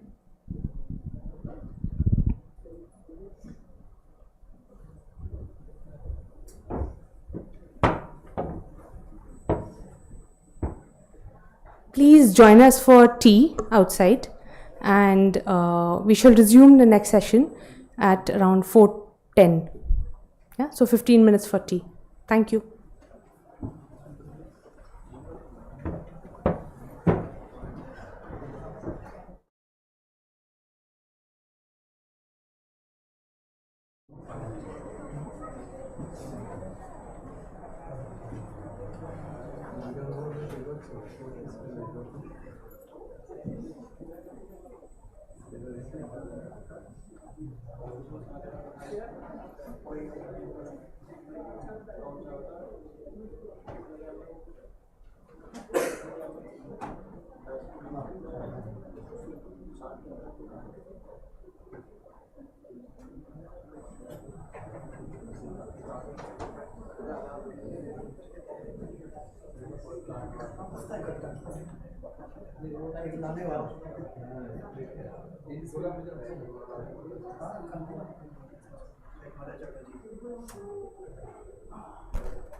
कैसे दिक्कत आती है, कैसे होती है।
Speaker और है ना online Anushree.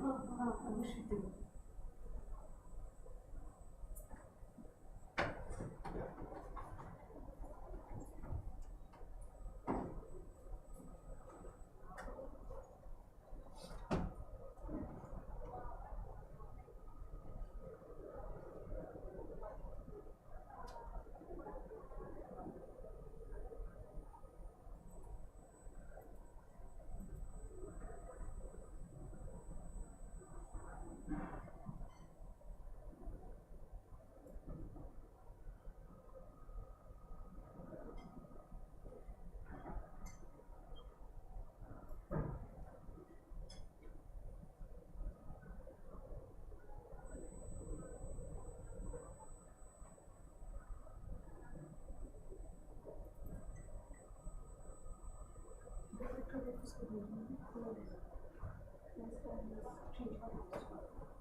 Check, check, check, check.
Check, check, check, check.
इसका प्रिंट आउट निकाल के डायरेक्टर से और दादा वो निकाल दे एकदम हाँ अप्रूवल को पेमेंट गाँव में काम नहीं कर रहा है हाँ urban design in villages of अच्छा वहाँ से अभी तो बहुत काम करता है अभी नहीं कर घूमते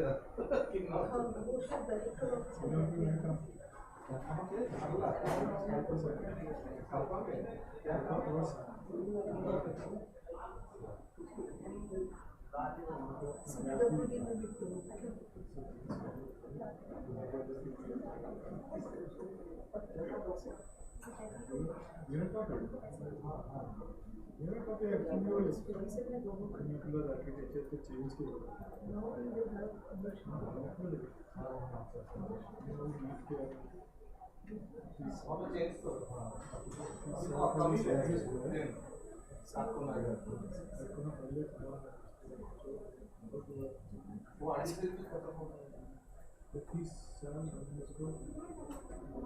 जो पक्का घर बनाया वो पड़ता है वो क्लाइमेट प्रूफ नहीं है वो भी वुडन में चला जाता है विंटर में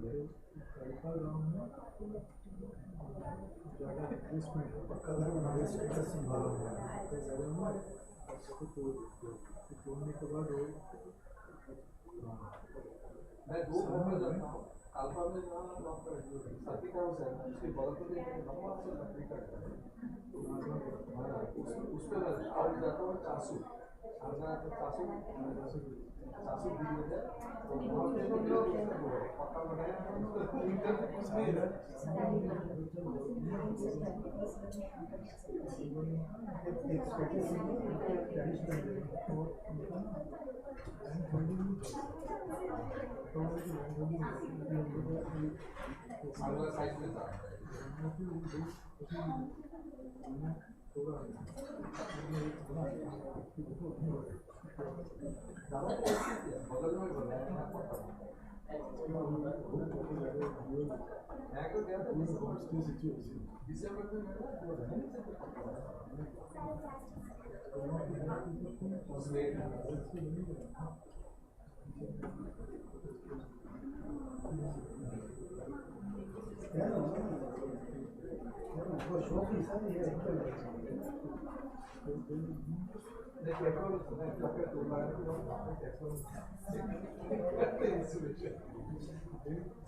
that is the drawing from most actually जिसको हम आजकल लिविंग रूम कहते हैं, लिविंग रूम को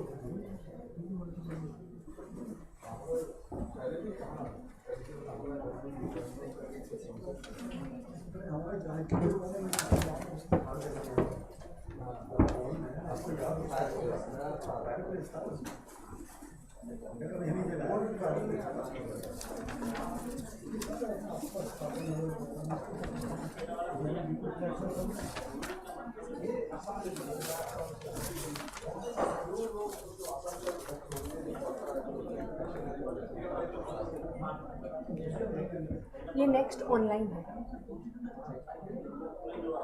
ज्वाइन किया उन्होंने।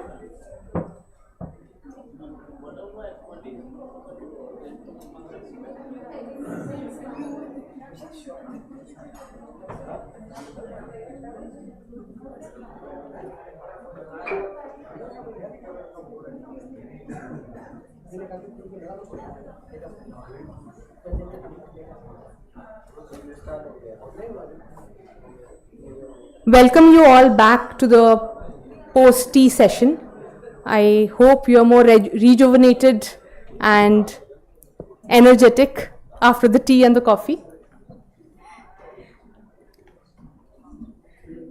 We have amongst us Ms. Anushri Tiwari, South Asia Region Lead, Urban Biodiversity Hub. Anushri is an urban ecologist with expertise in nature-based solutions and urban adaptation, focusing on advancing urban biodiversity and resilience. She has worked extensively across cities in South Asia and Southeast Asia through her role at the Urban Biodiversity Hub, where she has contributed to integrating biodiversity into urban planning and policy. Ms. Anushri collaborates with global organizations, including IUCN, to drive ecological restoration and develop frameworks for sustainable urban development. She is currently engaged in the Science-Based Targets for Nature for Cities project with Metabolic and SBTN shaping future urban strategies. Recently, Ms. Anushri has also contributed to the C40 Adaptation Finance Academy, focusing on driving investment towards climate adaptation in cities. Her work highlights the intersection of ecology, urban development, and climate adaptation, aiming to create sustainable and resilient cities across rapidly urbanizing regions. So we welcome you and over to you. Thank you. Thank you. Thank you so much. Can you hear me? Thanks.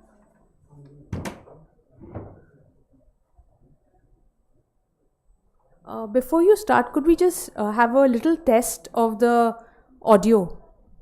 Yeah, I'm speaking. Can you not hear me? I think you need to be a little louder or maybe be closer to the mic. Yeah, now can you hear me? Yes, much better. Thank you. Yeah. Okay, perfect. Can you see my screen? If you could just confirm that real quick. Is there an echo?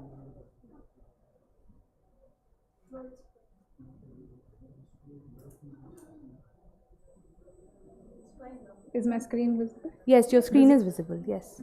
Okay. Thank so you. I can start then. Yeah. Thank you so much, and good afternoon, everyone. Or good evening, everyone. And thank you for this opportunity, Professor Meenakshi, to invite Urban Biodiversity Hub at this eminent conference that you guys are attending. Unfortunately, I'm not able to attend in person, but yeah, I've had the chance and opportunity to hear some of the presentations, and it has been a lovely experience. Okay, so I'm Anushri. I'm basically an urban planner, and I think we can just continue with that.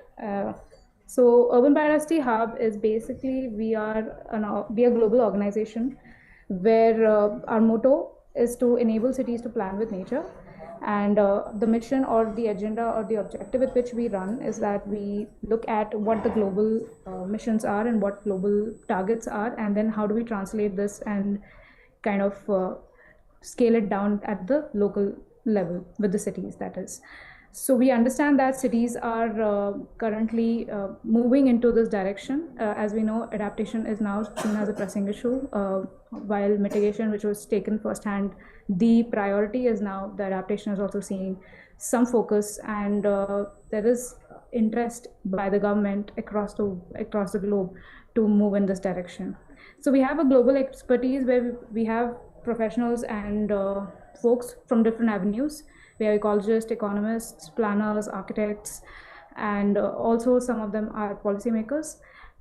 What we enable or what we have great experience in is to look at policy and strategies and to help cities understand what can they do with them and know how can they convert them or localize them at their level.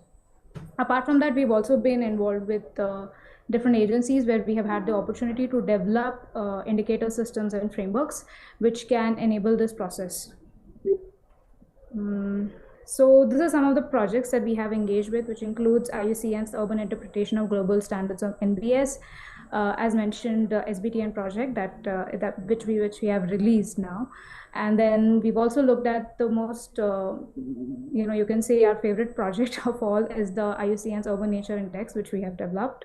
Apart from that, we've also had the opportunity to work with World Bank Group, UNEP, WCMC, amongst others, which are presented on screen. Apart from this, the caveat that Abhab holds is that we have a comprehensive database which is evolving, ever evolving, and this is basically contributions of all the members across the regions which are part of this program. We have Evangeline who's joining us virtually, and also Chandan who's sitting amongst you, who have been part of this initiative, and who are many of us across the globe are trying to get this together, because we understand that there are not a lot of platforms which offer this. So what this database includes is plans, programs that cities have which are around urban nature. So which includes green infrastructure plans, which include green city plans, amongst others, because urban nature is a very complex word, and then we have different meanings and definitions when we look at it when we go from one country to another. We understand that, and that's why this database offers that diversity in the whole wording of urban nature.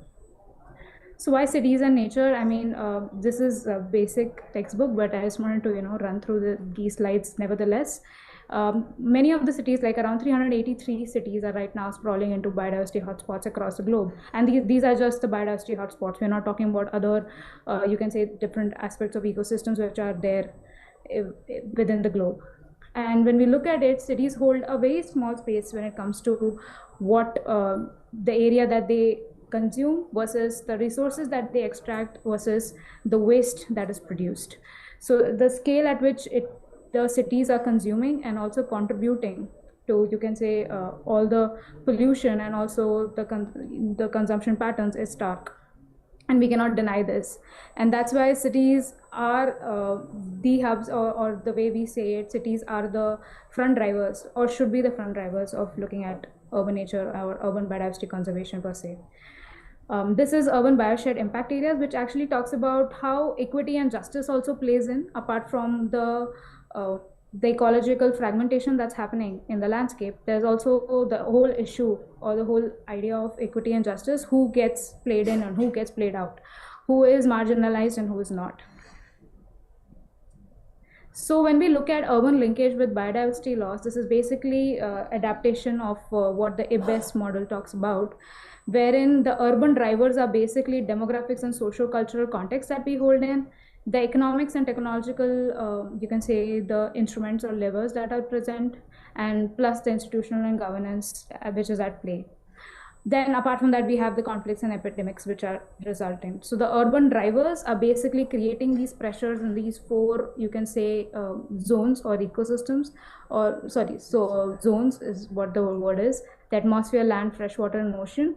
So at all these four ecosystems, there is a constant conflict, or you can say a pull and a push around these urban drivers, and what impacts they hold.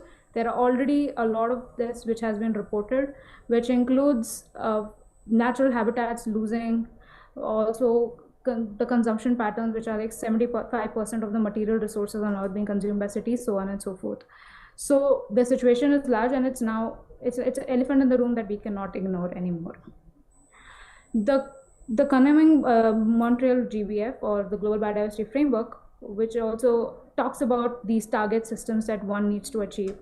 Like SDGs, these are global biodiversity frameworks, or you can say that we need to achieve them, and many of the countries have signed on this. So the target 12 is, most of them do have an urban component, but target 12 specifically talks about increasing the area and quality and connectivity, access to and benefits from green and blue spaces, and also ensuring biodiversity inclusive urban planning and provision of ecosystem service and functions. So there is so why am I talking about this is because there are a lot of global targets, and the way the global frameworks attends to, they are also trying to achieve this. So how can cities respond to this GBF, and how can they contribute, or how can we try to translate GBF right into our LBSAPs, which is the local biodiversity strategic, the plans which we prepare at the local levels, or it could be the master plans that we prepare them.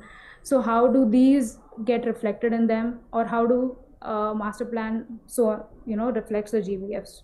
The back and forth between them is very critical, because at the end of the day, what we have witnessed and how NBS is talked about is, it's not just a solution that you come in and plug in. It needs to go with the societal challenges. It needs to attend to something that is a social issue. If it's not solving a social issue, then it's not a nature-based solution. And that's how IUCN also frames it, that apart from being ecosystem improvement or ecosystem rejuvenation or remediation, all of those terminologies being plugged in, if it's not solving a social issue, then it's not a nature-based solution. So when we look at nature-based solution in urban context, there is an increasing need for this concept, and now slowly cities are moving towards this, because there is what it offers is disaster risk reduction, which is now an eminent issue because of the climate change. And then the economic and social development is also plugged in, because NBS solves a societal challenge per se. And more importantly, the core benefit that it offers is the human health improvement that we get to see, which is both at the physical level and also the mental health. So urban NBS, when we look at in urban areas, how do we look at an NBS? So as part of one of our recent consultations, we designed these 5 or 4 steps which one needs to include, which says that design and planning comes at first, financing and evaluation comes as a second step, the governance and engagement comes as a third step, and monitoring and adaptive management comes as a fourth step. All these 4 are critical for an NBS to work and to also sustain itself beyond its project cycle. Because what has been observed is a solution comes in, somebody comes and implements it, and after that it's lost, or it dies away. This is not the way an NBS operates. An NBS needs to be integrated into the governance and the institutional landscape in which it is present. So apart from being contextual, the NBS also needs to be embedded. So I just wanted to run through one of the indexes or one of the tools which enable you to look at NBS and also prepare gives you a step towards NBS is the Urban Nature Index. This was prepared with collaboration with IUCN and Urban Biodiversity Hub. What it offers is that it helps you in making informed decisions. It also helps you in performance tracking in terms of how well are you doing in terms of an indicator, and then how does that indicator or how does it relate to in the larger SDG, GBF targets per se. So it includes 6 themes. Basically, UNI includes 6 themes, which runs from consumption drivers, human pressures, habitat status, species status, nature's contribution to people, which can also be seen as ecosystem services that it offers, and the governance responses. So these are the 6 themes, and within which we have given or stipulated some indicators. These are not inclusive. It's not that one city, we understand that a city's context varies and a city's priorities are also different, and their political know-how, political wills also vary. So when a city is applying Urban Nature Index, they don't have to do all of these 30 frameworks or 30 indicators, my bad. They can choose which indicator is most suited to them and is a priority to them based on their own context. And this is just to illustrate how these indicators also can be mapped across with the SDGs, GBF, and with respect to equity. So this table offers how one indicator can be placed across with respect to the global targets. So when we just to illustrate this and to make it, relatable to you, I just put in a case of example of Thailand, wherein 2 cities, Chiang Rai and Surat Thani, which are 2 different cities with 2 different contexts and histories. We try to utilize UNI or Urban Nature Index as a tool for them to understand what can be their priorities, or to give them a step towards what their city should be around urban, you can say the urban ecological plan that they were preparing. So as part of this, as you can see, I have colored those indicators which were cited by them. Who's them? These are stakeholders, which includes the government, the citizens, some of the folks from the university, so professor academia were also involved, plus some of the youth and IUCN. So all of these people came together and they kind of chalked out what are the important indicators for their cities, and then how do we move forward with it. So when the next step after identifying, this indicator is critical or this theme is critical for my city, I look at, okay, so then what could be the data set that can inform that indicator. So we had you can say roundtable discussions and also on-ground investigation, so as to understand, okay, now what could be the proxy data sets or to inform these indicators or themes, or for the city to understand how they are performing with that. So just to illustrate this with a case example, so for example, you can see that a municipality and a province and a academia, how they looked at, okay, so which are the data sets or data sources that they can identify, but apart from that, how much effort is also required. So we understand that cities normally they don't have the time and energy to put in. They have a lot of things to do in their day-to-day activities or day-to-day, you can say, issues that they have to counter, which are priority 1. These things take a back seat. So the efforts also which need to be partaken to get to this data source, and also the limitations of this data. So we had this whole exercise, and it was very insightful to understand from different stakeholders what they understood for the theme or a particular indicator, and also when they were discussing amongst themselves, they realized how they could collaborate together, what one stakeholder offered and what other stakeholder could use and bring together. So after this whole process was done, what followed was to okay, so we have this in place, we have the indicators, we have the data sets in our mind. Now how do we move it to, how do we understand the evaluation of it in the feasibility context? So we utilized the Urban Invest model, which was basically utilized to to look at the cost benefit analysis and to showcase, okay, what could the benefit of applying an NBS on a particular site give to the city. This is just to showcase how for Chiang Rai this was undertaken by using the flood, which was a major issue of the city, how they kind of arrived at, these could be the potential sites which need to be looked at. So just to get to, just the whole cycle of NBS, which I wanted to offer in a very short time, hopefully I was able to get to you guys about something or give something to you guys in terms of matter. What happens is in urban NBS is an iterative process. So understanding that one needs to review and move into this cycle again and again to understand what happens is very important. So when we look at the components of an urban NBS implementation, first of all, what happens is we need to have a baseline for a city. If we don't have a baseline, if we don't know where we are, if we don't have a benchmark, we don't know where to go. So the baseline condition or baseline assessment is critical, and I think CBI, which is City Biodiversity Index, the Climate Smart Cities Framework, the CSCAF, the Urban Nature Index, these are some of the tools which are already out there, and some of the cities are also looking at them, adapting them.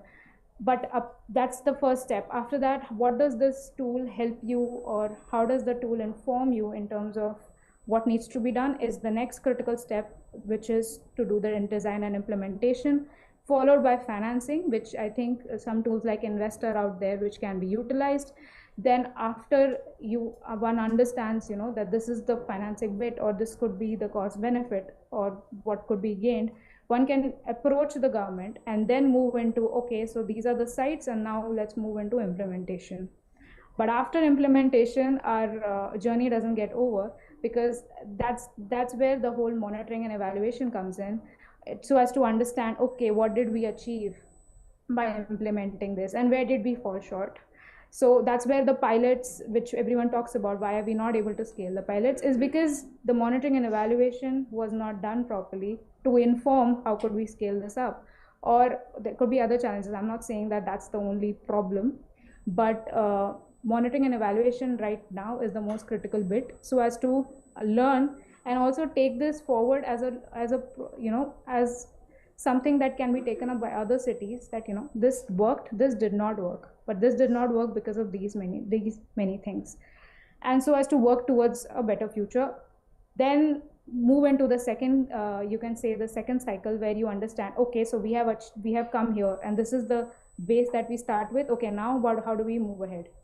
So just to say that this is a cyclical process, an urban NPS, and right now just to tell you that the Thailand project is being implemented. I mean, the solutions have been designed and they're now being implemented, and hopefully we'll know the results in the future. So this is a long the time frame for an urban NBS to actually see a fruit or light of the day is quite long, but the whole process is messy. It is messy indeed, but it is quite you can say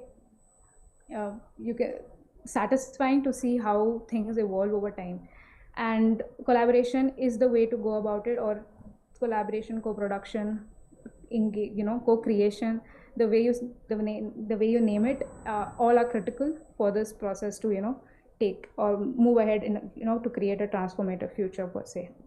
I think that's it. I just with the time I had, this was all that I could offer. Hopefully this was all beneficial for you, and please reach out to us. I'm Anushri again, and South Asia region lead at Urban Biodiversity Hub, and we work with cities to help them plan with nature. Thank you.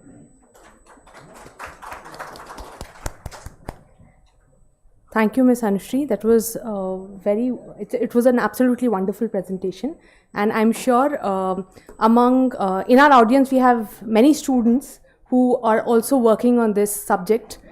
They would have truly benefited from this. Thank you so much. Our next speaker is Shri K.K. Jwadar. He's the former Chief Town Planner, TCPO. He's a senior urban and regional planning professional with more than 3 decades of experience in urban development, regional planning, infrastructure policy and governance, a former chief planner of the Town and Country Planning Organization under the Ministry of Housing and Urban Affairs, Government of India. He has played an important role in shaping urban planning policies, development strategies, and infrastructure programs across the country. Shri Joadhar has contributed to a wide range of nationally significant projects, including post-tsunami rehabilitation planning in the Andaman and the Nicobar Islands, regional planning for NCR Delhi, sustainable urban mobility initiatives, flood mitigation planning, and smart city development. He has also served on numerous national committees and expert groups related to urban development, climate resilience, spatial planning, housing, and governance. In addition to his professional work, he has been associated with academia as a visiting faculty member at the School of Planning and Architecture, New Delhi, and has regularly delivered lectures and presentations at national and international conferences on sustainable urbanization. So please, we invite you to share your thoughts with us. Do you have a presentation? Yeah. Presentation? So he will run the presentation. Yes, it will. Okay. Thank you, Vidisha. Thank you for giving me this opportunity on this, Yeah. Before I run through the slides, I want to say a few things on that my initiative. Okay. Yeah, it is on green roofs. And then what is green roofs? The green roofs, it plays a significant role by creating micro habitats, which promotes urban biodiversity, and they also, give support to the plant species, birds, and also the pollinators. And this kind of initiative, it aligns with the biodiversity efforts that we make. And today, I like to, give a presentation about an idea that transforms something we often overlook, that is the rooftop above us, into a powerful solution for energy efficiency and sustainability. Traditionally, you find that, the rooftops are unused or they are underutilized. But just think, it can become, a living ecosystem that reduce heat, conserve energy, and generate clean energy, clean electricity simultaneously. And my presentation, here I want to explore the integration of green roofs with solar photovoltaics, where nature and technology work together in harmony. In cities like Delhi, where rising temperatures and increasing energy demands are major challenges, I think this kind of approach offers a practical solution for reducing energy consumption, mitigating urban heat island effects, and promoting sustainable urban development. And as you can see that, the title that my initiative is on, the integration of green roof and solar potentials. And, in this my first slide, I'll just run through the slides now. Yes. This slide, shows that, how, where we can have, how green roofs and the solar system can work together. This is, I think, this is not in India, this is somewhere outside. And what is actually the concept? This concept of green roofs are not new. We all of us, I think, heard about the, the existing, the hanging garden of Babylon, that kind of, rooftop garden was already, there, I think.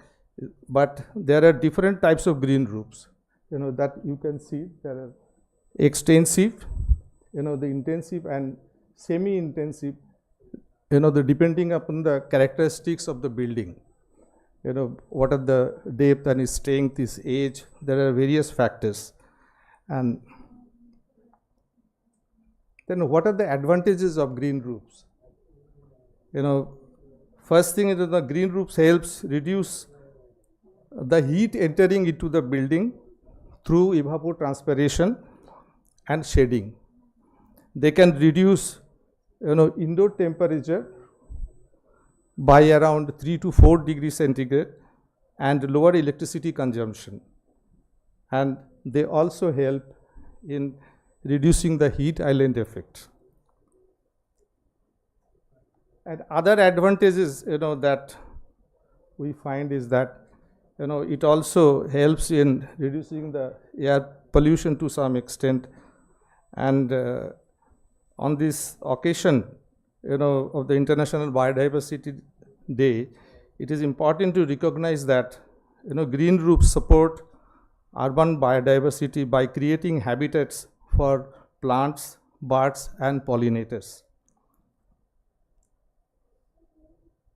And now you can see, this slide shows the potentials of, Delhi's, solar power. It talks about the solar power, that a large portion of rooftops across the residential, commercial, and public sectors can be used for solar energy generation, making it a strong opportunity for clean energy.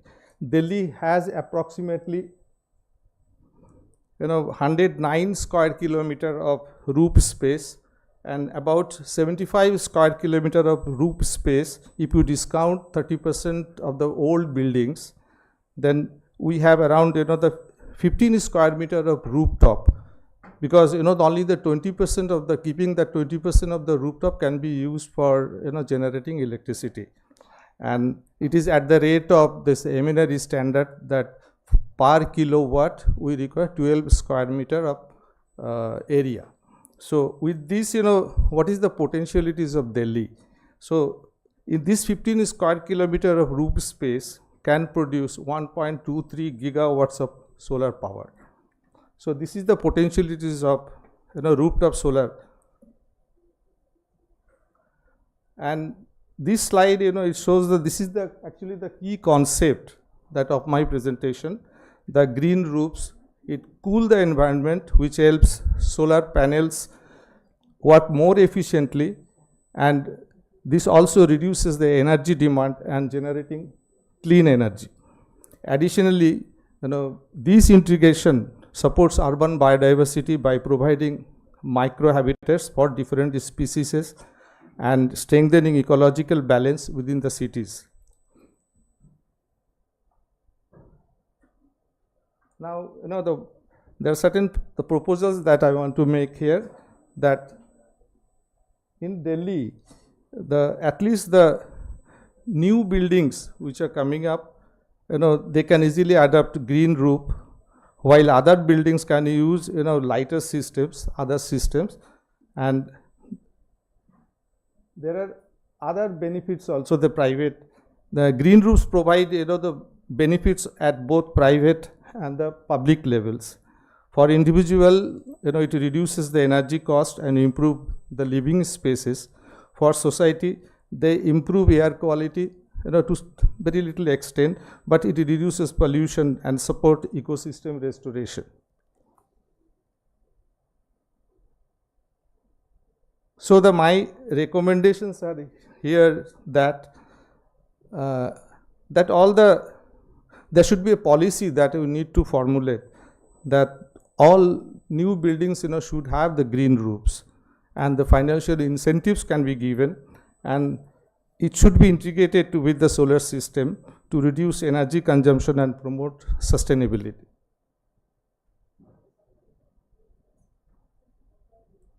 And this is my project. You can see, about 1.5 decades ago, this used to be my roof. Just when I took over, I got the allotment of this DDA flat in Sarita Vihar. This was, I tried initially, but there's a lot of problems started coming up. Then that was in I think late 90s I started, and now this is the roof that I converted into, adding the solar panels, and also you can see the plants. This is the terrace. Now I can find, and it also produces lot of the vegetables, which I think supplies food, and it also demonstrates the food production and also the self-sustenance. And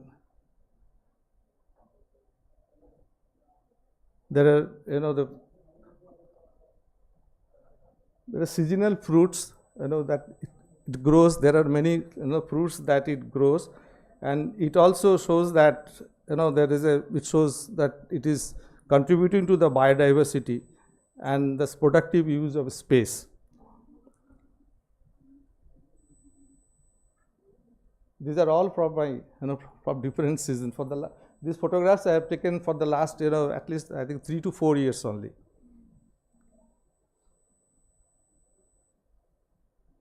And the seasonal flowers, it also highlights that, it's also adding to the beauty and also improving the air quality and also supporting the pollinators.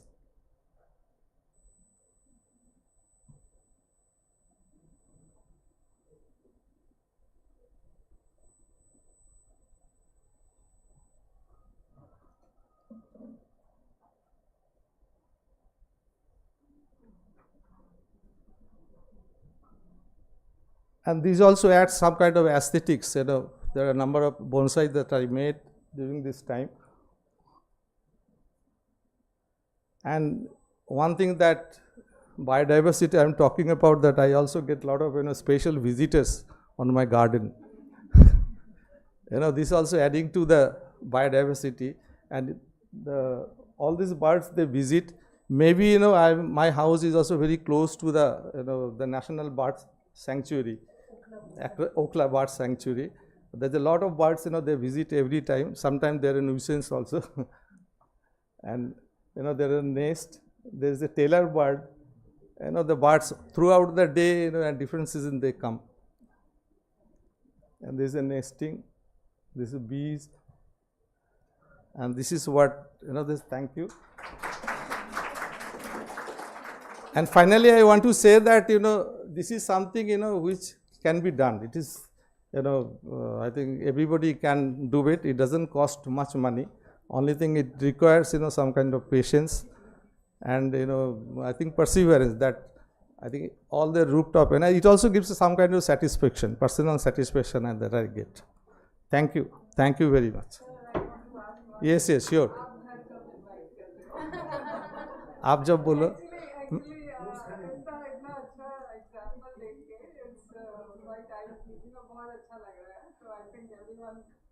आपको तो challenges में बताया ही नहीं.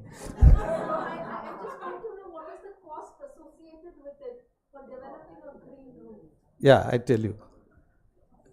I was typical, I was a government servant. All my, pay commission areas have gone into this. But I didn't take money from my GPF account. But it doesn't cost that much. Only thing that, first you have to take care of your terrace. Now, the DDA terrace is that over the slab they have a mud faska, over that they have brick tiles, and above that, they have grouting. What I did is that, I did not disturb the slab. I removed the grouting. I laid the fresh grouting with waterproofing coating, जिसको जीरा रोड़ी बोलते हैं, उसके साथ पूरा छत पे मैंने लगाया. Then I got the ceramic tiles. These ceramic tiles are assorted ceramic tiles that you can buy in bulk from the stockist. All the this thing. They will give you very cheap because they want to get rid of it. तो उसको जब मैंने लगाया, उसके बाद में problem को तो मेरे रूफ का प्रॉब्लम सॉल्व हुआ. But what about the parapet? Because parapet will be the same problem again. Anything I keep on the parapet, I water it every day. Through parapet also there was a seepage. Then I did also, I put the same tiles throughout the over the parapet also. It is just like a swimming pool I made. So, and it is a good slope. And now you can see the top floor. I don't have anywhere even seepage. Even the house, without I think anything on the roof also they get seepage problem. I don't have that problem. ऊपर से क्या हुआ, मेरे जो electricity bill जो था, वो now my top floor house is as good as a ground floor house. It is as cool as 3 to 4 degree temperature. It has come down. Then by adding, that my solar panel, it is 5 part. I didn't tell you where I get this so much of water. How much water it takes to water. I don't use fresh water. I use the entire kitchen wastewater. I pump it on the Mamti. There is a separate tank, and on an average in a family, if it is 4, to 300 to 400 liters of water, you are wasting into the sewer. What I do then, I collect this water and it is pumped onto the Mamti, and then again I water. At least now, because of this heat and this thing, it is not sufficient. I have to use a little bit of fresh water. But other than this, April, May, when the rain starts, until the next April, this water is sufficient. That means I am not using any fresh water. Fresh water means is very costly. It is not that I am, wasting. I am also spending money. It is also, wastage, national wastage, if I am using the treated water. So this is one solution, and that 5.5 kilowatt of that power, it generates almost now with this kind of sun and the longer day, I get around, on month, 600 unit of electricity it produces. If my consumption is, 1200 to 1500 units per month, you can imagine, half of that. These are all on-grid system. They have a net metering. Whatever, when I am not using, the DISCOM, they are buying it. In the night, I draw. And at the end of the month, it is the how much I have drawn and how much I have given them. In some of the months, at least in October and November, and this February and March, that DISCOM is supposed to pay me, because I consume less than what I am actually producing. Those monies, they remain in their account, and those are adjusted later on when this bill comes. So these are the challenges. You have to work very hard initially, but after some time, I think when it stabilizes, only these 2 months, I couldn't come in the morning. That is one of the reason. I was with my plants only. हाँ, क्या पूछ रहे थे आप?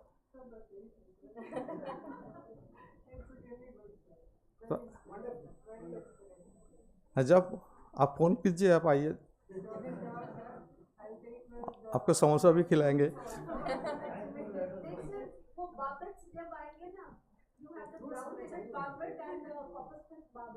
हाँ हाँ, ठीक है. आपके आसपास बूढ़ी प्लांट्स हैं. We have visitors in SPA campus now. Brown-headed barbets. Okay. Every afternoon it falls. हाँ हाँ. Every afternoon it falls. So we also have those birds now. Right. Another advantage is that, I am from Assam. I was born and brought up in Assam. The kind of vegetables we eat, a lot of leafy vegetable, which I don't get in Delhi, I grow in my terrace. Especially in winter, I go for high value crops like bok choy, broccoli, which are very costly in the market, and also lettuce. This grows fantastic in Delhi. Mangoes, yesterday I got 16 mangoes, but and 4 of them, this monkeys ate.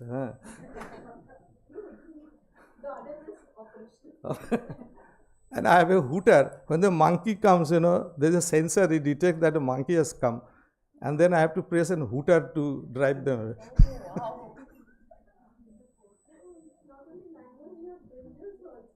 Yeah, brinjals now also we have the brinjals, the gold one. Yeah. Okay, I go anything. Challenges बता दिया बस. पैसा ज़्यादा नहीं खर्चे होते, लगे रहे. और एक दिन में खर्चा नहीं होता ना, एक महीने में नहीं. ये जो गार्डन हुआ, ये 15 साल में बने हैं. मैं आपने उतना पैसा खर्चा नहीं किया. Thank you. Thank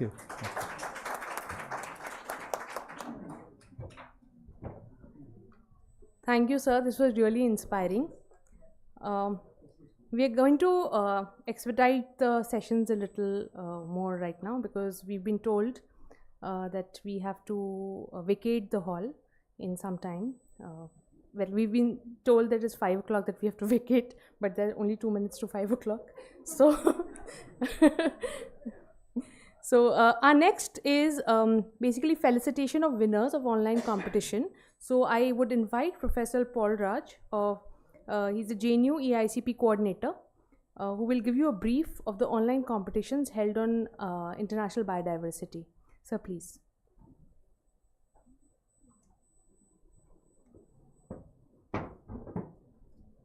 Thank you for the opportunity. At the outset, I would congratulate the SPA team for wonderfully organizing this conference and successful completion of this conference. Thank you for the opportunity to give this winners award here in this platform.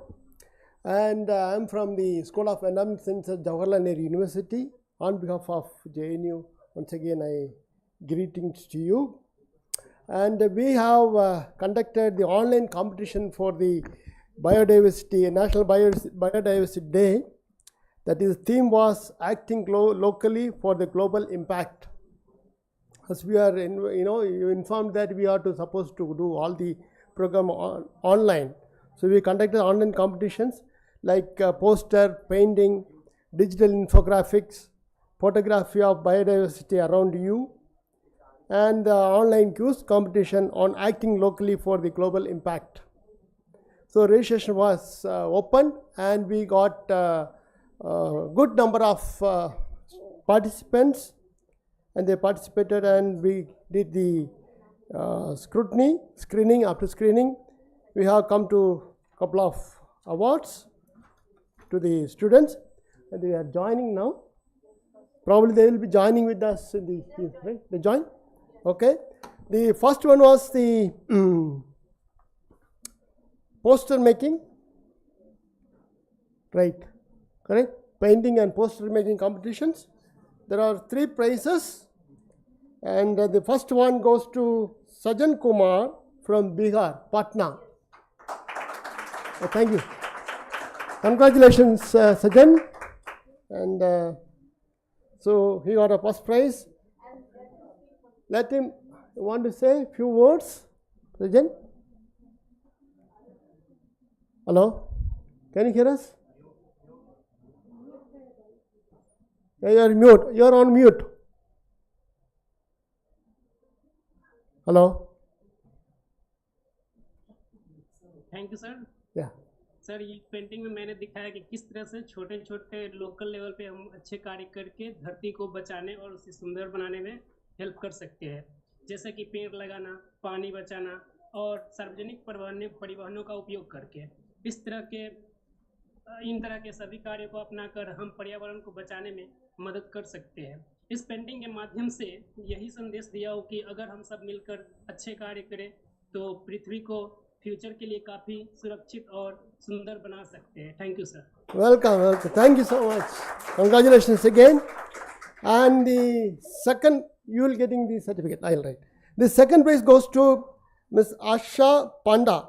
Miss Asha Panda from Odisha, Utkal, Odisha. Is she joining? Congratulations, Aisha. Hello. Thank you, sir. Thank you so much. Yeah, I want to say a few words. Thank you for organizing this beautiful competition. I have portrayed about the beauty of biodiversity and the ways or the steps we can take to conserve our biodiversity and how we can act locally for having a global impact, that is saving our precious biodiversity at global level. Yeah, thank you. Thank you. Keep doing it. And the third prize goes to Sanvi Yarkopa, Karnataka, Hubli, Karnataka. Is he joining? Yeah. Hello. Congratulations. Thank you so much, sir. Yeah. You say a few words? Yes. Nice. Theme, acting locally for global impact. It shows how small actions taken by people in their communities can help protect the earth and create a better future for everyone. Oh, thank you. Thank you for nice work. Congratulations. Keep it up. All right. Thank you for joining. And the next one is the digital infographics that we got. See, this is from international. We got one student from Sharjah. All right. Is he joining? Sarja? Yes, sir. Ayush. Is Yes. from Sarja. Krishna is Sapal. Ayush. Ayush. Hello. Yes, school student. Oh, congratulations, Ayush. Great. Yeah. So, want to say a few words? Yes, sir. Yeah. So first of all, good evening, everyone. My Good name evening. is Ayush, and I'm very happy and honored to receive this award on International Biological Diversity Day. Biological Diversity Day reminds us that every plant, animal, insect, and living organism plays a very important role in keeping our planet healthy and balanced. Biodiversity also gives us clean air, fresh water, food, medicine, and a safe place to live in as well. Even small actions like planting trees, recycling, saving water, and protecting animals can create a very big impact for our earth. This year's theme, Acting Locally for Global Impact, teaches us that positive changes start with us, in our homes, our schools, and our communities. When we care for nature around us, we are helping to protect the future of our planet. And I would also like to thank JNU EIACP for organizing such a meaningful competition and giving students just like us an opportunity to participate. Even as competition like He's below 15 years. Thank you. He's below 15 years. Yeah. But anyways, good. Yeah, well, done and good interactions. Thank you. Keep doing it. All right. Then the next second prize goes to Sajan Kumar again from that Patna student. The same student he came, no? Yeah, The first- same. yeah. He did well. Yes, in paint. Thank you again, Sajan, for the second award. Congratulations. All right. Due to lack of time, we will move on. Okay. Thank you again. The next event is biodiversity. The biodiversity around you. That we got a three prizes for the persons and the photographs. That is result of the photograph by the students and the participant. The first prize goes to Dr. Surgiv Girge. Dr. Sugri? Sugri. Yes. Sugriv Girge, right? Maharashtra. Is he online? He is a veterinarian, and he sent the photograph. You want to show the photograph? The photograph of what he sent. The first This one. was- He It's an sent it. exoskeleton of horseshoe crab. Yeah, Yes, That's what- exoskeleton this photograph of he horseshoe sent. crab. So He is joining? No. He's joining. on just He- yes, audio. Audio is there. You can. Hello? Dr. Sugri.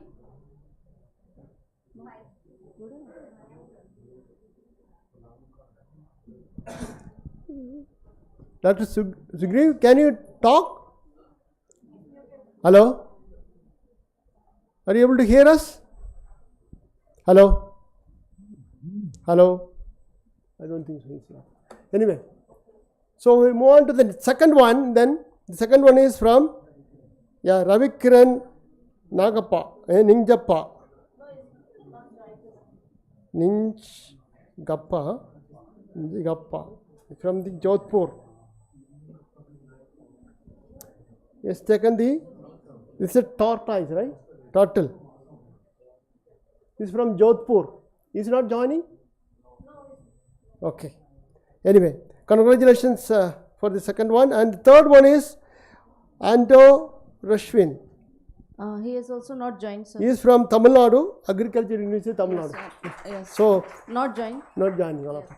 Anyway, congratulations to all the prize winners. And the last one is the online quiz competition we conducted. That is for the same theme, acting locally for the global impact.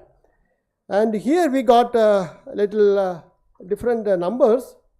So there are, because it's the online marking system, Google Form Online.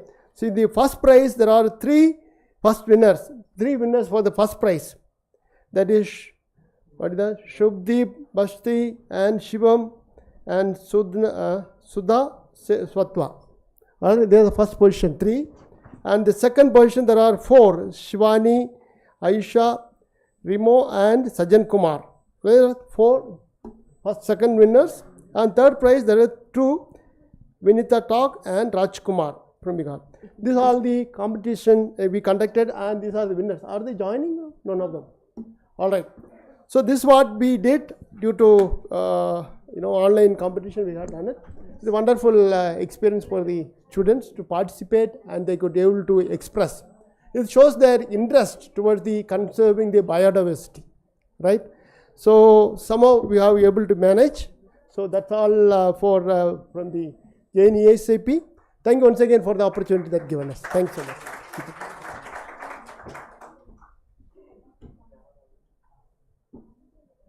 Thank you, sir, and congratulations to all the winners. Moving on to our next section. So we have a felicitation of winners for best concept of layout plan. For this, I would like to invite Professor Mahavir to please,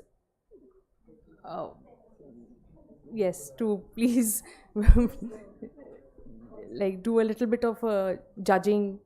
So what we're going to do is, one person from each group can come and they can explain what they have done, what is the concept behind their work. So for this group, who will be coming?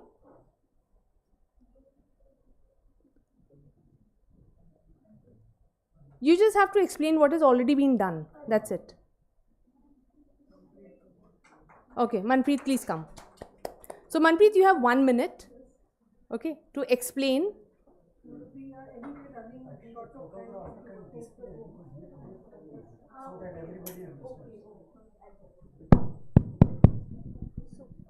So we have different land uses here.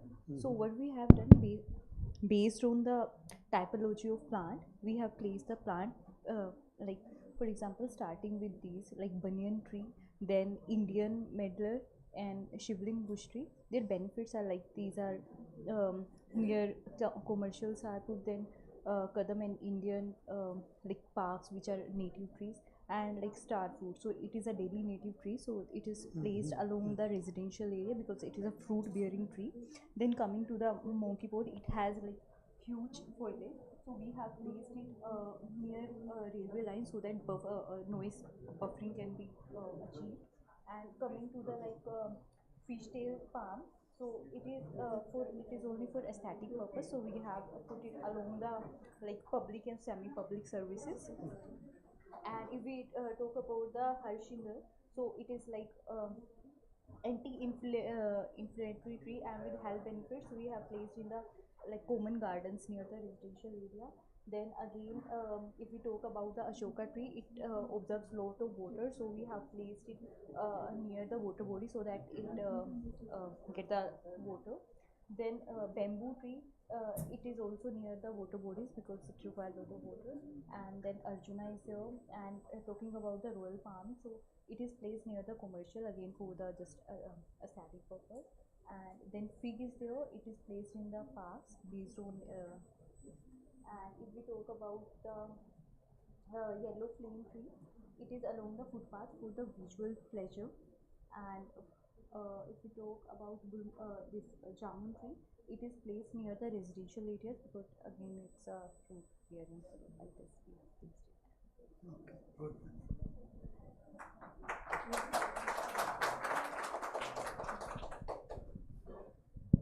So very good afternoon, sir. This is bias. Come on. Somebody else. So, sir, based on the land use map of Dwarka, Papan Kalan erstwhile, we've come up with a layout of these trees, and we've done it based on the physiographical conditions of the site. We have a river which is now converted into a nala here, and we see the natural drainage is towards southwest. So we find that there are a lot of clusters of houses here which don't have proper drainage. So based on that, we've provided a number of trees here like Arjun and Kadam trees which help with flood mitigation. Then considering that these areas have little to no vegetation at the top, we made provision for trees that look after the pollution. So we have the neem trees here and the shoka trees here, while on the other side we have the drainage flows. We also needed to consider the NBS and the BGI solution. So based on that, the drainage is towards the southwest. So along these drains, we already find a lot of greens are here. So in those green spaces, we have proposed all the plants and trees which provide good span of trees, so that there's more greenery and the climate is regulated. Besides that, all the fig trees have been placed in the parks so that there's no decluttering in the residential areas and not a lot of cleaning happens there. So to contain that menace, we have planted the green and the big fig trees in the parks itself. All the avenue trees are flowering trees, and they also have pollution mitigation features like the amalthas and the gulmohar. Coming down towards the drain, we find that there's a lot of nauseous smell, and to contain that, we've planted trees that have good smell and good foliage as well, so that this acts as a buffer for the residents here. And we have avenue trees all along, and we've also planted plants that are good for residential use, like curry leaves have been provided all along these parks. And that is it. That is primarily it. Thank you.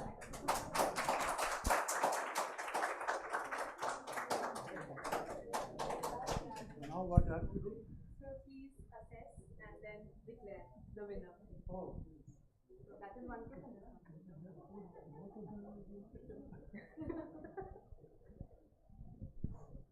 You see, it's a very, very difficult job. I understand, because the groups were given only about 10 minutes, 15 minutes to do this exercise. And I think it is equally difficult for me to judge and assess in a single minute, given the parameters, okay? And at first look, I find both the suggestions extremely good, but I don't know if it is the organizer's fault or the participants' fault that none of them related this either to the north sign, that means the direction in which the sun might move, and the wind direction. And somehow I do not find this information. North we can assume, but wind direction information is not there, okay? Now the second thing, even if the projects may have been equally good, that's what I understand, but a good convincing logic, I think that is what all it takes. And that is where most of us, I can see a lot of planning students here, that is what that we have to practice and use in our professional life. To convince, first of all, to have conviction, and then to convince that what has been done because of XYZ reasons and what repercussions it might have. So only going from the logic point of view, I think this group is slightly better.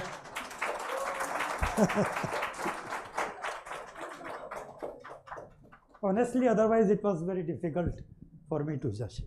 Thank you, good luck to both the groups, and your participation made the entire program very, very active and participatory.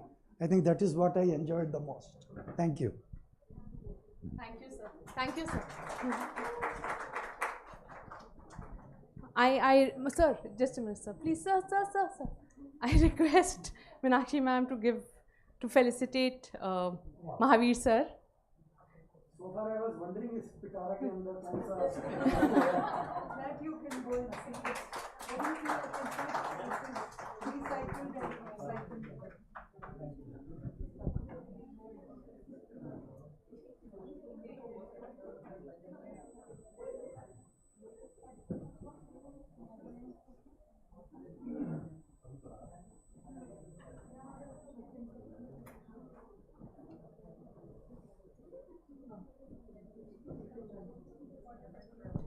So the winning group members can collect their prizes from outside.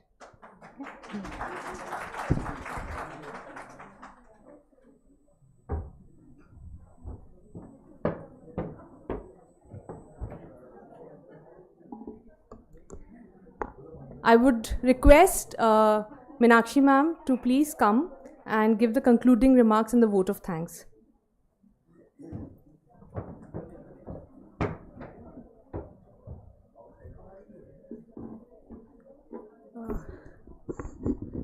First of all, I would like to thank Ministry of Environment, Forest, Climate Change, School of Planning and Architecture for being the guiding force behind organizing this event. I would also thank all the participants, the panelists, the attendees to have not only taken out time to attend this session, but participated very intensely in the deliberations that have happened. The main takeaways from this conference have been varied. We had sessions talking about the frameworks for protecting urban biodiversity, the new initiatives that have been taken, and the government's direction towards how we could mainstream biodiversity protection in urban areas through policies. With this, I would say this day has been very enriching, not only for me, but I'm quite sure, especially to our young students who have just completed their 4 semesters in our institute. So because we are running short of time, I would thank again everyone, and we hope we can take forward the cause for biodiversity protection in a much stronger manner from today onwards. Thank you.